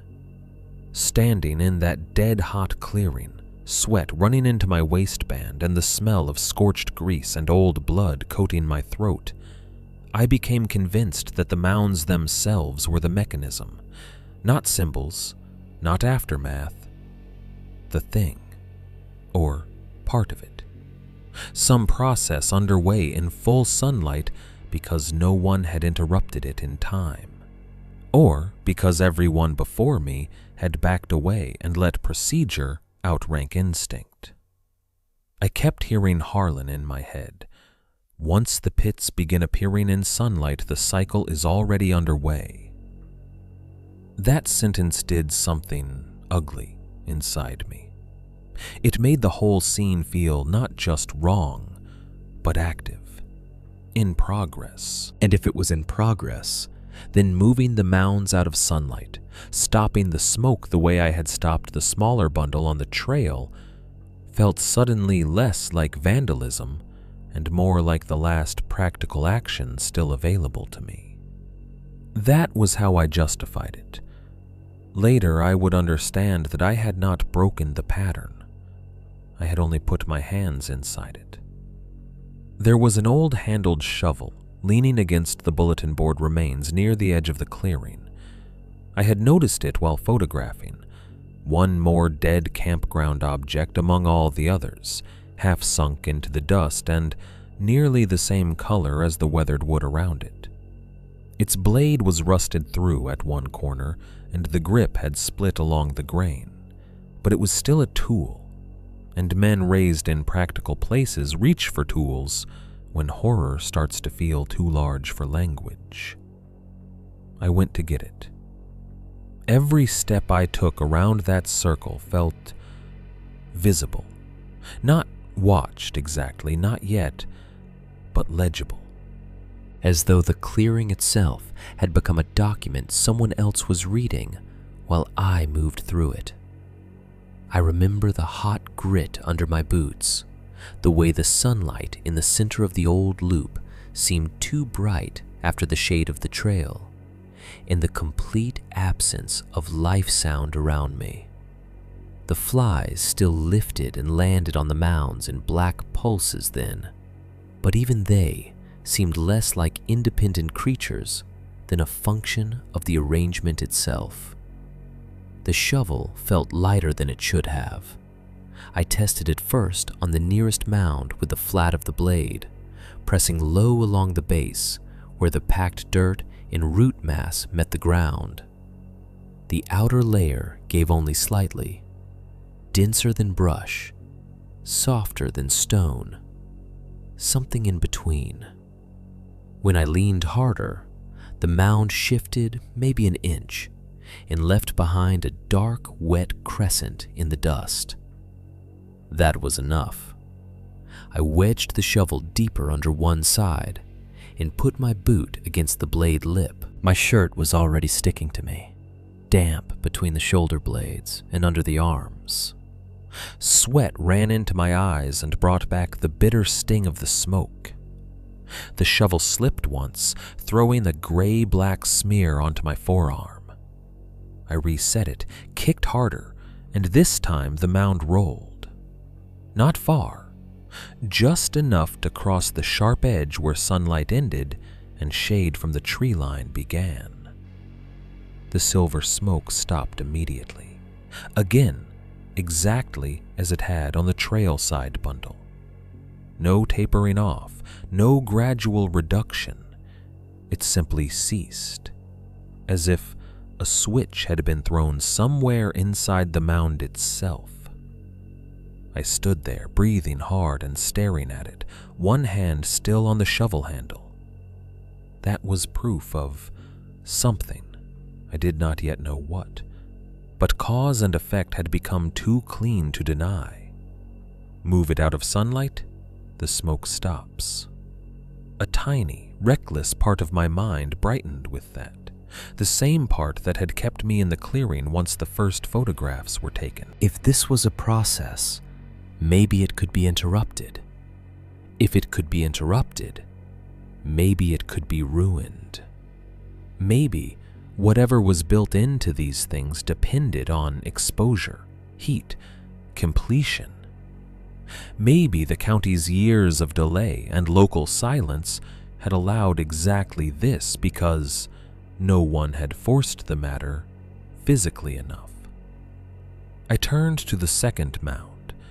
That one was larger through the middle and held together less cleanly. Fur, bark, and dark fibers had slumped along one side where the heat was strongest. A line of thick black fluid ran from an upper seam and had dried almost glossy. I jammed the shovel in low and pushed. Nothing. I tried again with my shoulder against the handle and my boot digging for traction in the dust. The shovel blade skidded free and sprayed grit up my bare forearm. Something in the mound's outer shell split with a wet fibrous sound that made my stomach tighten hard enough to hurt. Not a pop, not a tear like canvas, more like roots being pulled through meat. I backed off, grabbed a dead branch from the ground, and used it as a brace against the upper side while levering the shovel under the base.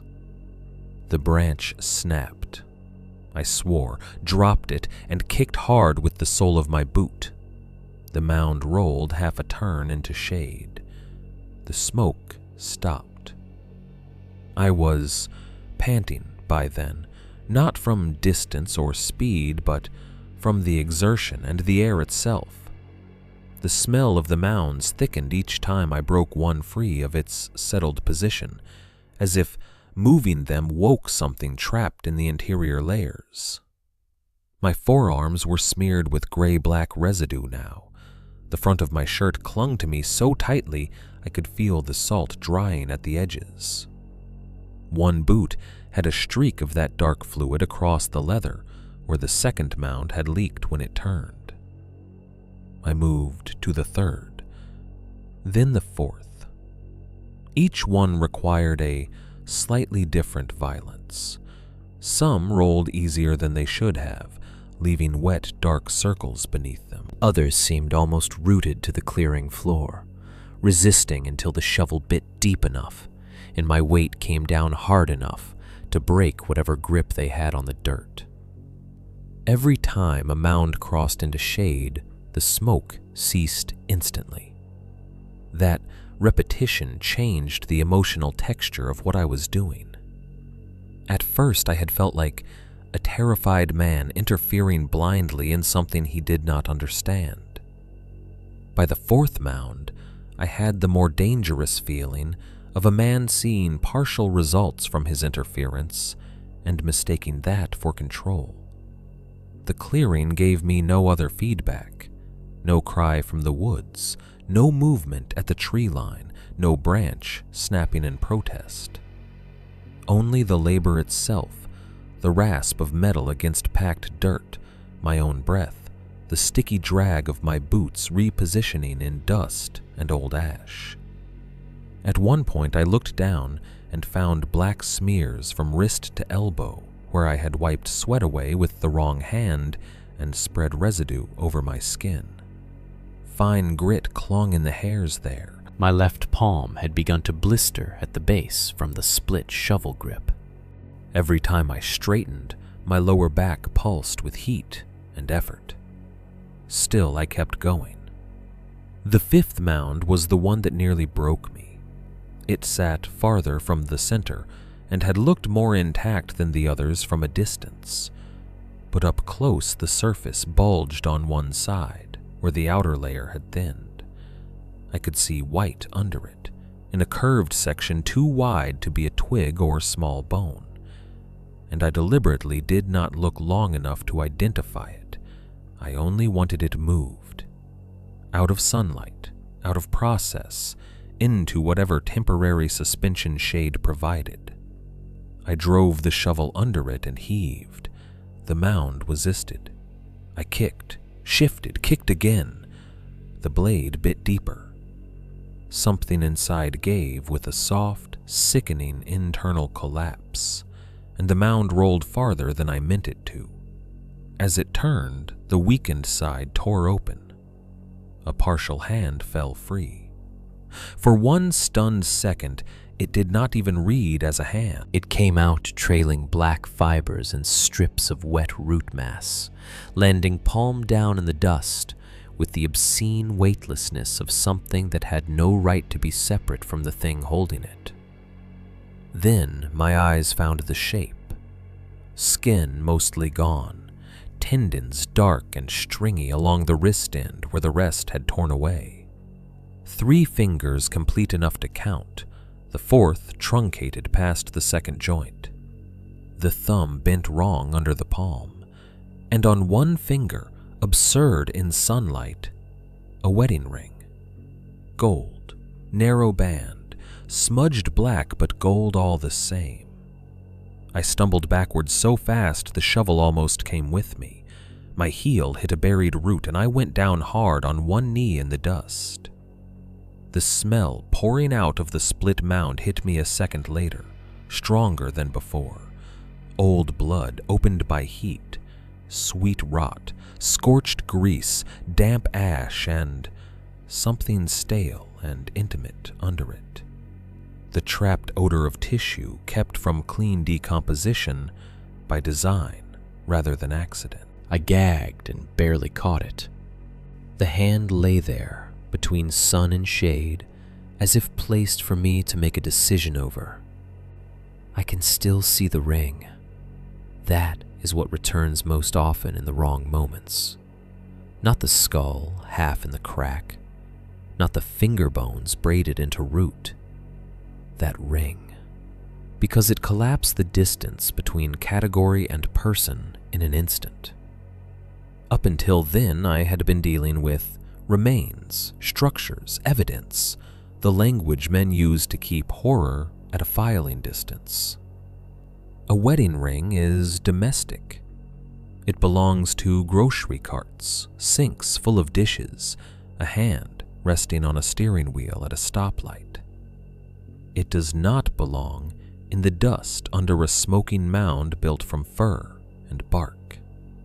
I was very close then to simply leaving, not because I had come to my senses, because my mind had gone too far in the other direction and begun to fail. The clearing felt overbright, almost white at the edges. My pulse hammered high in my throat.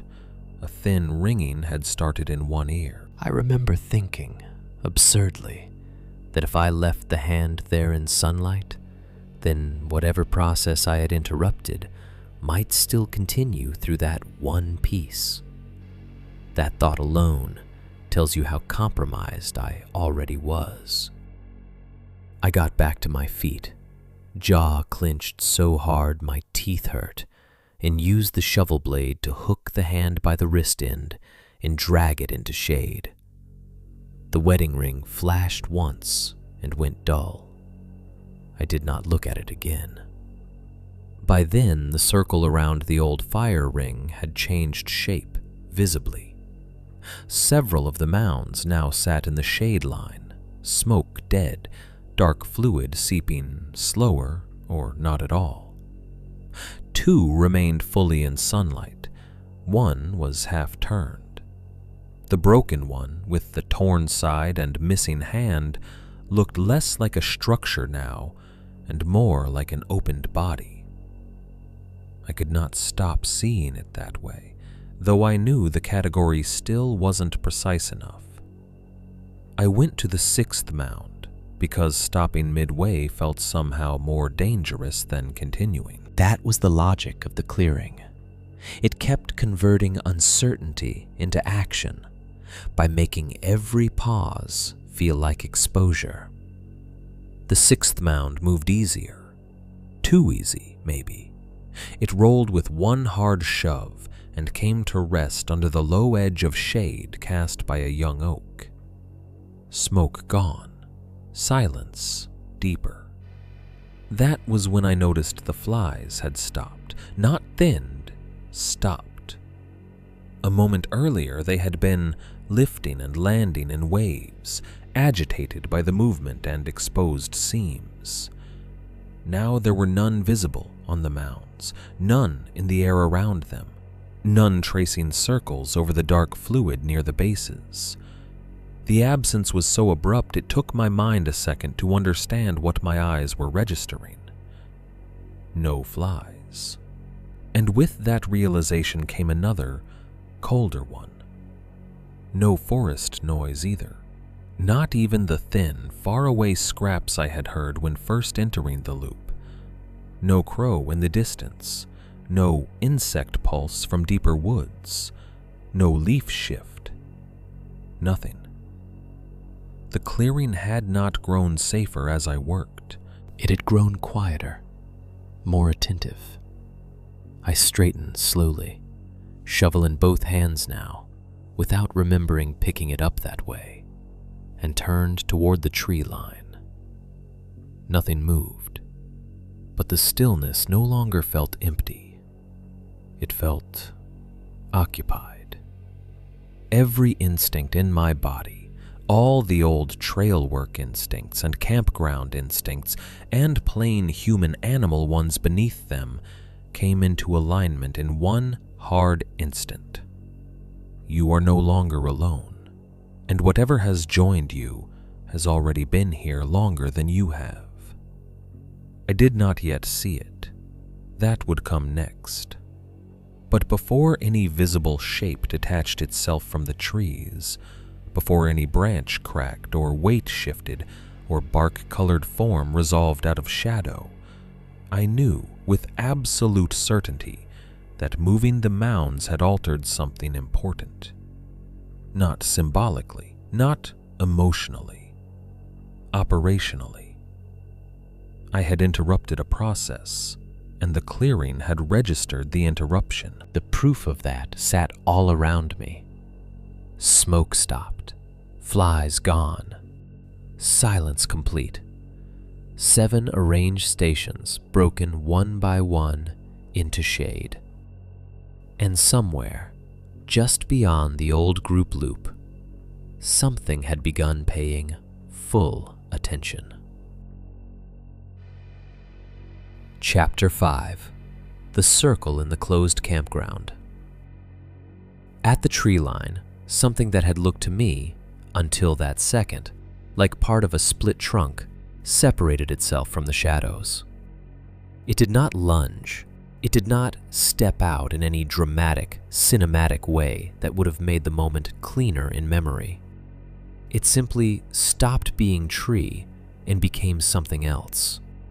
And that slow correction of understanding was worse than any sudden reveal could have been.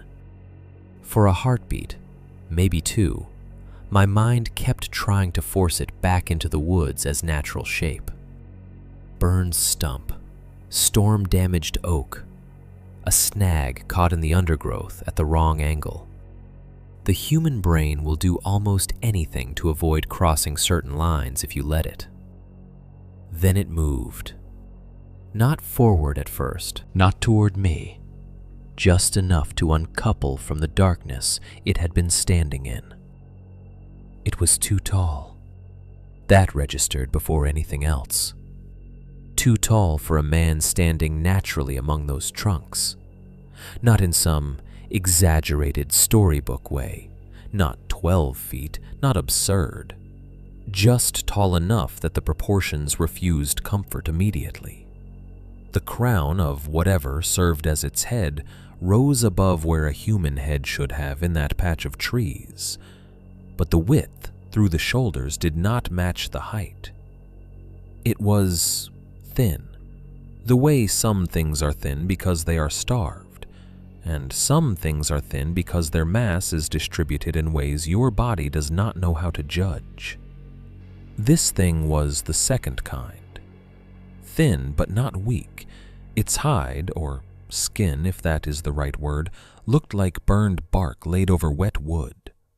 Not rough in a dry way. Slick in places, fibrous in others, black-brown and ridged, as though made out of something once vegetal that had learned to imitate anatomy without surrendering its original texture.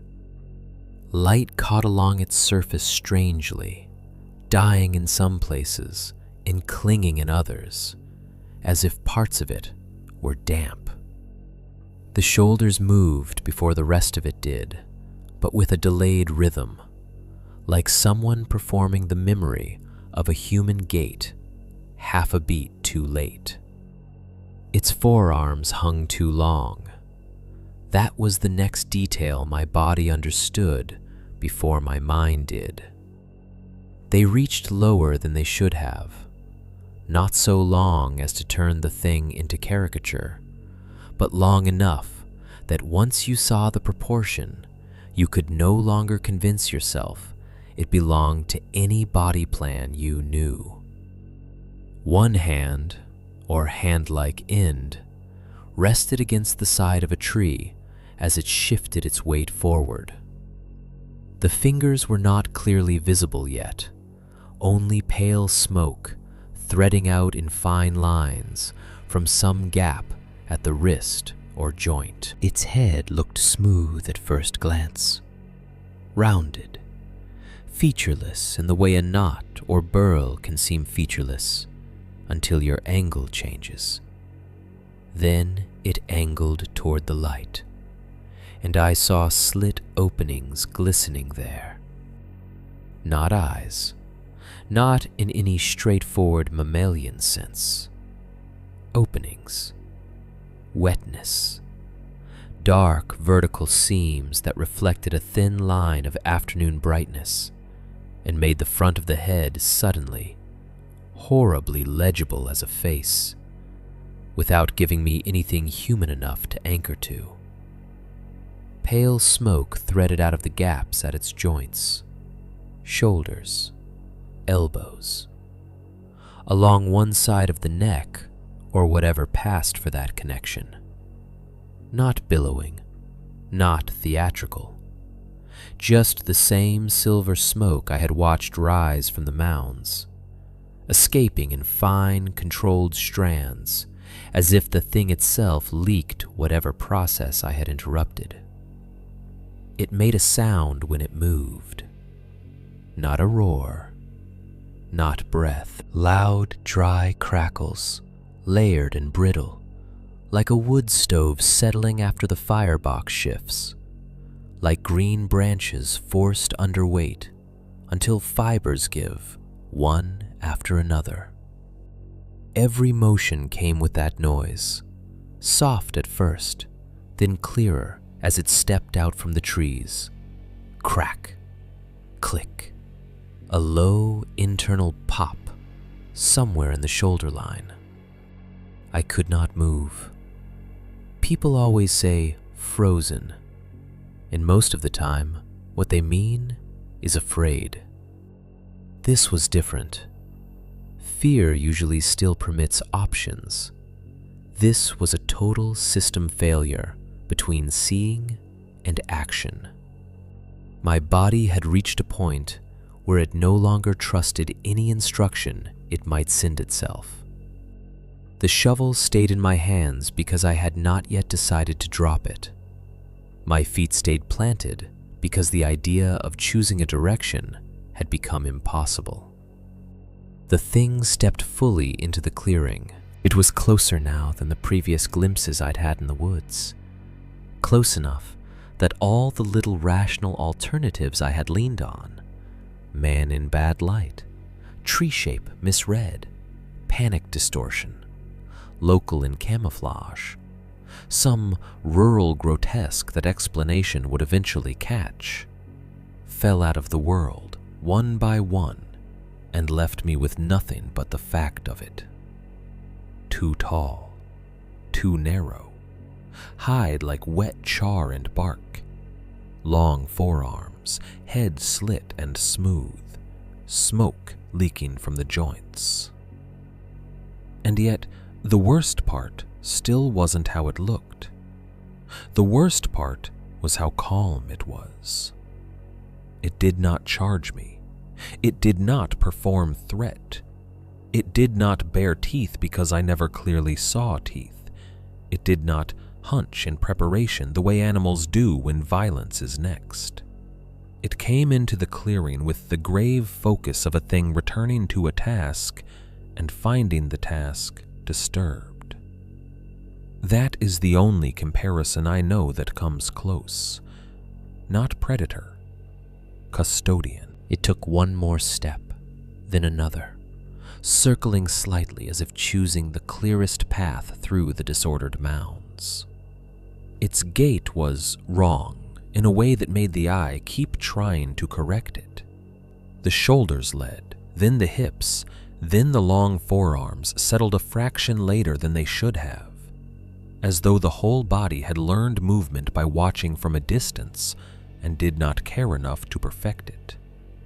It passed within 15 feet of me. I know the number because afterward I measured the clearing and where I had been standing with the broken hand and shovel.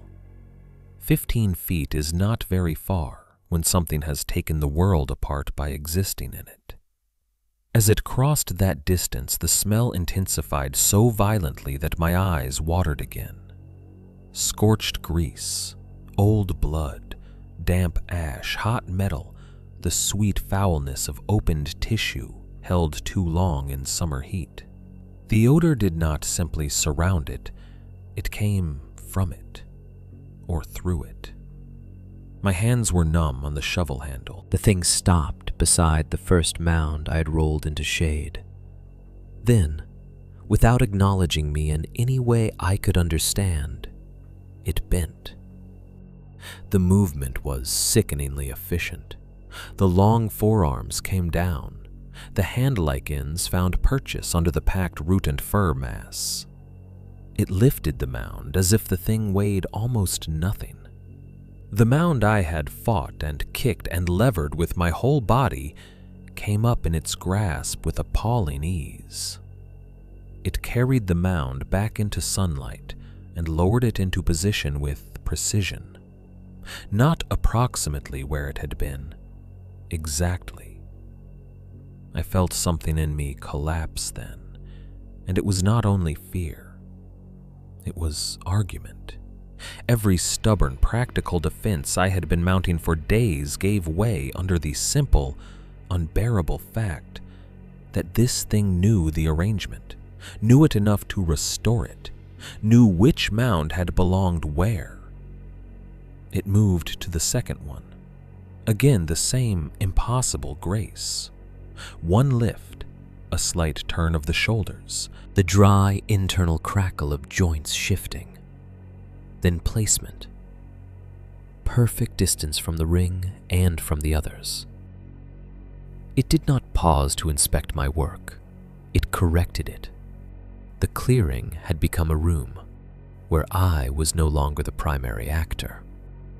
One by one, it began putting them back. Each mound returned to sunlight. Each one resumed smoking almost at once.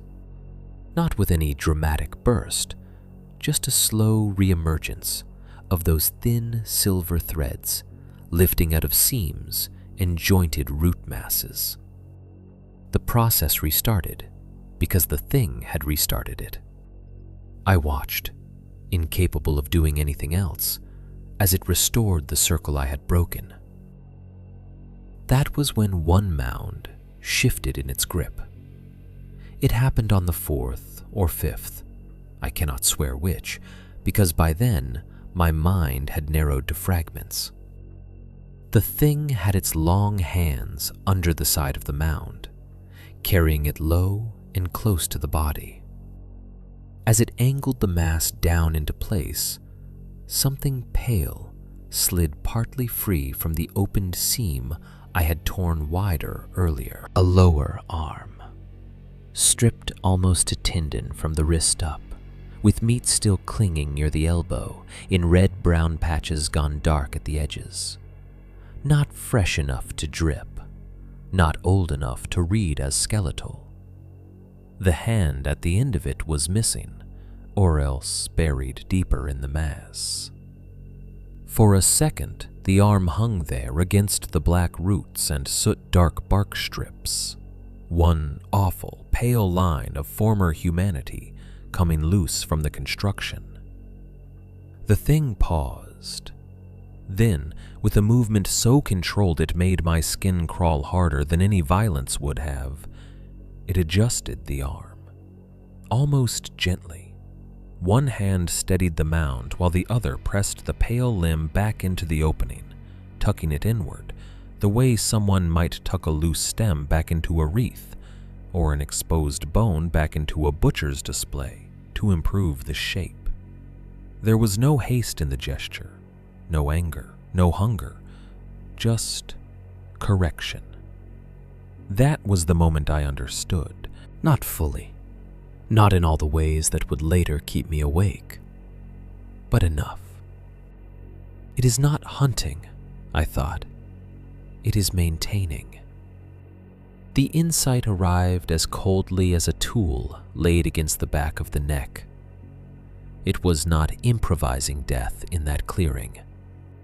It was not dragging random kills there out of animal instinct or territorial madness. This campground was not where things happened to die. It was where they were processed, arranged, set in order. All the old stories and weird reports and missing pages and half explanations snapped together in that instant with such brutal clarity that I nearly choked on it. Dogs getting loose, dead animals at fire rings, heat in the woods, things rebuilt by noon, closure memos with the real reasons ripped off them. It had all been fragments of the same mechanism, observed from different angles and edited down until no one had to say what the mechanism was doing. The thing turned its head toward me, not abruptly, not like it had only just noticed I existed, more as if my presence had already been accounted for, and it was now checking one final detail before continuing. The slit openings in the face caught the light again. Whatever wetness lay in them glistened darkly. No emotion reached me from that gaze because emotion requires a shared frame, and I had none for what it was. But intelligence was there. Purpose. Calm. The kind of attention a person gives to an interruption too minor to alter the task, but significant enough to catalog. I had the sickening impression that it was not deciding whether to kill me. It had already decided I did not matter enough. Yet. That thought shattered whatever paralysis still held me. I dropped the shovel and ran. No strategy, no backward caution, no measured retreat to maintain visual contact. All the things one learns about moving through rough ground vanished under a much older command. Run.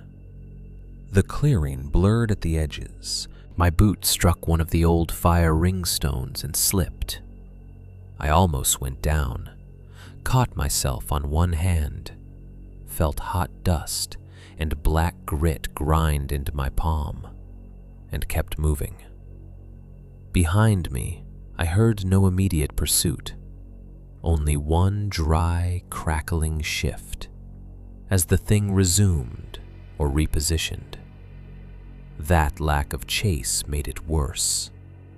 It let the full weight of the realization travel with me unbroken.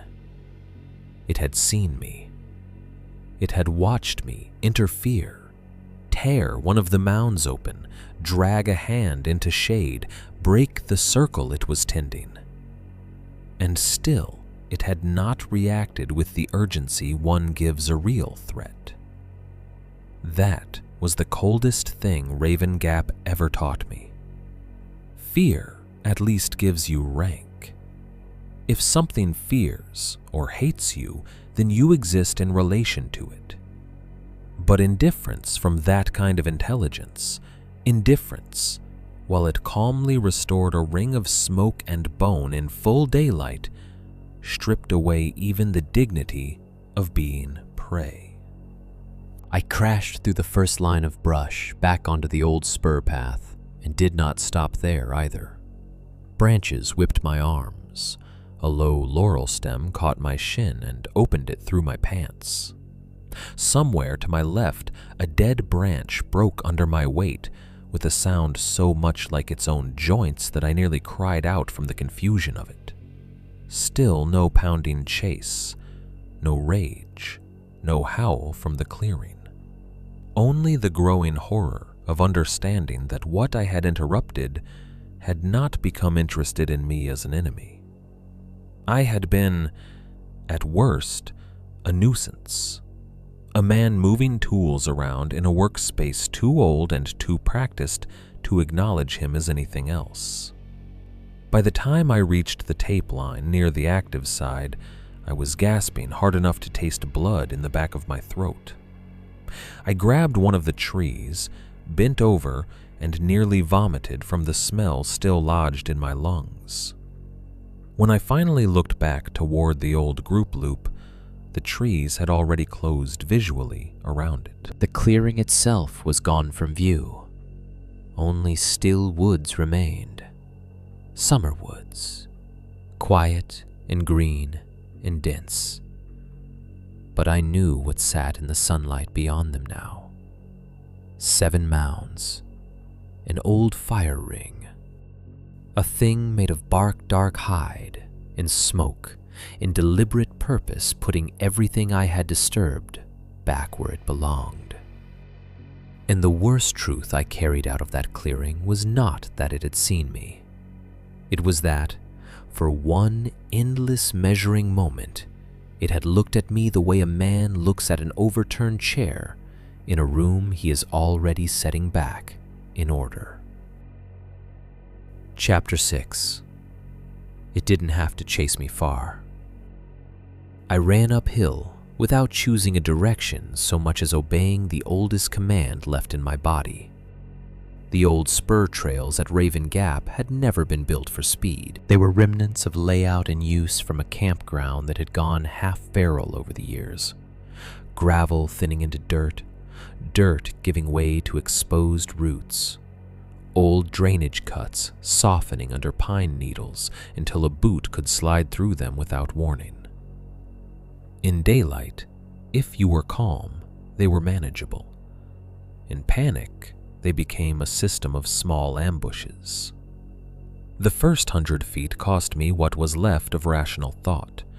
I tore through the edge of the old group clearing and hit the spur road at an angle, one shoulder clipping a half-rotted signpost hard enough to spin me. Gravel shifted under my boots. Dust came up around my shins. Somewhere behind me, in the clearing I had just fled, there was one dry burst of crackling like a stove settling after a hard log falls inward. Then another sound answered it from deeper in the trees. Not a full charge, not pounding pursuit, movement, but irregular. Long impacts spaced too far apart for a human sprint. Deadfall snapping under weight that did not seem to need to hurry. One heavy step, then silence. A sharper crack somewhere off to my right, then nothing. Then another impact, farther ahead than it should have been if it had remained behind me at all. That was the first clue, though I did not understand it yet.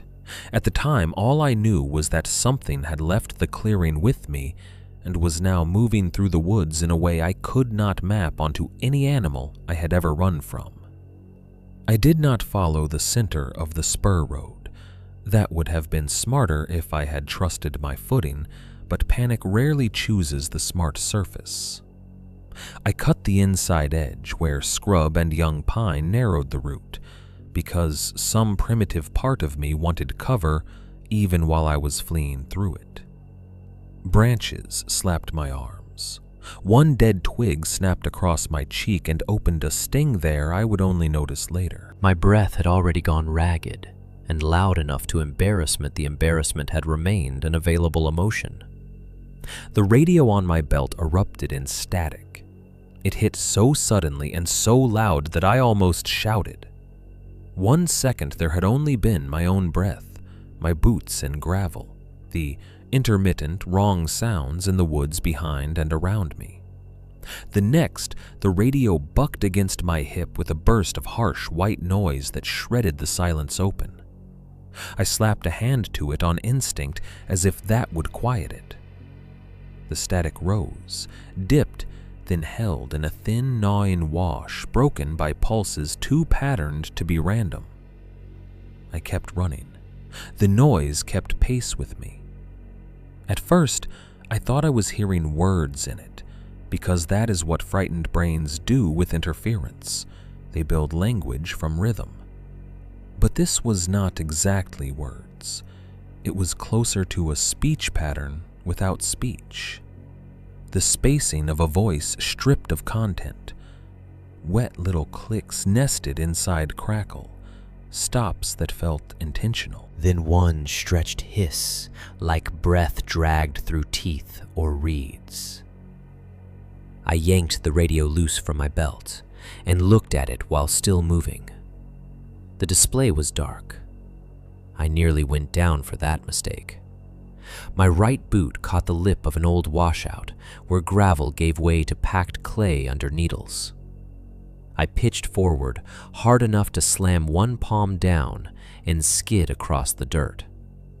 The flashlight flew from my hand and spun into low brush. For one blind instant, all I had was the static shrieking at my hip, the smell of hot dust in my face, and the certainty that if I did not get back up immediately, something would put a hand, if it used hands, between my shoulders before I could. I scrambled up with my cut palm full of grit and blood. The pain came sharp and bright enough to focus me for half a second. I found the flashlight beam wobbling in the brush, grabbed it, and kept moving without checking the damage. Behind me, another long impact landed somewhere in the trees, uphill and to the left. Too far left. That should not have been possible if the thing had come straight out after me from the clearing. I ran harder. The hot burn smell surged again, so strong this time it seemed to hit me in waves. Scorched wiring, brake metal, burned leaves. Then it would fall away for 3 or 4 steps, only to bloom again from a different angle, as if the thing making it was moving not merely behind me, but around me. My throat tightened against it. Sweat carried the smell into my own shirt and made me feel contaminated by proximity. The spur trail forked ahead, one path climbing more directly toward the family loop, the other curving lower through denser stands before rising near the bathhouse. I chose the uphill route because it was shorter, and because the open parts of the active campground existed in my mind then as safety, even if only by witness. The trees thickened on the first rise. That was where the second stumble came. This one was worse, because I saw it coming and could not stop it. A black root crossing the path, polished smooth by years of boot traffic, caught the toe of my left boot as I tried to leap a shallow rut. I half cleared it, landed wrong, and twisted hard enough that pain shot up through my ankle and nearly folded the leg. I crashed shoulder first into a pine sapling, bark scraping my upper arm through the shirt, then pushed off it before momentum and terror could combine into collapse. Somewhere behind me and slightly below, deadfall snapped in a fast run of brittle sounds. Then silence. Then one crack directly ahead. I froze. Not because I chose to, my body simply stopped itself at the sound of something impossibly large and brittle moving where open trail should have been. The radio spat static again, this time inside it. For one shuddering beat, I almost heard a phrase. Not words I could repeat. Nothing that would withstand writing down. Just cadence. A close, sticky rhythm like syllables trying to push through a throat built for another purpose. I tore the radio from my belt and threw it into the brush. The static cut off at once.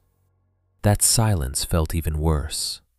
I stood in it for 1 second too long, chest heaving, flashlight beam shaking over dust and roots and the narrow rise of trail ahead. My cut palm left a wet, dark smear on the flashlight grip. A thread of blood ran off my wrist. And then, because paralysis can only hold so long when death still seems mobile, I looked back. Only once. That was all I could bear. 30 or 40 yards down slope and off to the right, passing between 2 trunks in the same direction I was moving, I saw the tall shape. Not fully, not with the full, hideous intimacy of the clearing. A crossing glimpse. Bark dark body and the wrong shoulder line, the long forearm angle, the pale thread of smoke leaking as it moved. Too fast for its size. That was what my body understood before anything else. It covered the distance between trees with a smooth, almost effortless shift that made all ordinary comparisons collapse. Not sprinting, not lunging, not flailing through brush. Crossing. Parallel to me. Not closing fully. That realization hit with such force it nearly made me stop again. It was not running straight behind me, because it did not need to. It was pacing me through the woods.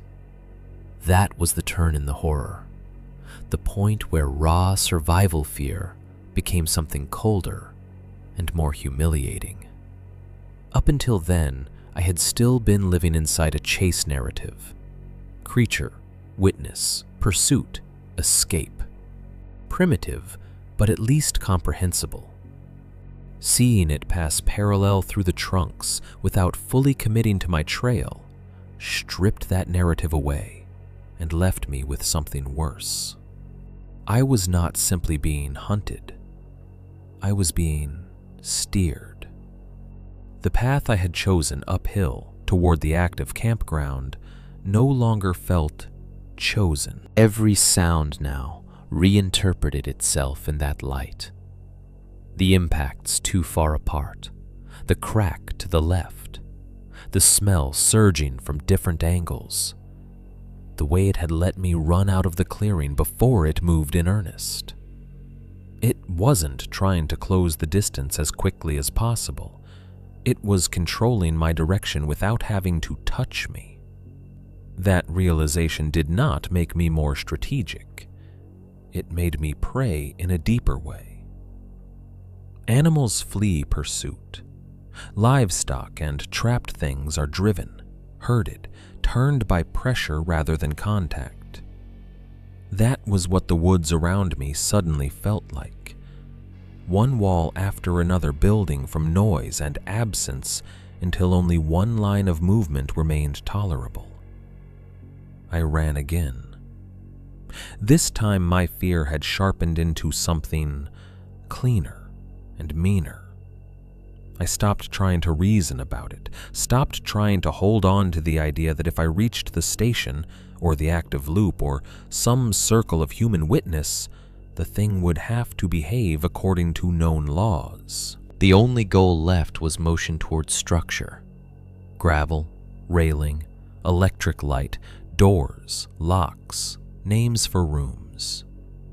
The trail pitched upward steeply enough that my calves burned. My lungs scraped. Sweat flooded my eyes and carried grit into them. I wiped at one with the back of my wrist and smeared dirt and blood across my face. Once I thought I heard the dry crackling almost at my shoulder and nearly veered off the path into Laurel.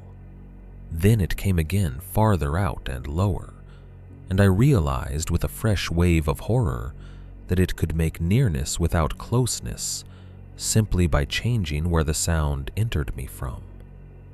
Ahead, through the trees, I saw the first sign of the upper spur junction, an old split rail section caved inward and silver with weather. Home, my panicked body told itself, not safety, never that word, just structure, human arrangement. I hit the upper spur at speed and slid in the loose gravel, catching myself on the post of one of the closure signs. The orange signboard swung hard on its bolts and slapped back against the stake with a hollow smack. That sounded absurdly normal in that moment, so normal that it nearly made me laugh from the violence of contrast. No voice called after me. No heavy footsteps pounded in a final charge. Only one last, long impact in the trees behind and slightly downhill. Then another dry crack, and then the smell fell away as if some invisible line had been crossed. I did not trust that line. I did not slow. I took the remaining stretch to the station, half stumbling, half sprinting, shoulder clipping brush, boots throwing gravel, chest tight enough that black pricks began needling at the edges of my vision. By the time the station roof came into view through the trees, all of my thoughts had collapsed into one stripped-down animal conviction. Whatever had come out of the clearing did not need to catch me in the woods to control where I ended up. That was the thing I carried with me, harder than the image of its body. Not that it was stronger, not that it was stranger, not even that it had watched me, that it had shaped my flight. And somewhere between the old group loop and the station yard, I understood the true ugliness of Raven Gap for the first time. A place can train you long before it kills you. Chapter 6. It didn't have to chase me far. The station came into view through the trees in pieces. First the roofline, sun-bleached and low behind the last band of pines. Then the porch rail. Then the Coke machine, standing black and square beside the steps, like something patient enough to outlive every bad summer the county ever put through that place. The whole sight should have hit me as relief. It didn't. By the time I cleared the last stretch of trail and stumbled into the station yard, my pulse was too far gone for relief to form cleanly. My chest hurt. My left palm was open and slick with blood and grit from the fall on the spur. Dust had dried inside my mouth so completely that my teeth felt furry. The smell of hot wire and scorched leaves had fallen off somewhere behind me, but the absence of it only made me more certain it could return whenever it wanted. And the front door of the station was standing open. Not wide, just enough. A dark wedge between the frame and the screen door. The kind of casual opening that says someone passed through recently and did not bother to leave things the way they found them. I stopped dead in the gravel. I knew I had locked that door before going down to the closed side. I knew it the way you know where your keys are after checking them twice, because fear has already taken too much else from certainty. I had shut the office, checked the latch, and taken the ring of county keys with me. There was no room in memory for confusion on that point. Still, there the door stood. Open. The yard around it was empty.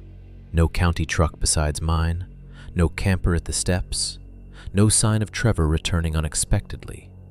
The family loop farther off looked normal at a distance. Small movements, colored shirts, the harmless geometry of people carrying coolers and folding chairs. But the station itself sat strangely apart from all that, as if a line had been drawn through the air and only one side of it remained in the same world. I did not want to go in. That is the plainest truth. The thing in the clearing had not chased me directly. It had paced me, guided me, shaped my route without urgency. Seeing the open station door at the end of that route made every piece of me understand all at once that my arrival here might not be a victory. It might be the final intended step. But the truck keys were inside. The field notebook too, the report drafts, my wallet, the bunkroom duffel with the little bit of life I still called mine. Men like me are raised badly for certain kinds of horror. We are taught that if our things are inside, we go inside after them, that retrieving what belongs to us counts as reason enough to push through fear. So I went. The screen door creaked as I touched it. The office air hit me immediately and was wrong before I could name why. It was hotter than outside. Not just stuffier, not merely closed-up heat from an underfunded county building in summer. It felt held, pressed inward, as if the room had been breathing some other atmosphere and had not yet finished with it. I stood just inside the threshold, flashlight in one hand, the other flexing uselessly around pain from my cut palm, and took the room in, piece by piece. Black dust on the floorboards, not everywhere, in tracks, drifts, and half-swept streaks, as if something had moved through the office, shedding soot or ash, and then paused long enough in a few places to leave more of itself there. The dust showed clearly against the old yellow-brown boards, and under the edge of the rug by the desk chair. One of the trail maps had been torn from the wall. It hung by 2 thumbtacks from one top corner, the rest curled down over itself, paper creased and split where it had been yanked. The pegboard behind the desk had a gap on it where a tool or key ring had been knocked off and not replaced. 2 filing drawers stood open a few inches each, not enough to look ransacked by a person searching in haste, more like they had been pulled and left there without interest in what was inside. On the desk, one of the old incident folders lay open. Not one I had left there. I knew that too. Its pages had been shifted around and spread just enough to show bits of the old reports underneath. Typed lines, county letterhead, the yellow edge of a Polaroid backing. On top of them sat a blank incident form, perfectly centered in a way no distracted clerk or angry intruder would have bothered with. Stamped across the upper third of the form was a black handprint. It was not the blurry kind of transfer you get from sooty skin or a dirty glove pressing too lightly. It was a full impression. Palm pad, fingers, heel of the hand, recognizably hand-like in the broad sense, but wrong in every proportion that mattered. The palm narrow and long, the fingers spaced too far apart, each one thinner than a human finger should have been, tapering toward the ends at a slightly unnatural angle. The print had dried matte over the white paper and left tiny cracks at the edges where whatever residue made it had thickened unevenly. I stared at that handprint longer than I should have, because it was somehow more intimate than the mounds had been. The mounds belonged to the clearing, to the old group loop, to a space already marked off in my mind as contaminated and outside ordinary use. This was paperwork, human order, a blank county form waiting for a problem to be named, and across it the shape of something hand-like, saying, without language, that it understood exactly where to leave its mark. Then I saw the tooth. It lay just beyond the form, near the edge of the desk blotter, pale against the dark wood. Clean now, or cleaner than before, the curved crown catching a sliver of light. The same tooth I had wrapped and tucked into the back sleeve of my field notebook in the bunk room. The same tooth I had not brought into the office with me. For one impossible second, my mind tried to solve that in some small way. Maybe I had moved it myself and forgotten. Maybe it had fallen from the notebook earlier. Maybe Trevor... No. I had left it in the bunk room. I knew I had. Seeing it there, on the desk, was the first moment the station stopped feeling violated and started feeling addressed. Not entered, addressed. Whoever or whatever had arranged that desk had not made a mess at random. It had selected things. The old incident folder, the blank report, the handprint, the tooth. It had turned the office into a sentence I could not yet read fully, but understood enough to fear. My body had begun shaking again without my permission. Not the wild animal tremor from the run. Finer than that. The deep muscle shake that comes when every system has been redlined too long. I moved. Keys first. They hung from the hook by the wall where I had left them that morning. One bright point of ordinary reality in the room. I snatched them down and stuffed them into my pocket. The shotgun stood where I had leaned it, near the filing cabinet, before going to the closed side. I took that too. The metal felt hot, though maybe that was only my hand. Then the backpack from the chair behind the desk, half-zipped and stupidly domestic with its spare socks and charger cable inside. Then the field notebook, which lay near the torn map, with 2 pages bent backward as if someone had thumbed through it from the wrong side. I did not check whether the envelope at the back still held anything. I only shoved the notebook into the backpack and shouldered it. The office seemed to have narrowed around me while I was collecting my things. The air held that hot burn smell too, faint but present beneath dust and paper and old coffee. I could hear no campground noise anymore, even though it was still daylight outside. Only my own breathing, too loud, and the small dry noise of one open drawer settling another fraction of an inch under its own weight. Then came the first knock. Hard, single, from the back room. It landed through the station like a board dropped flat against a wall. Not on the back door, not at the window. Inside the structure itself, in that narrow hall beyond the office leading toward the bunk room and utility space. I froze, with the shotgun half raised and the backpack only one strap on. A second knock came 3 beats later from a different direction. Utility hall this time, deeper in, not louder, more deliberate. Then silence. I stood there, staring into the dark rectangle of the hallway, as if another human shape might appear there and redeem the whole thing into some smaller nightmare.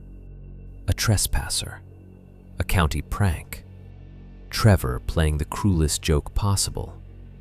Anything with a familiar body plan and motives ugly enough to still fit civilization. Nothing appeared. The silence after those knocks was total. Not a creak of old plumbing, not a settling board. The station itself seemed to be listening. I thought about checking. That thought existed, however briefly. Shotgun in hand, hallway 10 feet away, proof one way or another if I just moved toward it. That was the path my old self would have insisted on. The man who still believed danger rewarded directness. The man who still thought a thing became manageable if you forced it into clearer sight. But something more honest had taken root in me by then. Checking the hallway would not reveal a problem. It would accept terms. So I backed toward the front door instead, slowly, eyes on the hall. Shotgun trained too low because my hands would not settle. One heel finding the threshold by feel, then the next. That was when something touched the other side of the frosted office window, very lightly. 5 dark lines slid down the glass, not slammed, not clawed, just contacted and drawn downward with the sort of gentle pressure someone might use to test whether a pane had cooled after sun. The frosted glass blurred all detail except shape, but shape was enough. 5 lines, slightly spread, too long. The residue they left was black and moist for a second before dulling to gray. I made a sound then, not a scream, something smaller and more humiliating. Then I was out the door. The screen banged hard behind me and bounced off its spring. Gravel shifted under my boots as I backed into the yard, still facing the station, still expecting some further movement at the window or in the doorway. None came. The office stood open behind the hanging screen, hot and still, and full of things that had been arranged to be found. The black handprint on the blank report, the tooth on the desk, the knocks from inside the hall, the 5 lines on the glass. What frightened me most in that moment was not the possibility that the thing from the clearing had reached the station before I did. It was the unmistakable sense that it had understood exactly which human objects mattered enough to place in the pattern and wait for me to see. Chapter 6. It didn't have to chase me far. I never finished the shift. That sounds cleaner than the truth, cleaner and more deliberate. As if I stood in the gravel lot outside the station, weighed my options like a sensible man, and made a formal decision to abandon post for reasons any court or supervisor would have accepted. What actually happened was uglier. I backed away from the station until the gravel under my boots changed from the packed pale dust near the porch to the looser, red-streaked spread of the lot. And somewhere in those few steps, something inside me gave up on the idea that there was still a version of this I could contain by staying put. The office door hung open. The screen door rocked once, then settled. Through the frosted window, I could still see the blurred gray tracks where those 5 long lines had slid down the glass. No shape followed them. No second touch came.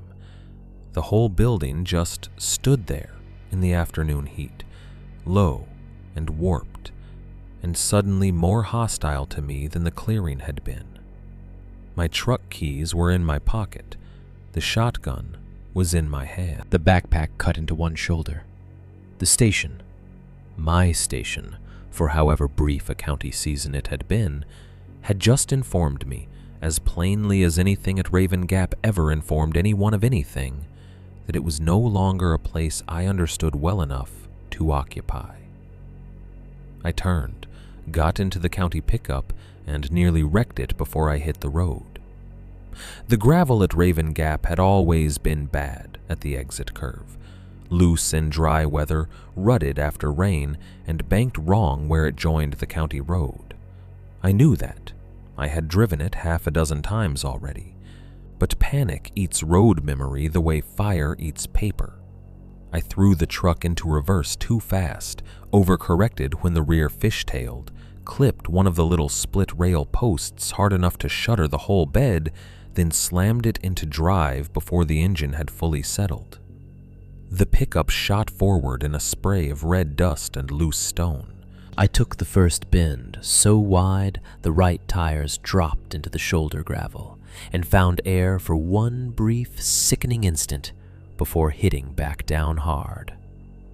The shotgun slid off the bench seat and struck the floorboard with a crack that sounded, in my ruined nerves, too much like one more knock from inside the station. I flinched so violently at that sound I nearly lost the wheel again. I do not remember the first 2 miles of road in proper sequence. Only pieces. Pine trunks flicking past too fast between the windshield posts. The county badge lanyard on the dash swinging wildly.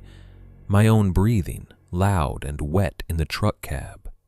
The radio dark and silent because I had not turned it on and could not have tolerated another human voice if someone offered one. At one point I looked in the rear view mirror and saw only the road behind me and a heat shimmer over the gravel. No following truck, no shape in the tree line.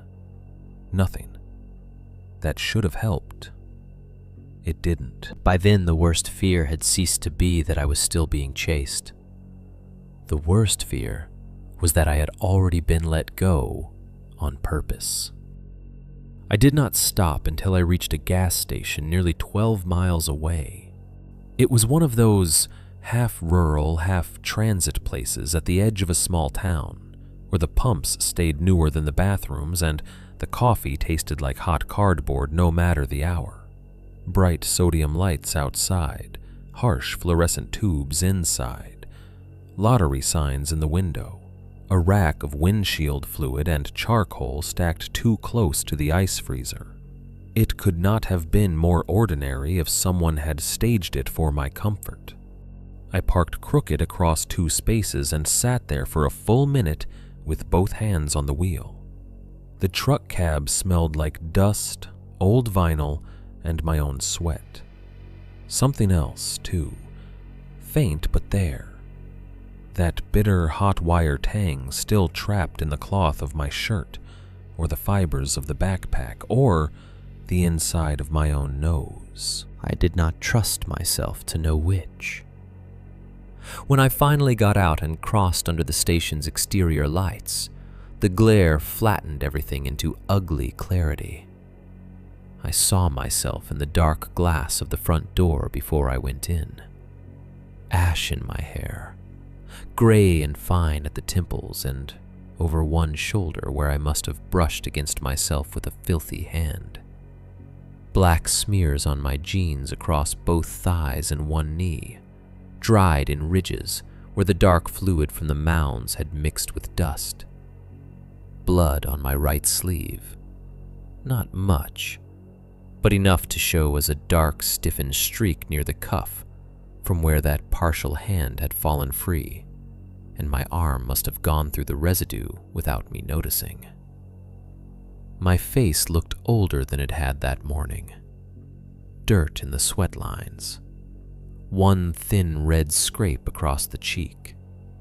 Eyes too wide and too bright in the fluorescent spill. A clerk looked up from behind the register when I entered, and then immediately looked down again with that practiced rural discretion people use when they think whatever happened to you is either none of their business or too much of it.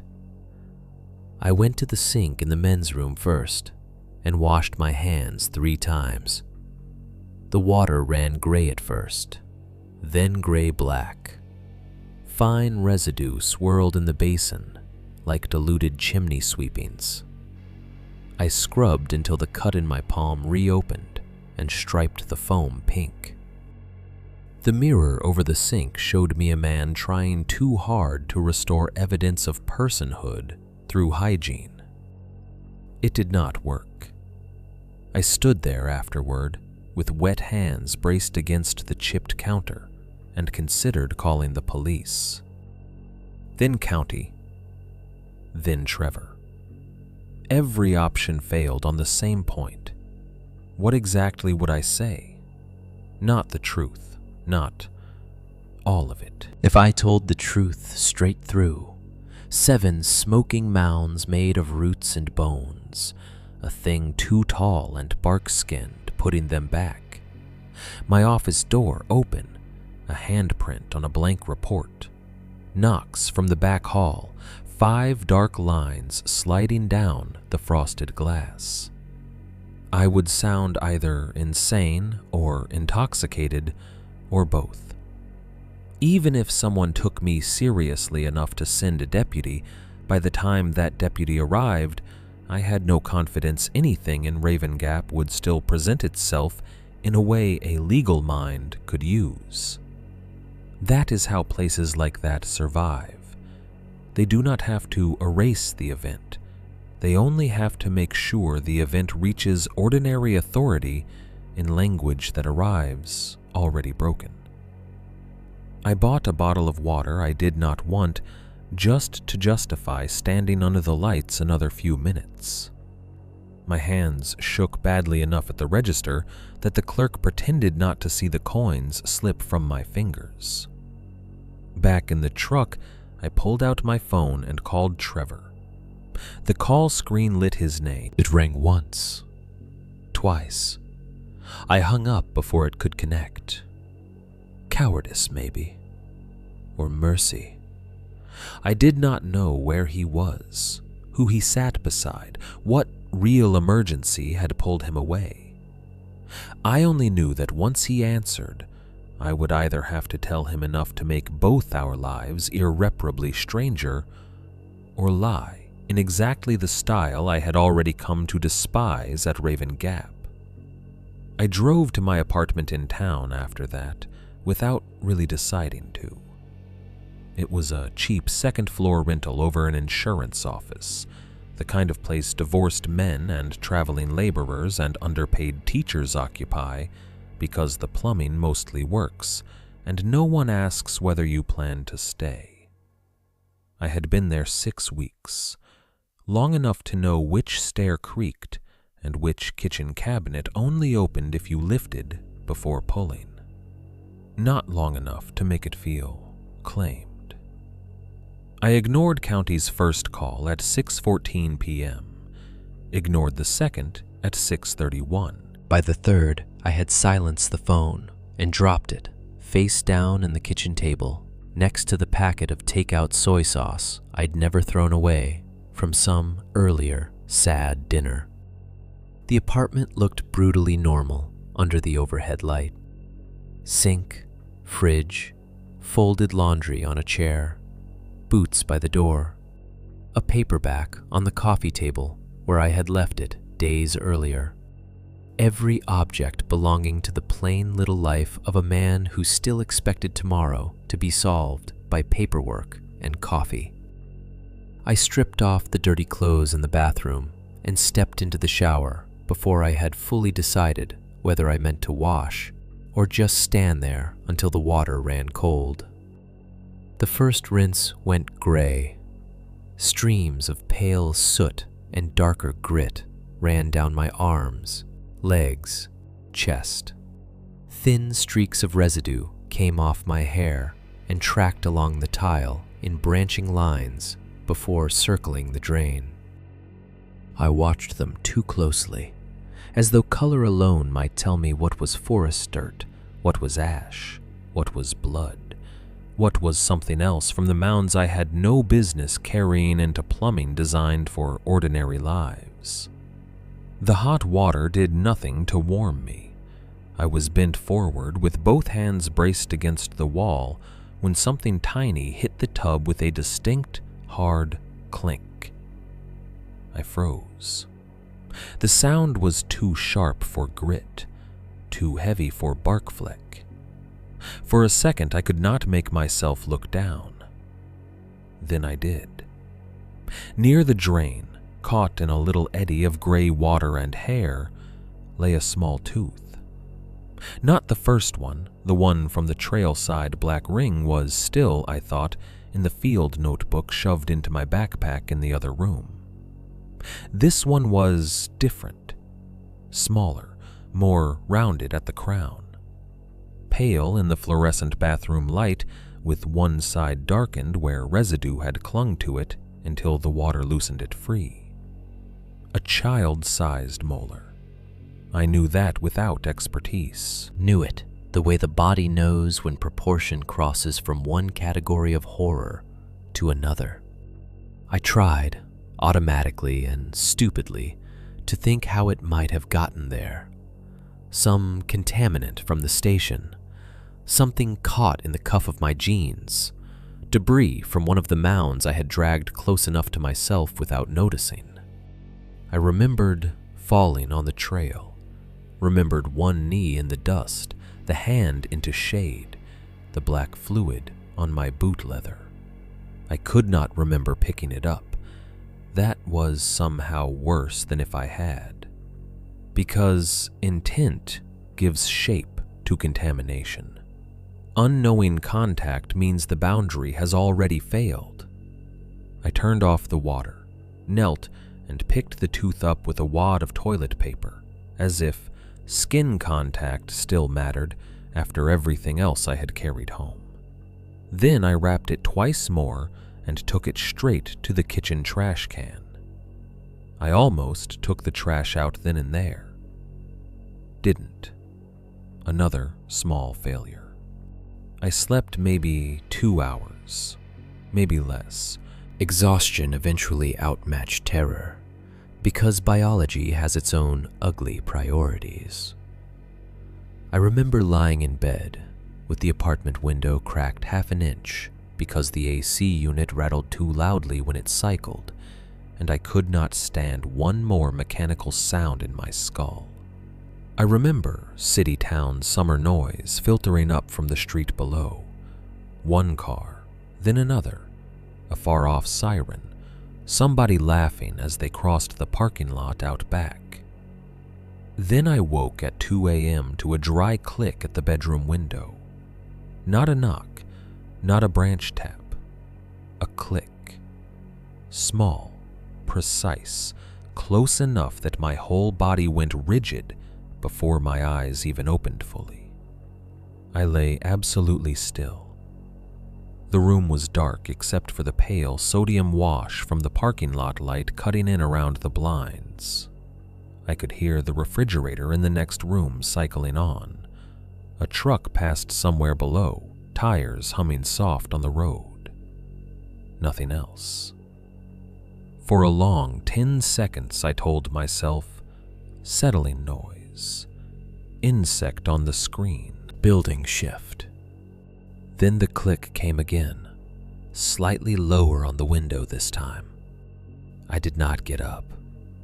I wish I could claim courage there, some tactical choice to avoid making myself visible to whatever was outside. The truth was simpler. I was more afraid of seeing than not seeing. So I lay in my own stale fear and listened for a third sound. None came. At some point toward dawn, I slept again, a shallow, ugly sleep full of fragment dreams about rings and paperwork and 7 dark shapes standing in places where chairs should have been. In the morning, I opened the bedroom blinds very carefully and looked down. The brick below my window bore a gray half-circle. Not large, not dramatic, just a shallow crescent of ash-like residue on the ledge line beneath the sill, as though something dusty and curved had rested there briefly before being lifted away. Across the lower right corner of the window itself, faint in the morning light, ran 5 finger drag marks. Too long, too narrow, dried gray now where they had been dark at first. I stood there in my undershirt, with one hand still on the blind cord, and felt the last useful version of denial leave me completely. I had driven out of Raven Gap too fast. I had left the station open behind me. I had not called the police. I had not finished the report. I had not warned anybody clearly enough. And somewhere between the old group loop and my second-floor apartment over an insurance office, the thing that mattered most was no longer whether I had survived the afternoon. It was that survival had already started to look exactly like failure. Chapter 7. What survived wasn't me. The county mailed my things 11 days after I left Raven Gap. Not a call first, not a request to come in, not even a final attempt at whatever version of concern local government can afford before it defaults to paperwork. Just a dented cardboard box on the landing outside my apartment door when I got home from buying groceries I didn't want and would not cook. My name was written across the shipping label in thick marker, misspelled by 1 letter, as if, even now, nobody involved had held me in mind long enough to get that detail right. I stood over the box with the paper sack cutting into my fingers and knew before I touched it that I should have carried it straight to the dumpster behind the building. That is one of the last clean choices I remember having. The box had been sealed with 3 strips of county packing tape and 1 old evidence sticker someone had reused without fully peeling off the previous initials. The cardboard smelled faintly of dust and machine oil from the delivery truck. Nothing about it announced horror. It looked like every bureaucratic ending ever handed to a temporary worker who had become inconvenient enough to process. I took it inside anyway. The apartment was hot in the dead late afternoon way cheap second-floor apartments get in summer, the AC unit rattling and losing its fight by the window. I set the groceries on the counter, carried the box to the kitchen table, and stood there a long moment with one hand resting on the top flap. Part of me still expected something dramatic. Not because I believed the county had mailed me a curse in broad daylight through regular package channels, just because by then I no longer trusted ordinary containers to hold ordinary contents. Raven Gap had ruined that reflex. A man stops trusting boxes and folders and blank forms once he has watched what other things can be arranged on top of them. I cut the tape with my pocket knife. Inside, on top, lay my thermos and spare field shirt folded badly enough to make me instantly picture a county clerk or maintenance man stuffing things in with the impatience reserved for property not worth returning carefully. Beneath them were the station keys on their oversized ring, one bent key tag, and my field notebook. Under all of that sat a single copied notice on county letterhead. I picked the paper up first, because anger is easier to hold than dread if both are offered at once. The notice was exactly what I should have expected, and still somehow more insulting for being expected. The heading read, "Employment Status / Final Disposition," in a font no human being has ever chosen unless cruelty and administrative indifference happen to overlap. The body text was sterile in the way only institutional writing can be when it needs to turn panic into misconduct. Abandonment of post, failure to report through proper channels, unauthorized removal of county property, concerns regarding evidence handling and chain of custody, continued non-response to supervisory contact. Please surrender any remaining county-issued materials not enclosed herein. No reference to the old group campground, no mention of arranged carcasses, mounds, heat in the woods, missing reports, contamination, the station, the handprint, the knocks, the finger in my bunk room, the fact that I had fled something no box could flatten honestly into terms a county office liked. Just abandonment of post. As if I had thrown a childish fit and driven off because the posting was boring, or lonely, or not to my taste. As if what they were really disciplining was bad professionalism, rather than contact with the thing all of them had spent years learning how not to describe. I read the notice twice, then a third time, because numb anger has its own rituals. It wants repetition. It wants the insult confirmed in identical language until the insult begins to feel almost clean. The keys sat heavy on the table beside the paper. My shirt still carried a faint detergent smell under the cardboard dust. The thermos had a dent in the side I did not remember it having before. The field notebook lay beneath them all, warped slightly at one corner. I picked it up and immediately smelled it. Burn. Not smoke exactly, fainter than that. A residual heat-scorched smell, caught in paper and fabric cover and whatever else had traveled with it back through the county offices and into that box. Not strong enough to make an accusation from, strong enough to wake the back of my throat and put the apartment around me 1 inch farther away. The notebook pages resisted when I opened it.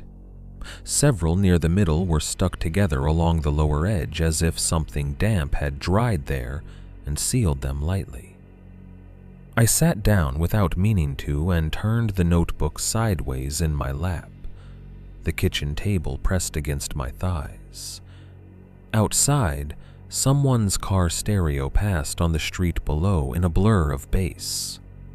The world continued with unbearable ordinariness, while I worked one fingertip between 2 pages and felt the paper start to separate. Gray ash spilled out onto my jeans. Just a little at first, a dry scattering over the denim. Then more of it, trapped in the fold and released when I pulled the pages open another inch. Fine gray particulate mixed with black grit, dry enough to powder. It gathered in the crease of my thigh and on the vinyl kitchen chair below me. I held still. Inside the pages, caught where the paper had glued itself around a small shape, was a distal finger bone tied with root fiber. Not a whole finger segment this time. Bare bone.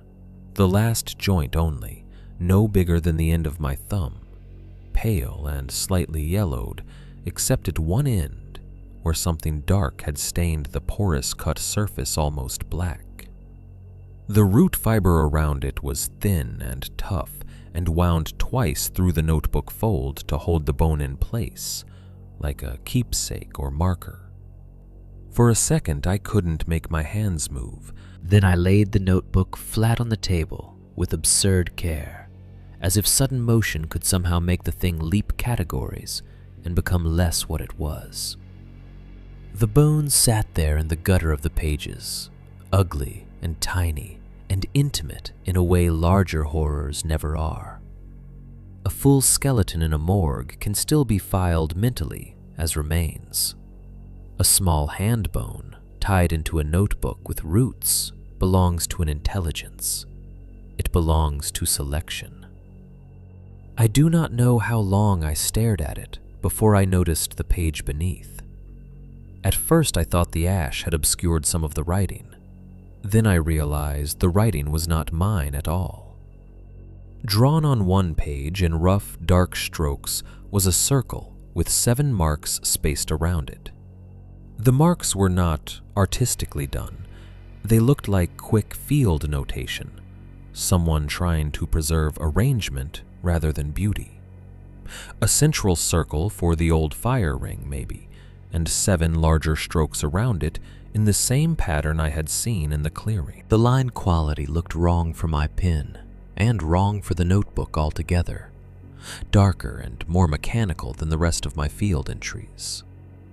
Beneath the sketch, in block letters half transferred and uneven as if struck through old ribbon or carbon pressure, were the words, "Do not break the shade line." I did not write that. I know exactly what my field handwriting looked like then. Slight right slant, cramped capitals, the habit of crossing my 7s. This was not that. This looked more like typewriter transfer, or lettering traced from some old office machine ribbon where the impression had not landed fully clean. Faint in one place, over dark in another. The sort of mark you get from a machine older than the memory of the office using it. I turned back through the notebook, page by page. My own notes remained where I had made them. Trail references, site numbers, little maintenance sketches, a list of the old file notations I had meant to compare later. But near the back, the paper smelled stronger of that faint burn, and 2 more pages bore gray smudges I had no memory of making. I checked the front inside cover where I used to stash permit stubs, and found the envelope where I had first hidden the tooth from the trailside bundle. The envelope was empty. My pulse had gone loud in my ears by then, not from surprise alone, but from the failure of sequence. I could not prove when any of this had happened, not honestly. The notebook had been in my backpack, the backpack had been in the office had been open when I returned. I had grabbed the notebook and run. After that, it had ridden with me to the gas station, the apartment, the shower where a second tooth had fallen from my jeans cuff, the night window click, the gray crescent on the brick below the sill. At any point in that chain, the notebook could have changed. That is the problem with horror. Once it gets into your personal objects, it refuses chronology. It makes evidence feel less like a timeline than contamination moving through materials. I sat there at the kitchen table and wanted, with almost embarrassing force, to destroy everything. The notebook, the bone, the ash, the keys, the termination notice, the shirt, the thermos, the whole county-flattened parcel of my experience at Raven Gap. I wanted to carry it all down the back stairs and throw it into the dumpster and stand there, until the truck came and compacted it beyond retrieval. But I also wanted to understand. That was the worst instinct of all, not in the noble sense, not because understanding would have served justice or protected the next person better. By then I already suspected Raven Gap did not yield to justice in ways recognizable enough for courts or county meetings. No, I wanted to understand because understanding still felt like the only form of dignity left to me. If I could not master the thing, maybe I could at least refuse to remain only the man who had run.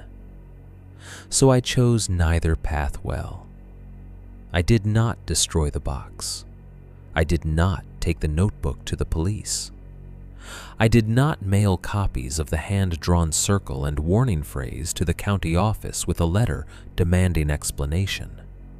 I did not call a newspaper. I did not drive back to Raven Gap either. Instead, I got up, fetched a clean freezer bag from under the sink, and slid the bone into it without touching it directly. I folded the termination notice and placed it back in the box. I brushed the spilled ash from my jeans into a paper towel and wrapped it twice before throwing it in the trash. I put the notebook on the coffee table where I could see it and not have to decide what it was yet. That was how complicity begins most often, I think, not with agreement, with delay. The apartment grew dimmer around me as evening moved in. The AC unit rattled.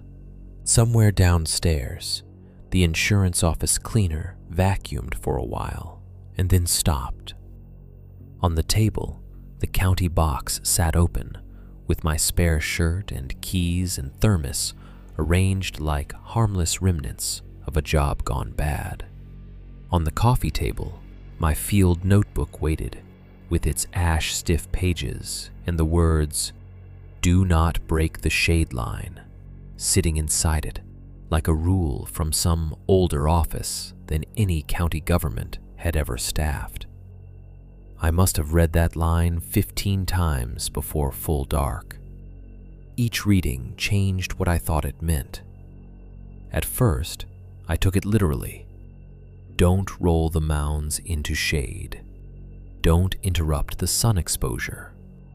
That tracked exactly with what I had done in the clearing. But later, sitting in my own apartment with the burned smell of the notebook still faint in the room, I wondered whether the instruction pointed to something larger. Shade line.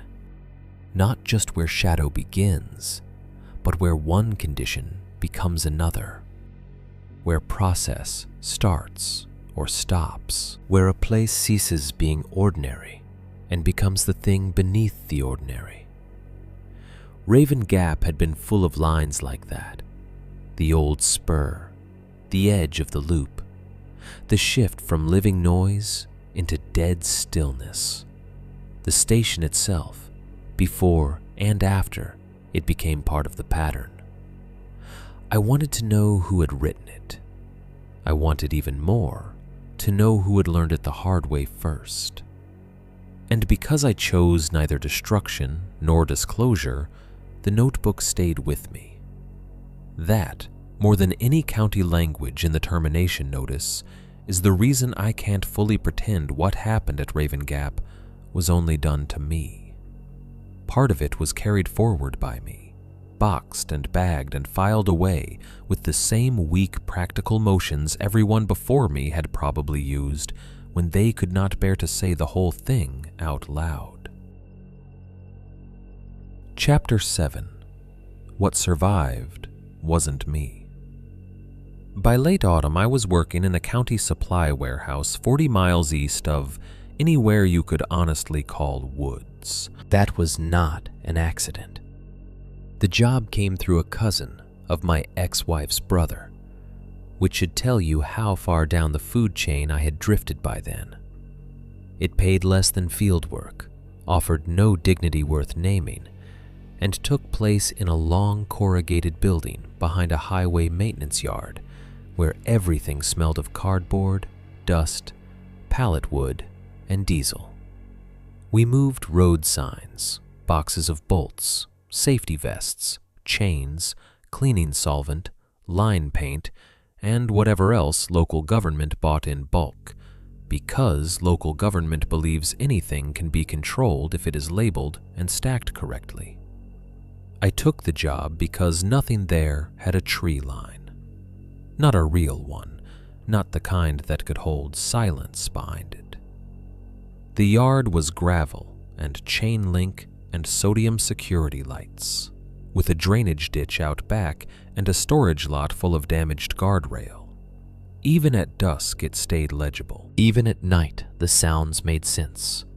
Trucks idling, forklifts backing up, the whine of hydraulic lifts, radios from the mechanics bay, the high ping of cooling metal under floodlights. You could stand in that yard at midnight and still believe the world was made out of systems designed by people. That was what I wanted. It still didn't save me from the ways Raven Gap had already taken up residence in my body. I noticed smoke smells instantly. That was the first thing people around me would have called harmless if they had known enough to ask.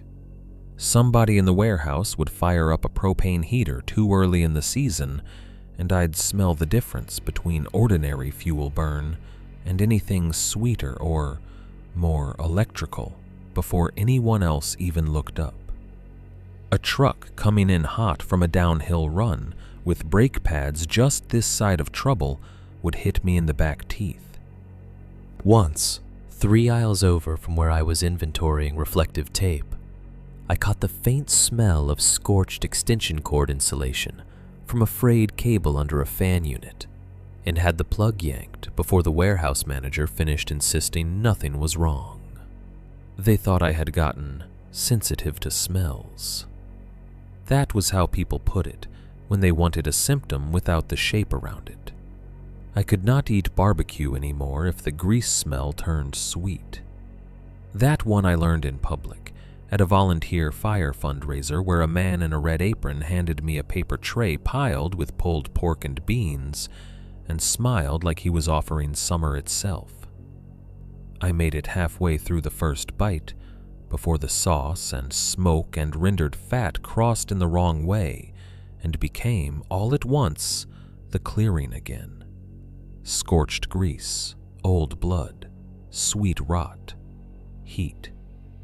I set the tray down too carefully, walked behind the church fellowship hall, and threw up in a hedge while children played tag 10 yards away. After that, I stopped trying to explain and just said my stomach had gotten touchy. I checked tree lines automatically. That happened even in places where no real danger could hide in one.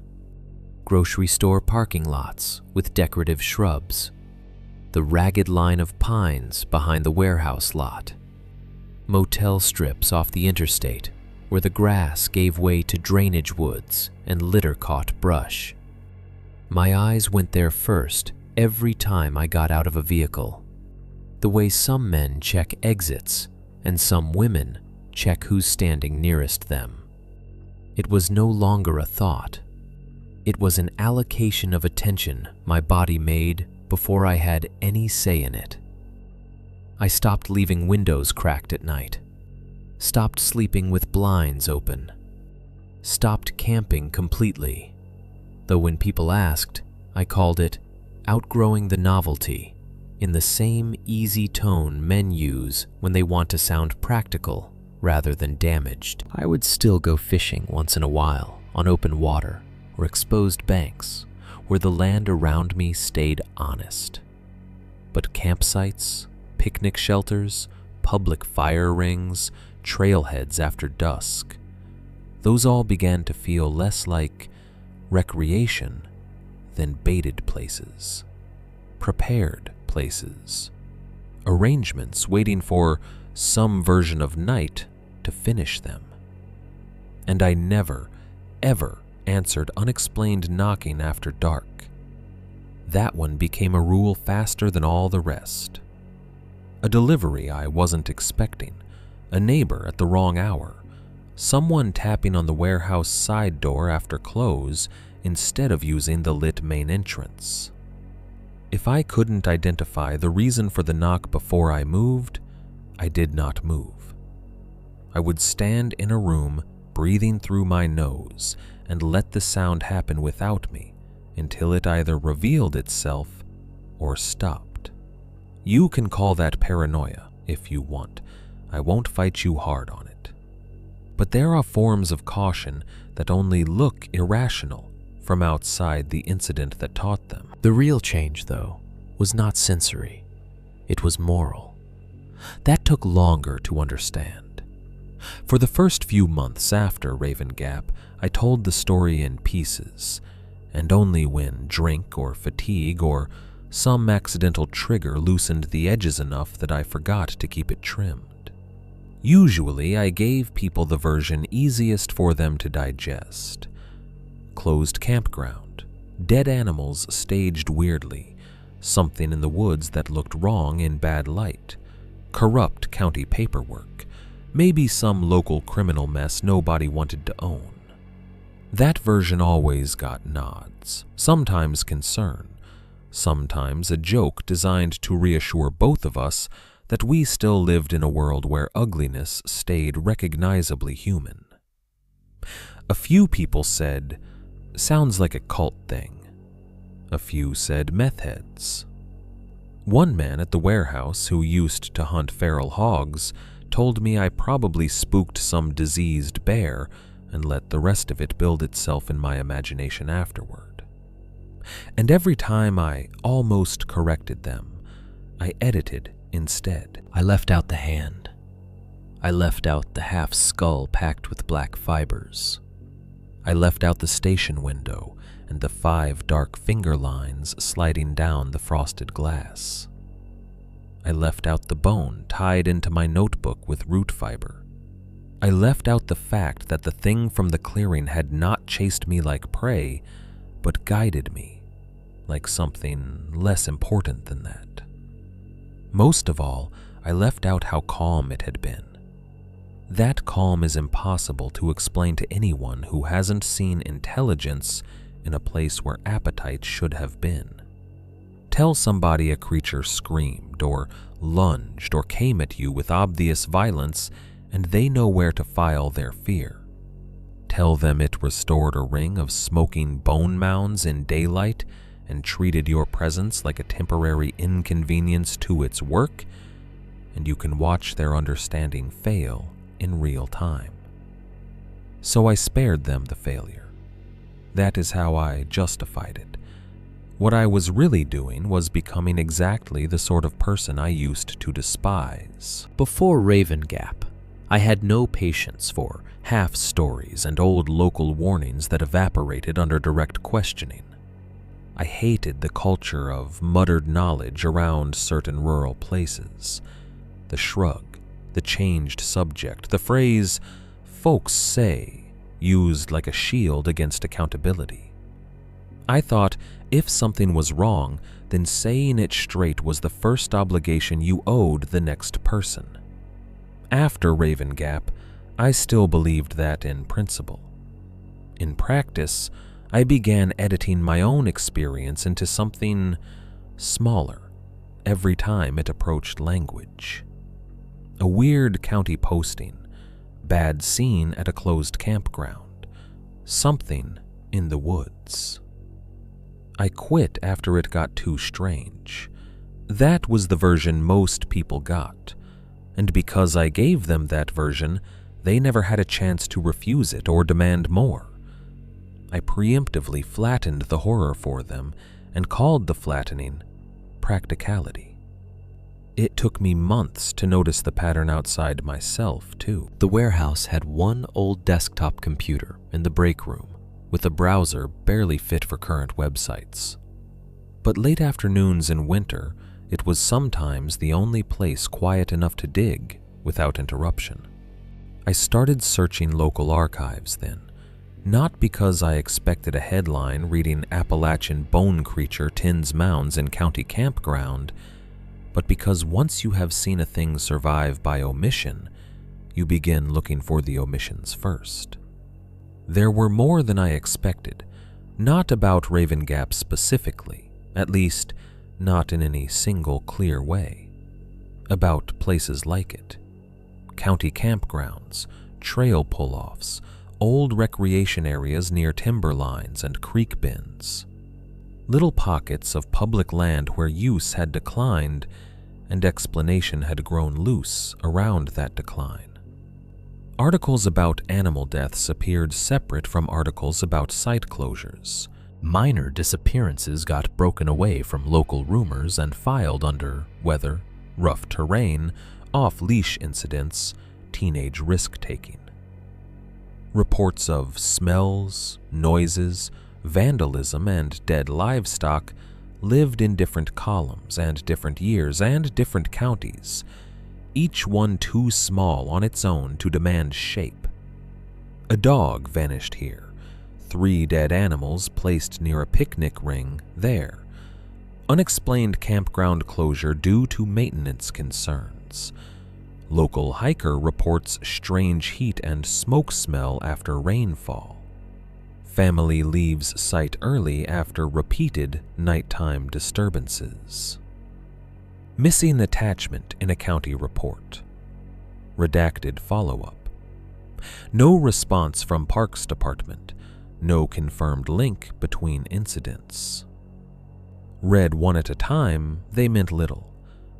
Read across enough years and enough county lines, they began to look less like isolated weirdness and more like shrapnel from a larger event no one had ever allowed to remain intact on paper. That was the psychological turn I did not want and could not resist. Maybe the horror persists not because no one sees it. Maybe it persists because people survive it, in pieces, and never say enough at once. That thought once formed is hard to live with, because it changes survival from an innocent category into something ethically compromised. If a man sees enough to know danger has a pattern, and then tells only the version that keeps him socially legible, what exactly has he done besides protect himself from ridicule? If 10 men do that over 10 years, is the thing itself hiding? Or is it simply being carried forward by ordinary human instinct to remain believable at all costs? I began asking those questions in quieter and uglier ways. Why had Harlan never said more? Because he was protecting me? Maybe. Because he was protecting himself from saying it plain? Also maybe. Why had Trevor reduced everything to stories, not reports? Because the county would have flattened him if he hadn't? Certainly. Because part of him had already accepted that flattening as the only survivable version of knowledge? More likely. Why had I not called the police from the gas station and said all of it, even if it made me sound mad? Because I was afraid of disbelief. Because I was afraid of being right.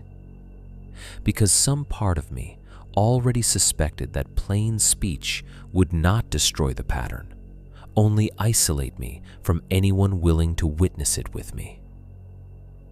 By January, I had built a life that looked, from outside, almost repaired.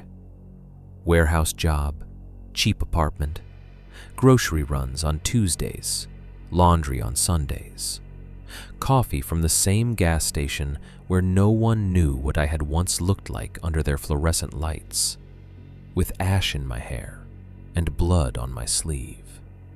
I no longer received county calls. The termination had become official enough to age into silence. The notebook stayed hidden in a drawer, under spare batteries and old receipts, because I could not destroy it and could not bear to keep it visible. I was functioning. That is the word people love when they want to compliment damage for staying useful.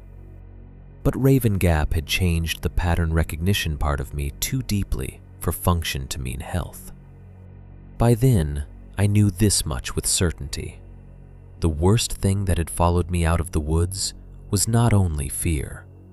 It was the training, the narrowing of what I would say, the editing reflex, the willingness to let a thing become smaller in language than it had been in life.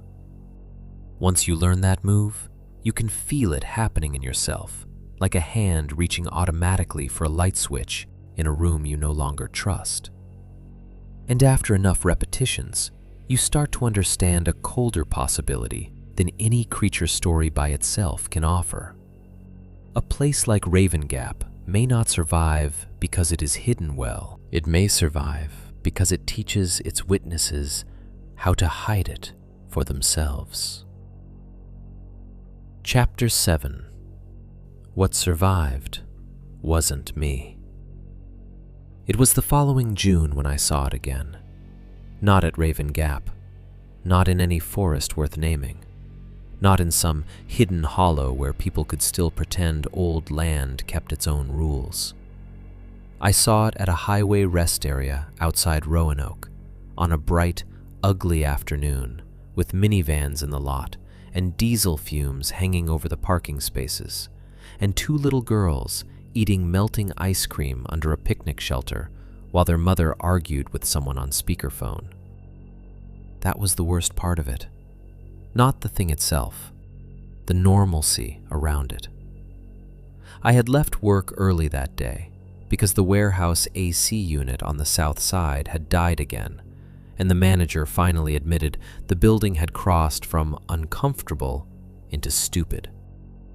By 1 o'clock, the place had turned into a long metal oven full of road cones, sign brackets, and sweating men pretending they were still productive. I signed out, nodded through the usual half jokes about enjoying my bonus afternoon, and got on the road with my shirt stuck to my back and a headache already beginning behind my eyes. The heat over the highway looked liquid. Tractor trailers threw wake turbulence that rocked the little sedan I was driving by then. A cheap used thing I'd bought after the county truck and everything connected to Raven Gap had become intolerable to think about. Traffic moved in that steady midweek summer rhythm of people going somewhere practical. Work vans, delivery trucks, families with coolers visible through the back glass, one livestock trailer smelling faintly of manure when I passed it. I pulled off at the rest area because I needed caffeine, air conditioning, and 10 minutes without motion under me. The place was exactly what every highway rest area in Virginia tries to be: aggressively ordinary. Brick building, vending machines humming under a concrete awning, public restrooms with too much fluorescent light and too little dignity. Brochure racks nobody under 60 ever touched. Families at picnic tables under state-planted shade trees. A man walking 2 dachshunds in matching harnesses. A maintenance cart parked crooked near the far curb, with a rake and orange trash grabber sticking up from the bed. I remember all of that because the scene was so cleanly American, it should have been immune to the kind of memory Raven Gap had become. It wasn't. I stepped out of the car, and the first thing that hit me was diesel. Hot engines idling at the truck spaces out back. Then old fryer grease drifting from somebody's takeout in a trash can. Then cut grass from a recent mow along the edges of the lot. And beneath it, so faint I almost doubted myself for one dangerous, hopeful second, the smell of hot wire. It came and went with the air, like a thread passing through fabric. Burned insulation, overheated brakes. Scorched leaves dragged through something sweeter and older underneath. I stopped with the car door still half open. The parking lot noise continued around me exactly as before. Truck doors slamming, vending machine compressor kicking on, a child whining because someone had told him he couldn't have another soda. All of it still fit the world, only that smell did not. My body knew before my mind finished catching up. Every muscle in me went tight in the same sequence it always had since Raven Gap. Jaw, shoulders, gut. Then the cold narrowing in the center of the chest, where attention stops being chosen and becomes allocation. I closed the car door softly and looked around. Nothing at first.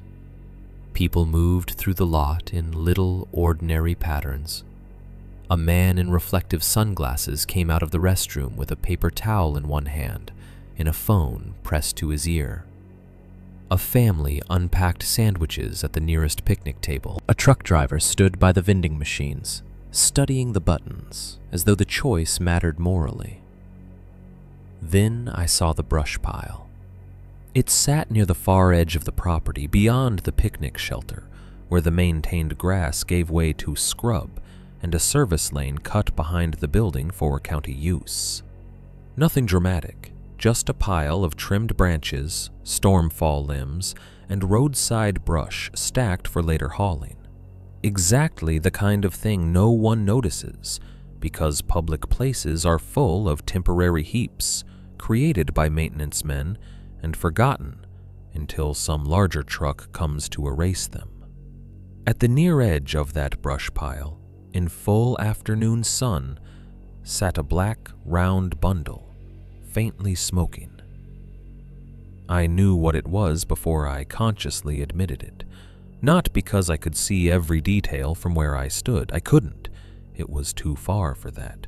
But shape, posture, and wrongness travel farther than specifics. The bundle had that same dense, held look to it, as though it had not landed there but been placed. A little too round for random yard waste, a little too dark at the center. The smoke lifting from it was thin and silver, rising straight upward in a heat column that should not have existed on a pile of green trimmings and fresh-cut limbs. Nobody else noticed it. That is one of the details I still go over most often. I stood there in broad daylight with people all around me and watched one of those black constructs smoke in direct sun at the edge of a county brush pile, and no one gave it a second glance. The two girls under the shelter kept eating ice cream. The truck driver finally chose a drink.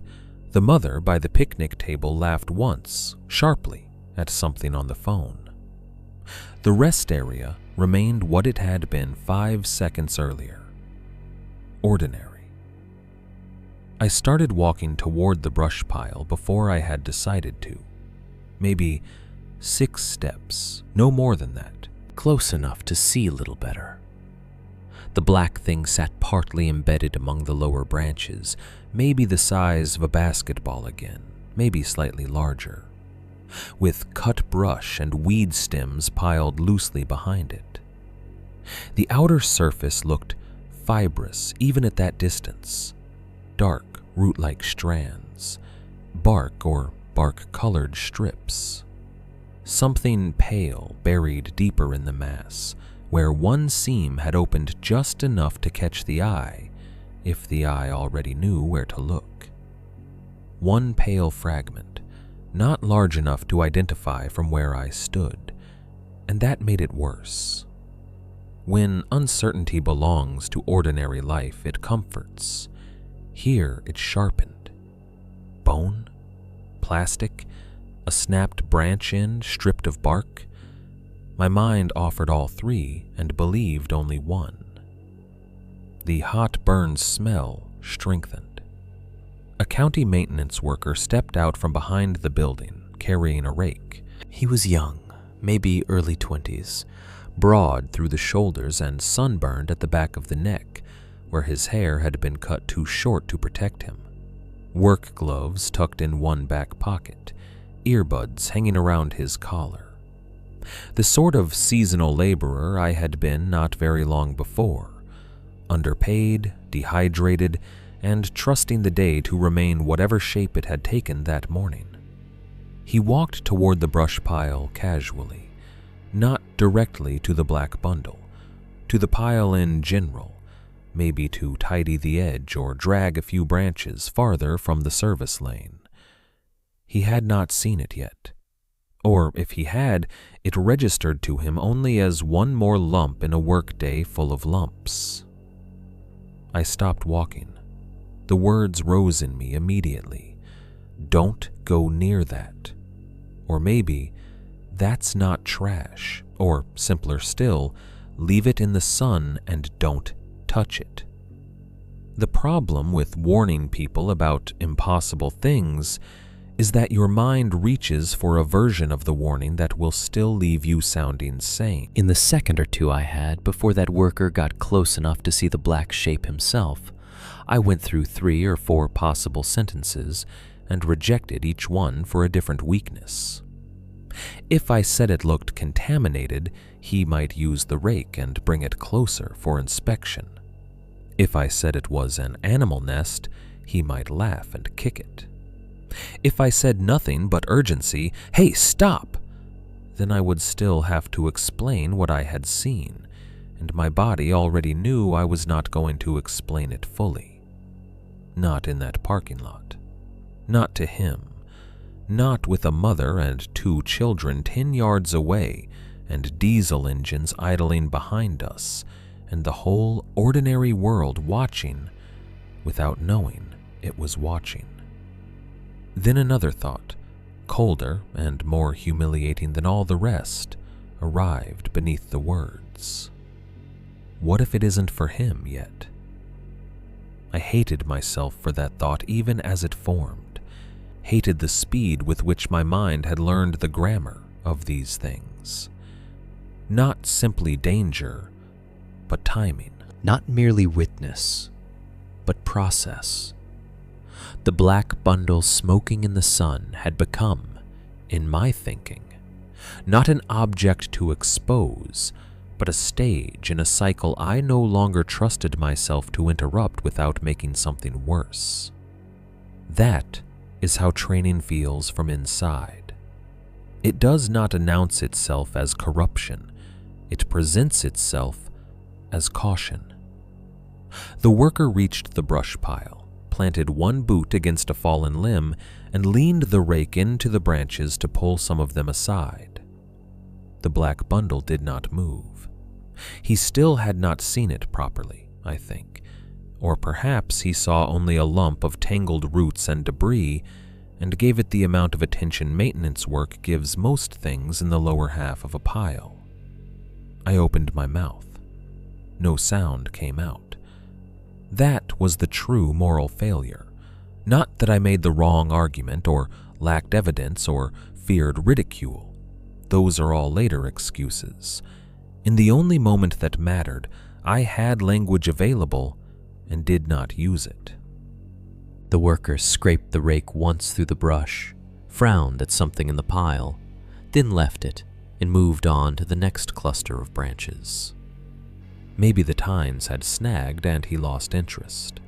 Maybe the heat had worn him down enough that anything not immediately obstructing his task could be left for a later pass. Maybe whatever sat there had not yet made itself available to him in the same way it had to me. I stood another 5 seconds watching him. Then I turned around, walked back to my car, got in, and locked the doors even though no one had approached me and nothing had happened loud enough to justify that motion. My hands shook on the steering wheel. From where I sat, the brush pile was partly hidden by the picnic shelter supports. I could still see one edge of it, one little dark curvature where the black bundle sat in the sun and sent up its impossible silver thread. The maintenance worker was farther off now, dragging branches toward the service lane. Families kept eating lunch. Someone laughed near the vending machines. A truck engine turned over in the lot behind me. I could have called someone then. County maintenance number, highway patrol, rest area office, anyone. I did not. I started the car and backed out too carefully, as if sudden movement might make the guilt visible from outside. When I reached the exit lane, I looked once in the rearview mirror. The rest area shrank into a harmless arrangement of brick, vending machines, parked vehicles, and summer heat.